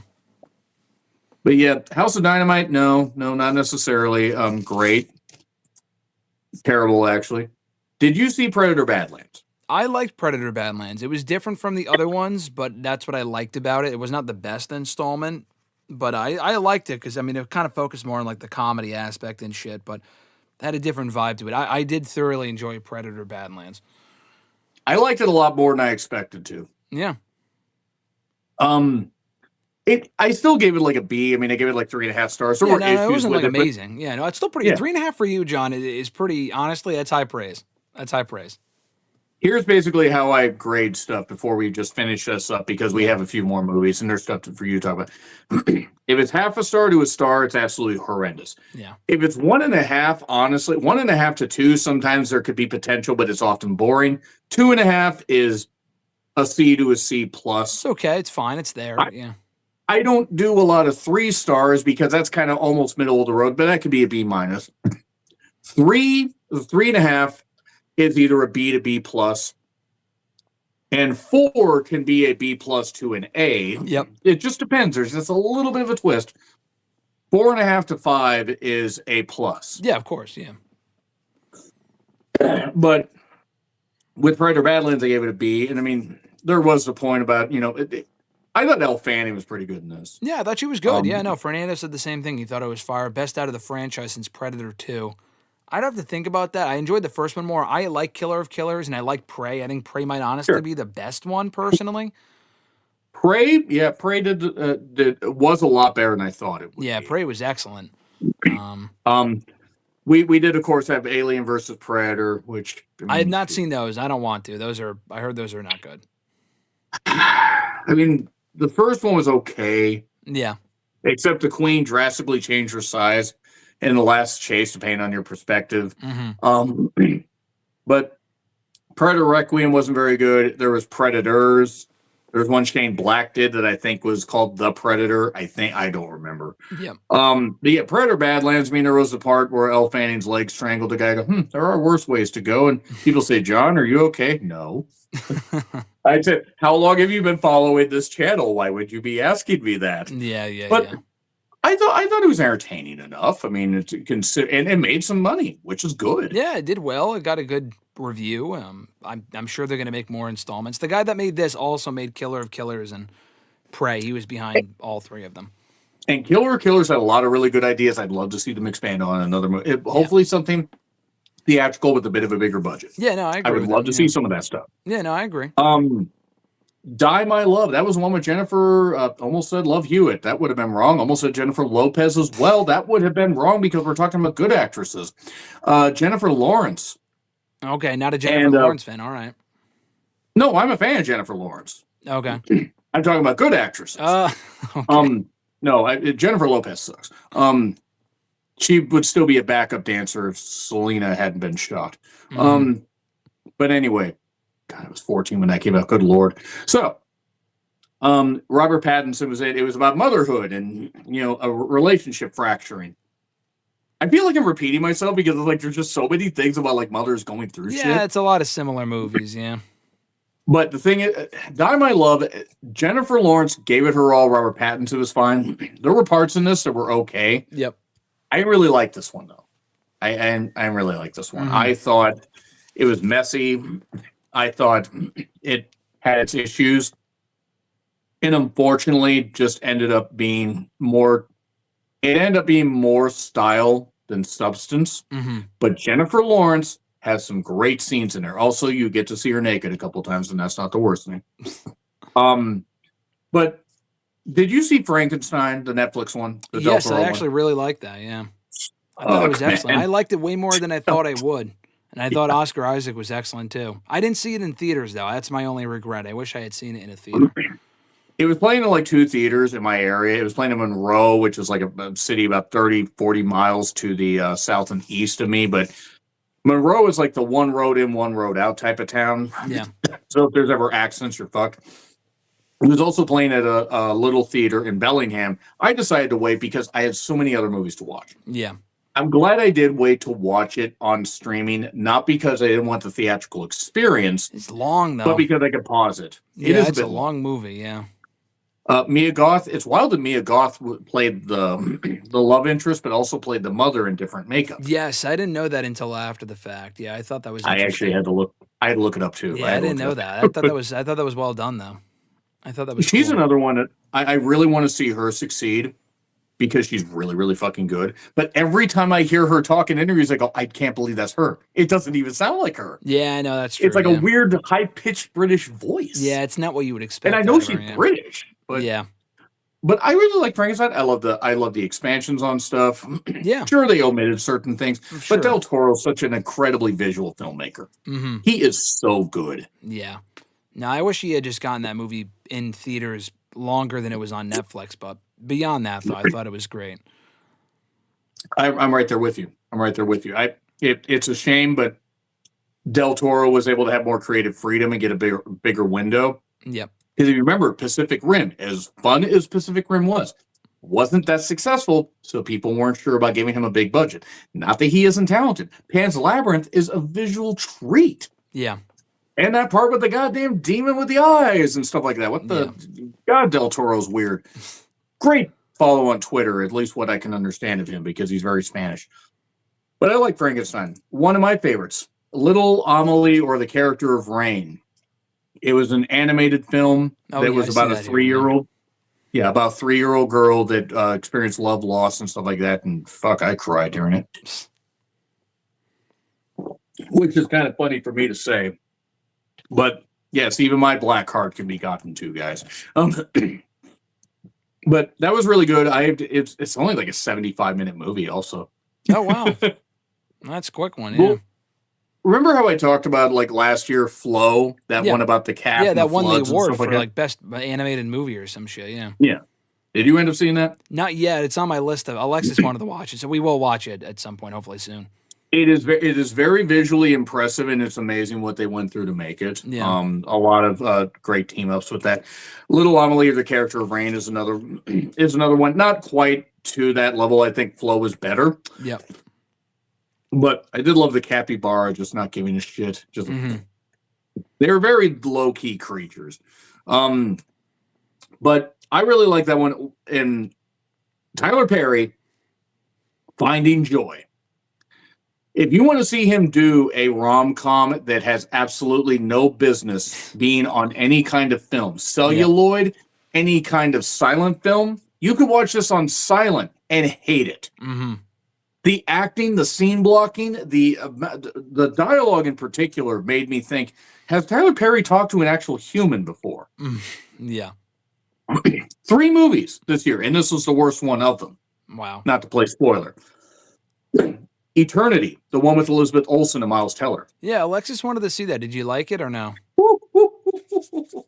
Good movie. Okay. Oh, God, yes. Oh, God, yes. Wow, okay. Oh, it was heartbreaking. It was A24, but just great stuff. Just really, really great. Is that on? That's not on streaming yet, is it? That came out like 2 months ago, so probably not. But yeah, probably not. I think it's only available on early access on demand on Amazon. You can check. It might be coming out on HBO Max soon. Yeah, it'll probably be on one of the. Yeah, it's not on anything yet, but you are right. I think you can rent it now on Amazon or some shit. If you can rent it for a few bucks, it's one thing. But if it's still like the $19.99 price, don't do it. Not that it's not worth watching, but why spend $20 on something when it's going to be cheaper? So yeah, exactly. Yeah. Check this Friday. That's usually when new stuff drops. If it's not, maybe it might be a discounted price. But Eternity, Elizabeth Olsen was really good in this. Okay. Divine Joy Randolph. Did you see The Holdovers? Yes, I liked The Holdovers. Yeah, the one that was the cook, the black lady. Yeah. She was really good in this. Okay. Didn't have Paul Giamatti. Paul Giamatti with his Shawn Michaels eyes, I called him. But she was really good in this. I forget the name of the guy that was kind of the competing. Because it was about a plot where a couple died within months of each other. Okay. And then their younger selves had to pick which eternity they go to. Yeah. That's and why then I'd there's seen the basic first premises, love. Yeah, there's the first love and her lifetime love. Yes. Yeah. And really, really good. I did not expect to enjoy it as much as they did. I thought it might be good. Yeah. But really good stuff. Yep. Playdate was the one that had the guy. It had Kevin James in it, and it had the guy that was Jack Reacher. Oh, the actor. Yeah. I know who you're talking about. I don't know what his name is. Can't remember the name for. I mean, he's a nice guy. Yeah. Big as a house. I mean, as far as but it just wasn't very fun. Mm-hmm. Like, I guess it was kind of making fun of family comedies, but in doing so, it kind of was mocking itself. Yeah. And The Carpenter's Son, I guess a horror version of Jesus. Mm-hmm. A teenage Jesus. The one that was in The Crow, FKA Twigs, is in this. Oh, the new Crow, the bad Crow movie? Yeah, the new Crow. Stick to singing is all I want to say to her. Nicolas Cage. Great actor. Yep. It was in the biggest theater that we have in my area. 340 movies, or 340 seats, rather. I was the only one there. I'm like, why is this in the biggest screen? It should have been in one of the smaller screens. Yeah.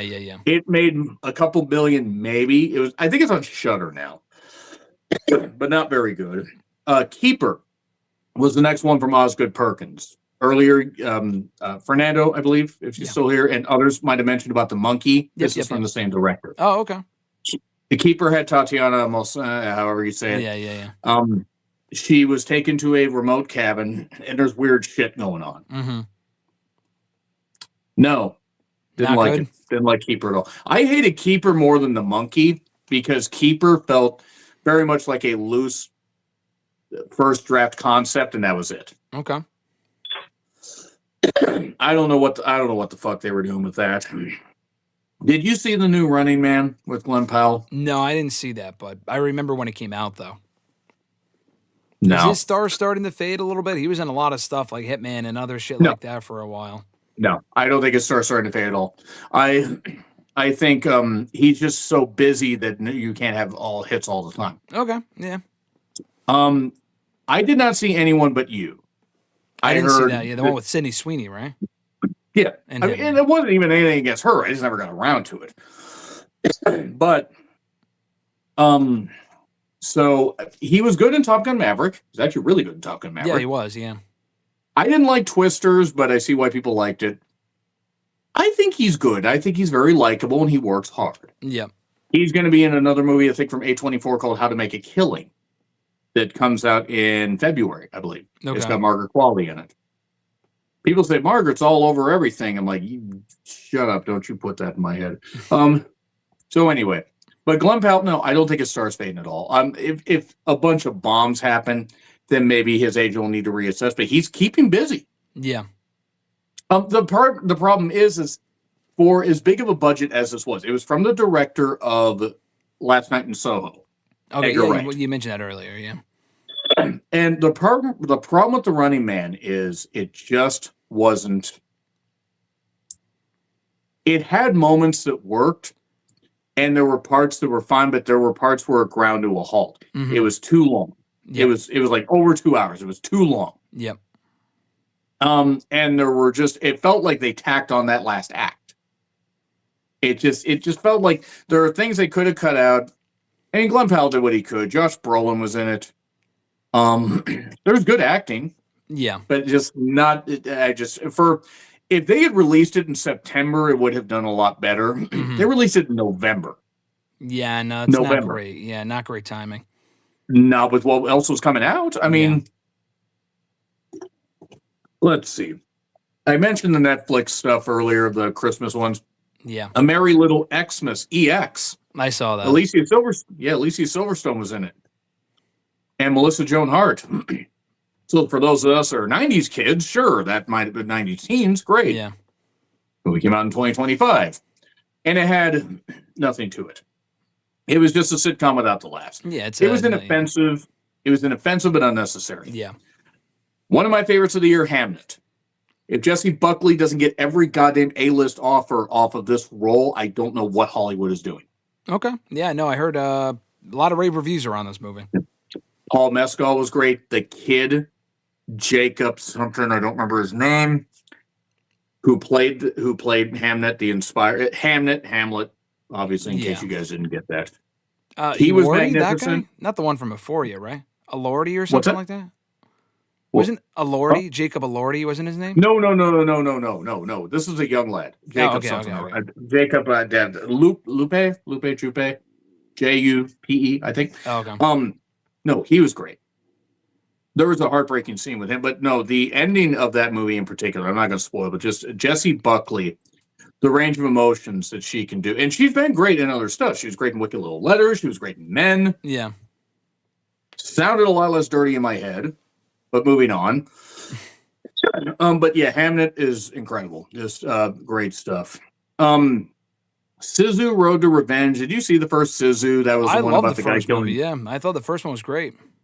This one was really good. Maybe not as good as the first one. That's what I've heard. I still want to watch it, but yeah. Oh no, it's really entertaining. Yeah. It's just the problem is what else can you do? I mean, like with after the first one, yeah. No, I don't really think it necessitated the sequel, but it was it was good. I'll have to watch it at some point. Yeah, the dog is fine, by the way, just in case anybody's wondering about the dog. The Astronaut. Let's put Kate Mara in a very generic, sci-fi movie that sucks.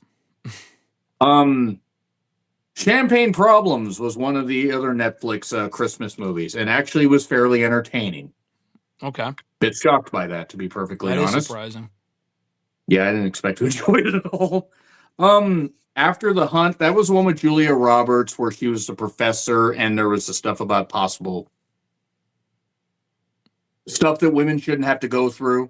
Yeah. In college, A.O. Edinbury was in it, and it was from the guy that did Challengers, Luca Guada, however you say it. Yeah. Not good. Very boring. Very toothless. Okay. He usually can dive into a subject like this. Mm-hmm. But it got a theatrical release for a bit and then got put on Amazon. Mm-hmm. Now I gotta ask, Wicked for Good. Did you see Wicked for Good? Yeah, I liked Wicked for Good. I mean, the first one was way better, but I thought the second one was good. The music was more memorable in the first one. Better story. Didn't like the ending, but I know that's true to the screen, whatever, the fucking stage play or whatever. But I liked it. No, Alexis really enjoyed it, but the first one's, I think, better, even though it's not my cup of tea anyway. The first one I enjoyed despite my reservation or despite my unwillingness to. Because Ariana Grande and Cynthia Erivo had great chemistry. Yep. I agree with you on the songs in the second one. It just something felt like they pulled the magic out of it. There was, Changed for Good and the No Good Deed Goes Unpunished. Yeah, there are still some really good songs, yeah. Yeah, those are some really good songs. The problem is you had to wade through all this other bullshit to get to it. Yeah, it's just the movies are very long as well. And this one was like 20 minutes shorter. Was it felt really? longer. Yeah, it felt longer, didn't it? Yeah, it did, yeah. It ended up being, I gave it like 2 stars. I didn't end up enjoying it. I was rather bored by it, but Okay. I was like, let me watch it.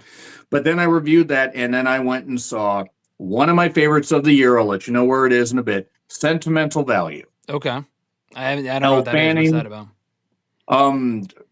2 hours. No, I'm kidding. So a mother and a father have a strained relationship. Actually, 2 daughters and their father have a strained relationship. Stellan Skarsgård, yes, related to Bill, Yeah. is the father who's a filmmaker and wants his daughter, Renee Rensve, I think is how you say it. Yeah. She was in The Worst Person in the World, was in A Different Man Okay. with Sebastian Stan. And she's my favorite actress. I will watch anything she's in. But her sister, Inga, it's a very Norwegian name. She was magnificent in it. Mm-hmm. And it's basically like about, accepting, accepting what you can't change and trying to, maybe repair things. What can you repair? What can you not? Mm-hmm. How can you deal with grief? I fucking loved it. It's absolutely incredible. But again, Miss Rensva is my favorite actress, like going today. Like I will watch anything she's in. Yep.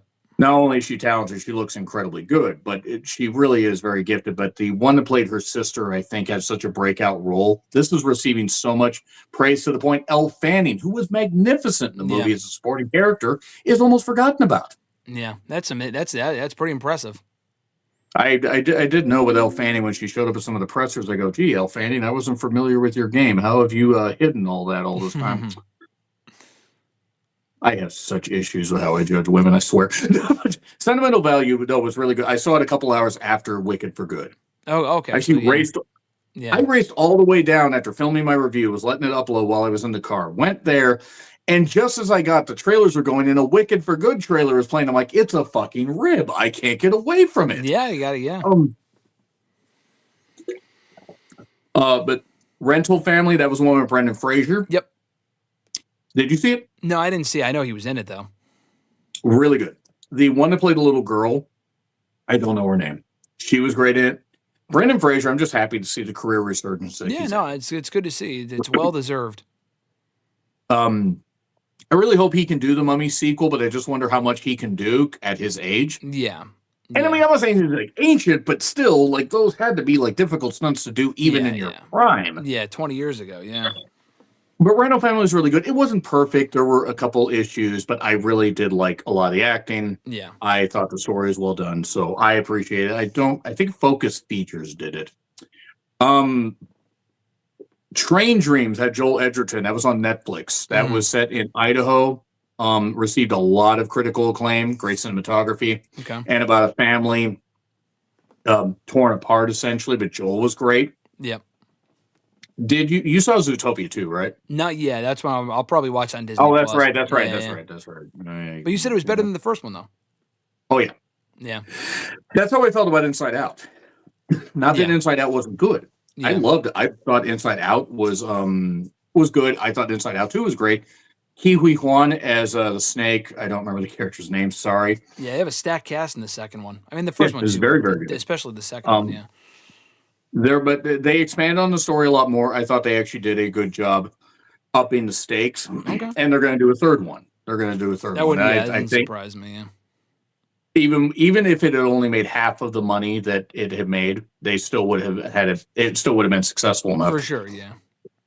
But that's one that I absolutely think that will find even a bigger life on streaming. Yep.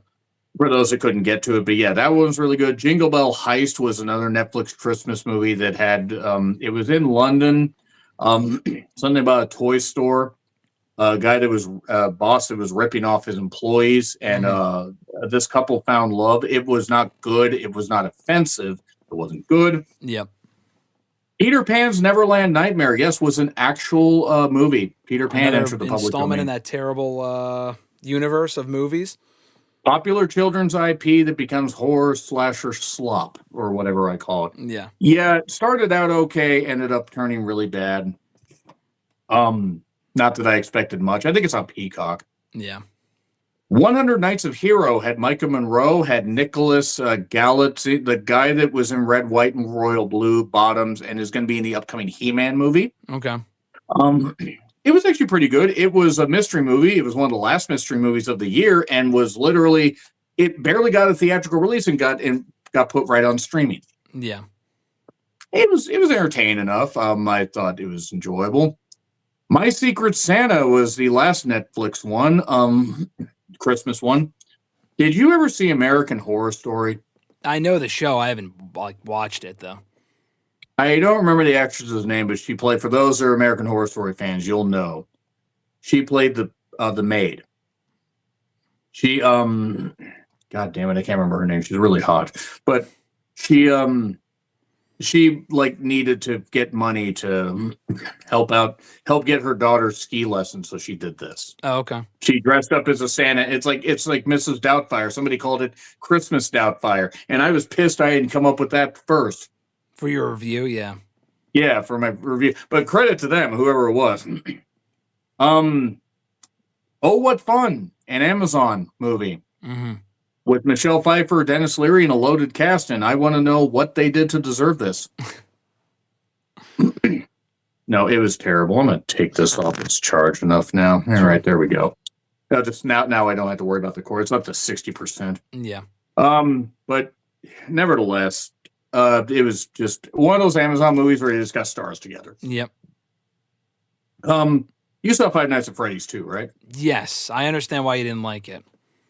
I think Alexis liked it more, and I enjoyed it. Maybe I think I liked it more than the first one, but it's more about like the in-universe stuff and the canon. If you play the games and shit, than it is actually being like, it's not like a good horror movie really at all. But I mean, it's also PG-13. But yeah, I think gamers, people that play the game, will appreciate it more than as a standard horror movie. Sure, and I mean, I understand. This Wild McKenna Grace was in that too. Yeah, she was. Yeah, didn't really do a whole lot, but she was in it. Yeah. I mean, the marionette character. The thing is, with this one, it had like almost 2 times the budget. The first one was made for $20 million. This one was made for like $50. Yeah. And there were good moments. I didn't like it because to me it didn't really feel like much of a movie, and it felt like so much of a retread. Yeah, I love the one that plays the blonde cop, the lead actress. Yeah, the main kid's girlfriend, not girlfriend, whatever. Yeah, I know what you're talking about. Yeah, whatever the fuck she is. Vanessa, that's her character's name. There we go. Okay, yeah, she was in a movie called Countdown. She's actually a much more capable actress than her stuff has indicated. I just feel with that, it just wasn't. And Skeet Ulrich being it, he was the one that played the dad. Yeah, yeah. It's just wild that we got Skeet Ulrich and Matthew Lillard in a horror movie. That's not Scream 8 or whatever. Yeah, that's not Scream. Well, Stu wasn't getting that TV thrown on him, and Skeet wasn't getting skeeted and shot. Yeah. Getting skeeted, by the way, don't Google that, kids. Don't ever Google that. Yeah, we have the next one coming up next year. The next Five Nights at Freddy's? The next Scream movie. Well, this year. Okay. This year, sorry. This is what I'll do, by the way, if I do end up reviewing that, because I thought it was bullshit what Spike List and Melissa right. Barrera. Yeah. What I'm going to do is I'm going to find out some Palestinian charities. I'm going to find out stuff. I'm going to ask people, and I'm going to say, send me links. I'm going to put those links in the description of my video. Mm-hmm. This is what, because that's just something I think that would be fair. Melissa Barrera, I really hope continues to get big projects because she's really good. Mm-hmm. I didn't like what they were doing with her having Billy's voice and, the ghost the and end of the everything last one. stuff. Yeah, that was, yeah. But Jenna Ortega, she walked. She was like, yeah, I'm good. Yeah, no, she ditched. I mean, Jenna Ortega, what the fuck? She's 24? I think 24 this year. She's younger. She was born in 2002. Yeah, she was born in 2002. Yeah, she must be only 24, 23 or whatever. Yeah, and to think that the amount of movies that she has under her belt. So, and she was doing Wednesday. Yeah. Wednesday season 2. So 2? They've done 2 of them so far, yeah. Okay. But that was, that's something I will do, though, if I do end up reviewing Scream 7, is I will put Palestinian charities or links in the description and say, hey, yeah, let's donate, let's do what we can to help displaced people. Reflection in the Dead Diamond was a Shudder original that was like, I think about an actor that was reflecting on his career, playing a spy, and it was deliberately 60s and 70s as far as its presentation.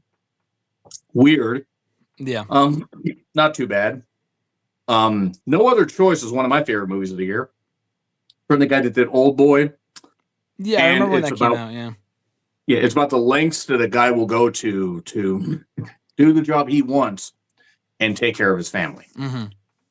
I got to see it at an early access screening, actually, in IMAX, because it's just getting a wide release now, so it's on my favorite movies of the year list. Yeah.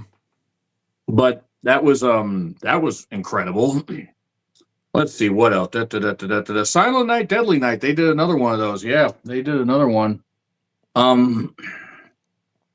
I don't know why. Yeah, it came out in December. Yeah, no, I remember that. Yeah, they came out in December.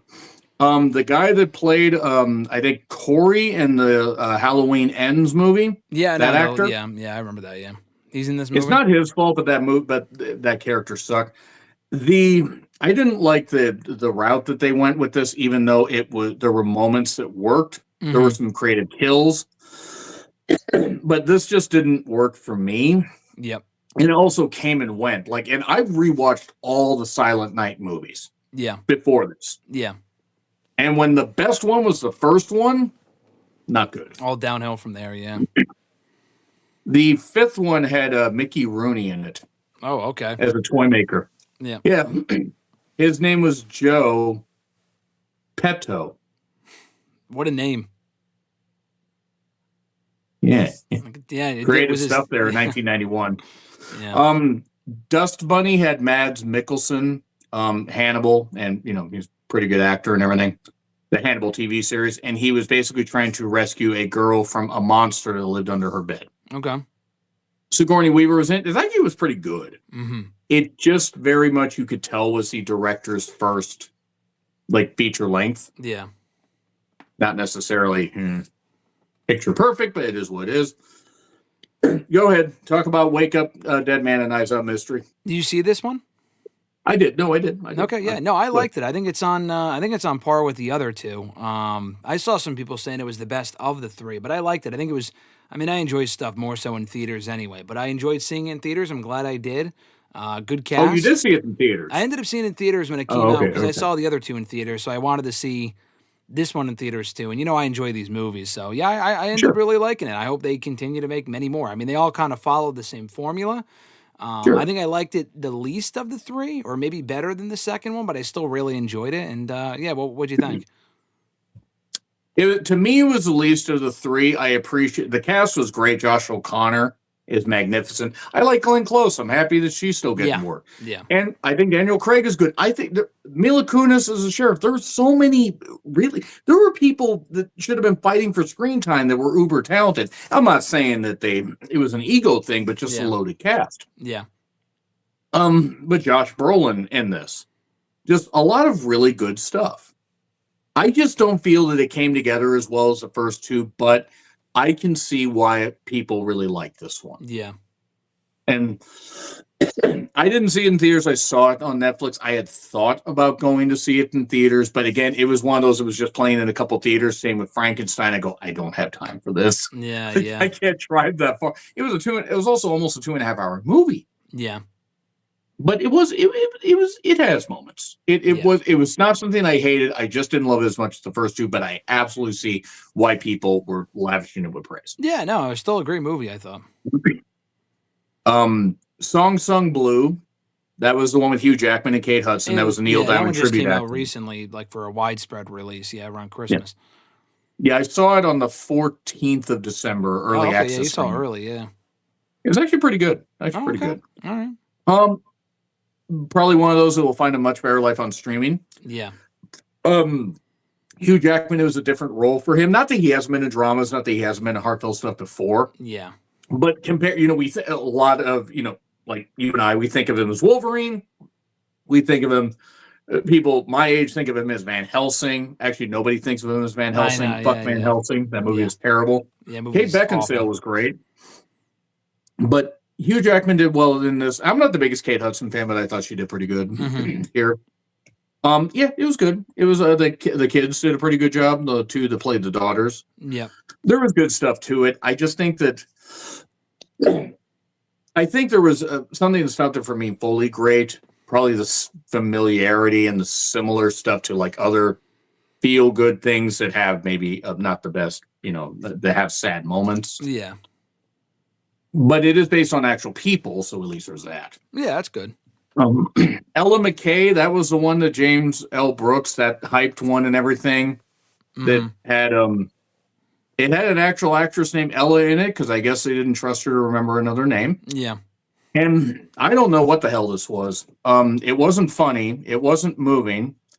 It was mishmashed. It was like put in a mix master. It was insane just how freaking messy this whole thing was. Yeah. Jamie Lee Curtis has been in a lot of weird stuff lately. Yeah, she takes to anything, it seems like.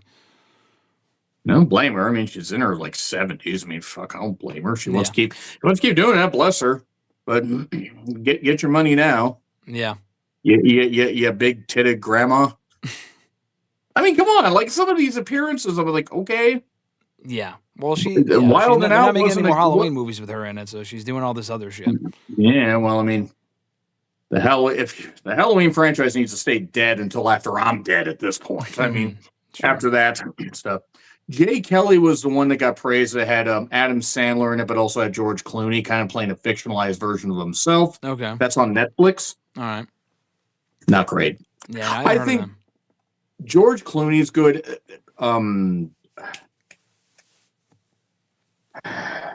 From Jurassic Park, the first Jurassic Park. Laura Dern. Yeah. Okay, god damn it. Yeah. She was in it. There are good pieces to this. I just feel that, I don't know. I feel it was too artsy.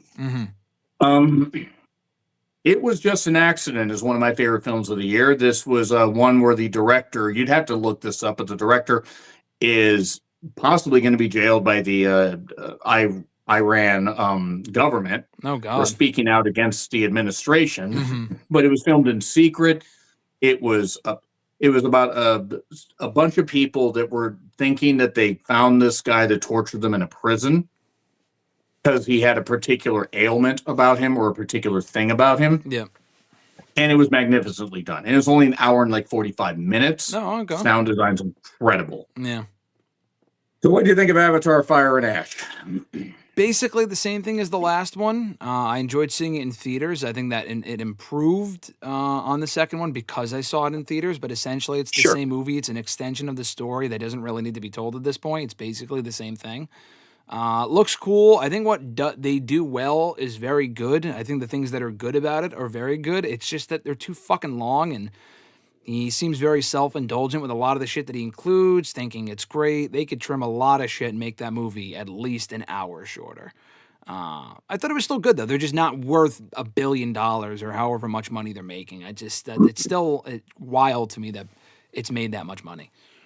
Yeah, I think the combined franchise gross is over $6 billion now. Gotta be, yeah.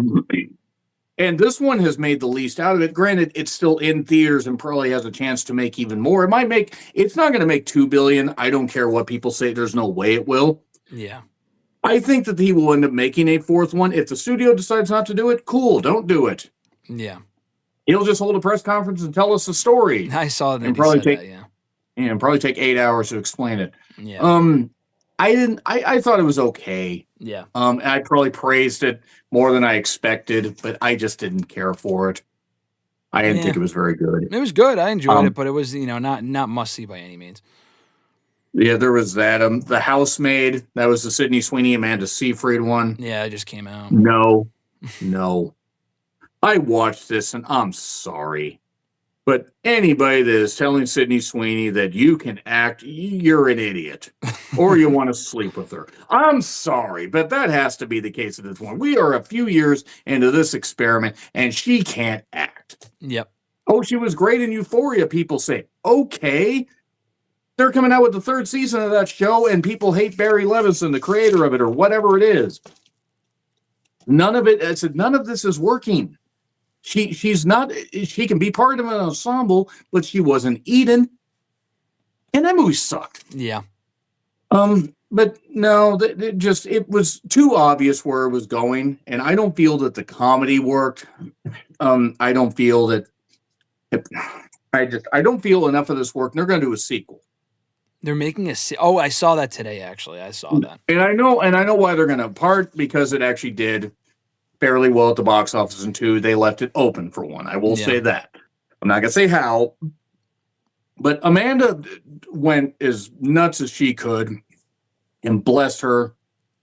But no, we're in the home stretch here, folks. And then we'll get to our favorites or least favorites or whatever. I guess I Know What You Did Last Christmas. Yes, it was about something that people did last Christmas at a party. It haunts them, and a killer was coming for them.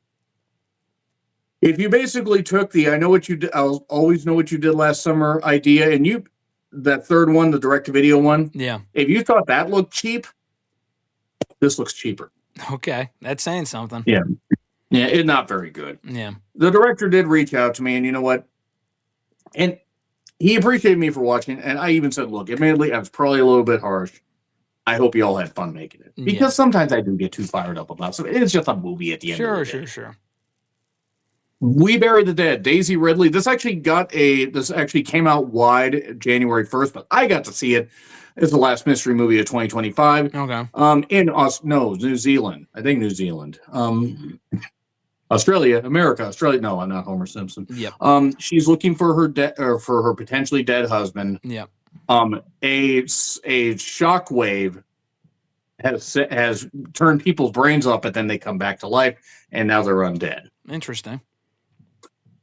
Yeah, I don't know why we need to make it like that. It's a different spin on a zombie movie, I'll say that much. Yeah. And it's not bad. Mm-hmm. It's not bad.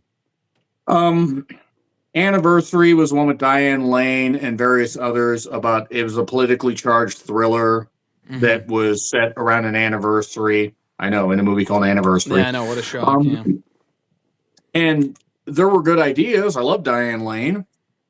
And there were other cast members in this that should have made it work, but no. The movie would have been a better miniseries. Had they put this on Apple TV or HBO Max for 6 episodes, it would have been much better. Yep. They tried to put too much into it. Marty Supreme. Loved it. Okay. Yeah, no, I heard it was great. Yeah. Timothy Chalamet is incredible. Odessa Zion is great in this. Fran Drescher, easy for me to say, the nanny.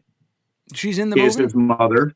She's his mother. She's not in it very long, but she is in it. Okay. But there is a needle drop of Alphaville's Forever Young. And for anybody that has seen Marty Supreme, you know what I'm talking about. I was in the back of the theater dying laughing because of how they did it. Yeah.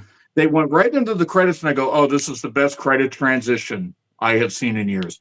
This is incredible. And it's from the guy that did Uncut Gems, or one of the brothers that did Uncut Gems. The Safdie brothers or whatever, right? Yeah. Yeah. Not the one that did Smashing Machine, but the other one. I don't remember. Benny, Ben. No, Ben guy? or I don't remember. Josh. Ben and Josh? I know there's Ben. Names? I know the other one, yeah. But yeah, Marty Supreme's great. Timothy Chalamet probably will get the Oscar. I think he should for the manic nature of his role. But yeah, some great stuff. I really enjoyed it. The Secret Agent, Wagner Moura was great. And this is the second Brazilian movie that I've seen this year. It was another one that kind of reflects on like how the Brazilian government's trying to bury the past. And some people are trying to bring it back to like show people that mattered, people that were buried, whatever. But Wagner Moura is great. It is 2.5 hours, so it's better to see on streaming. But yeah. And I'll finish off with the last three. Did you see the Anaconda comedy? It looked dumb as shit, but it's not good. Yeah, it didn't look good. It looks like an absolute waste of time. I like Jack Black and Paul Rudd, but it looks dumb as fuck. Yeah. And I mean, I just don't understand why. Like they did this. There was one called Nouvelle Vague that was about the filming of a French film called Breathless. Okay. That was from Richard Linklater. That was actually very well done. That was on Netflix. Yeah, it still is. And I finished up with another Netflix original from South Korea called The Great Flood. And it was so terrible that I said, this is the perfect way to end. I started with a bad movie, and I'm going to end with a bad movie. It's only fitting. I mean, that's 341 movies there. I mean, I skipped over quite a few of the ones because, well, didn't know how much, didn't know what the phone was going to do, but also this show's been going for 4 hours now. Yeah, we got to include the top ones only, yeah. Oh, no. I mean, it's like... I will say this. I know I said the last couple of years I probably wouldn't beat the record. I could beat 341. I might not. I think you're going to. I'm not. I think you're going to. Possibly. Because I'm not going to video every single review. I may just put some on Letterboxd. Yeah. But before we get to the top 10, I will say this, and I said in the channel update, I'm easing back, guys, because I'm almost 45 and I've been doing this shit for about 10 years now. And I'm physically shot. I did just get over 1 million views total on my channel. Yeah, it's awesome. Yeah. Shocking. Yeah. I am surprised. I'm surprised by it, not because I don't think I do good stuff, but just because besides with my best friend Chris for a few years, I've been basically doing this stuff on my own. And it's just cool because, you know, how YouTube is with their algorithm and stuff like that. In fact, people watch my stuff. I really appreciate it. Yeah. But was there anything that stuck out in December for you besides Wake Up, Dead Man? No, aside from everything you mentioned. I mean, we mentioned Avatar. I don't really know if I really saw anything else that was like new, honestly. I mean, Frankenstein, I watched that in November. Five Nights at Freddy's, you mentioned that one. Yeah, I mean, all the ones that you mentioned, I either saw them or didn't see them. Like there's nothing else that I saw that you didn't mention. Sure. But those were all the top ones. I mean, what were give me your top 3 or 5 favorite and least favorite ones of the year? I'll just go worst. I'll do the worst list. Okay. So the number 10 is Him. Number 9 is Regretting You. Yep. Number 8 is The Electric State. Had to be on there. Number 7 is The Great Flood. Yeah. Number 6 is Five Nights at Freddy's 2. Number 5 is The Strangers Chapter 2. Yep. Number 4 is The Rule of Jenny Penn. Number 3 is Tyler Perry's Finding Joy. Yep. And number 2 is War of the Worlds. And number 1 is Run. And I will tell you, Run is on Tubi. If you can get through that movie, if you can get through the first 15 minutes of that movie without wanting to run your head into a wall, you're better than me. And I watched it in theaters. Yep. What about your worst? Minecraft is up there. What else was on there? Minecraft? Yeah, Minecraft was like number 20 on my list. That's crazy. I mean, that means you saw a lot of bad shit. I mean, I only saw the bad shit in like theaters. Minecraft, I didn't write it down here. I had it written down previously from a hashtag video from a while ago. I don't remember. I mean, Minecraft might be my number 1, but I'm trying to think of what else I saw that was... I mean, Fear Street came out last year. So, I mean, that would probably be number 2. Well, no, Fear Street Prom Queen came out in 2025. Yeah, it was just on streaming, so I kind of forgot about it. That was dog shit. I'm trying to think of what else. I mean, I know what you did last summer. That was also up there as far as bad. Jurassic World is... Rebirth. Close, Rebirth. I don't know if I put it up there. I know what you did last summer was like number 16 on my list. Wow. Too. And I put Megan 2.0 on there, too. That movie sucked. Yeah, they make it 2.0. Made it in my honorable mentions. Like, Wow, that's also surprising. Yeah, and I really did not like that movie at all. But what about your favorites? favorites. There's like 25 here, but I'm just going to go 10. Marty Supreme. Really I just liked it. talked Okay. about Timothy Chalamet is magnificent. That's right there. Sorry, baby. Ava Victor deserves a lot of credit for making that work. Not that the other cast wasn't good. Yeah. I think she is going to be a star should she stick with this. I hope that more people see this. I think it's on HBO Max. Yeah. Warfare, which I also think is on HBO Max. Great stuff, as I talked about earlier. No Other Choice is number 7. Just magnificently well done. It's so funny. There was a struggle over a weapon in a living room that had me in stitches, and it shouldn't have been funny. Number 6, it was just an accident. You will never hear a fake leg the same way again, is all I'm going to say. Okay. But it is just so magnificently well done. Number 5, Superman. I mean, come on. Yeah, I was up there. I Yeah, had to put Superman up here. That's my number 1. Spoiler alert. That's my number 1. So. Hey, nothing wrong with that. Nothing wrong with that, man. Yeah. Nothing wrong with that at all. Number 4 is One Battle After Another, and it was so close between those two. Okay. It was so close. Yeah.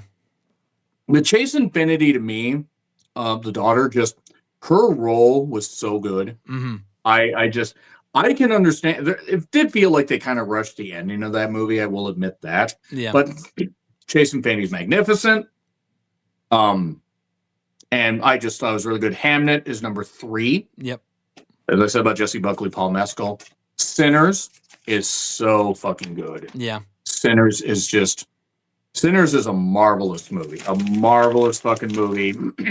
It will probably sweep a lot of the technical stuff at the Oscars. I'm sure it will. Miles Canton deserves an Oscar consideration for his role. Yep. And number 1, Sentimental Value. Okay. Sinners was number 1 till I saw Sentimental Value. And that became number 1. Wow. Yeah. And as I was watching Sentimental Value, I was like about halfway through, I said, if they nail the ending, this might be number 1. And they nailed the ending. Wow. They did. And that's what's number 1 for me. Yeah. 1 for me. Yeah, there you go, folks. Yeah, no, that's crazy. It's a lot of movies. It's a lot of movies. There are going to be ones that I don't put on video and just put on Letterboxd and stuff like that. For that. 2026, you're saying, yeah. Yeah, 2026 and beyond. The thing is probably after this year, I'm probably going to be doing even less video stuff because, again, I'm hurt, I'm old, I'm tired. And YouTube sometimes is nerfing certain channels, I've noticed. Because they're relying on AI a little bit too much. Yeah, no, it's just the way of social media and these fucking websites and stuff, but can't say I'm surprised. Then they wonder why less and less people watch. Yeah, no, exactly. Not supporting that bullshit. But I mean, to me, I'll just say this much. For surgeries and other certain things and certain deals, I can understand why AI is used. But not for this stuff. No, not for content. We need our movies to feature real people, real stuff.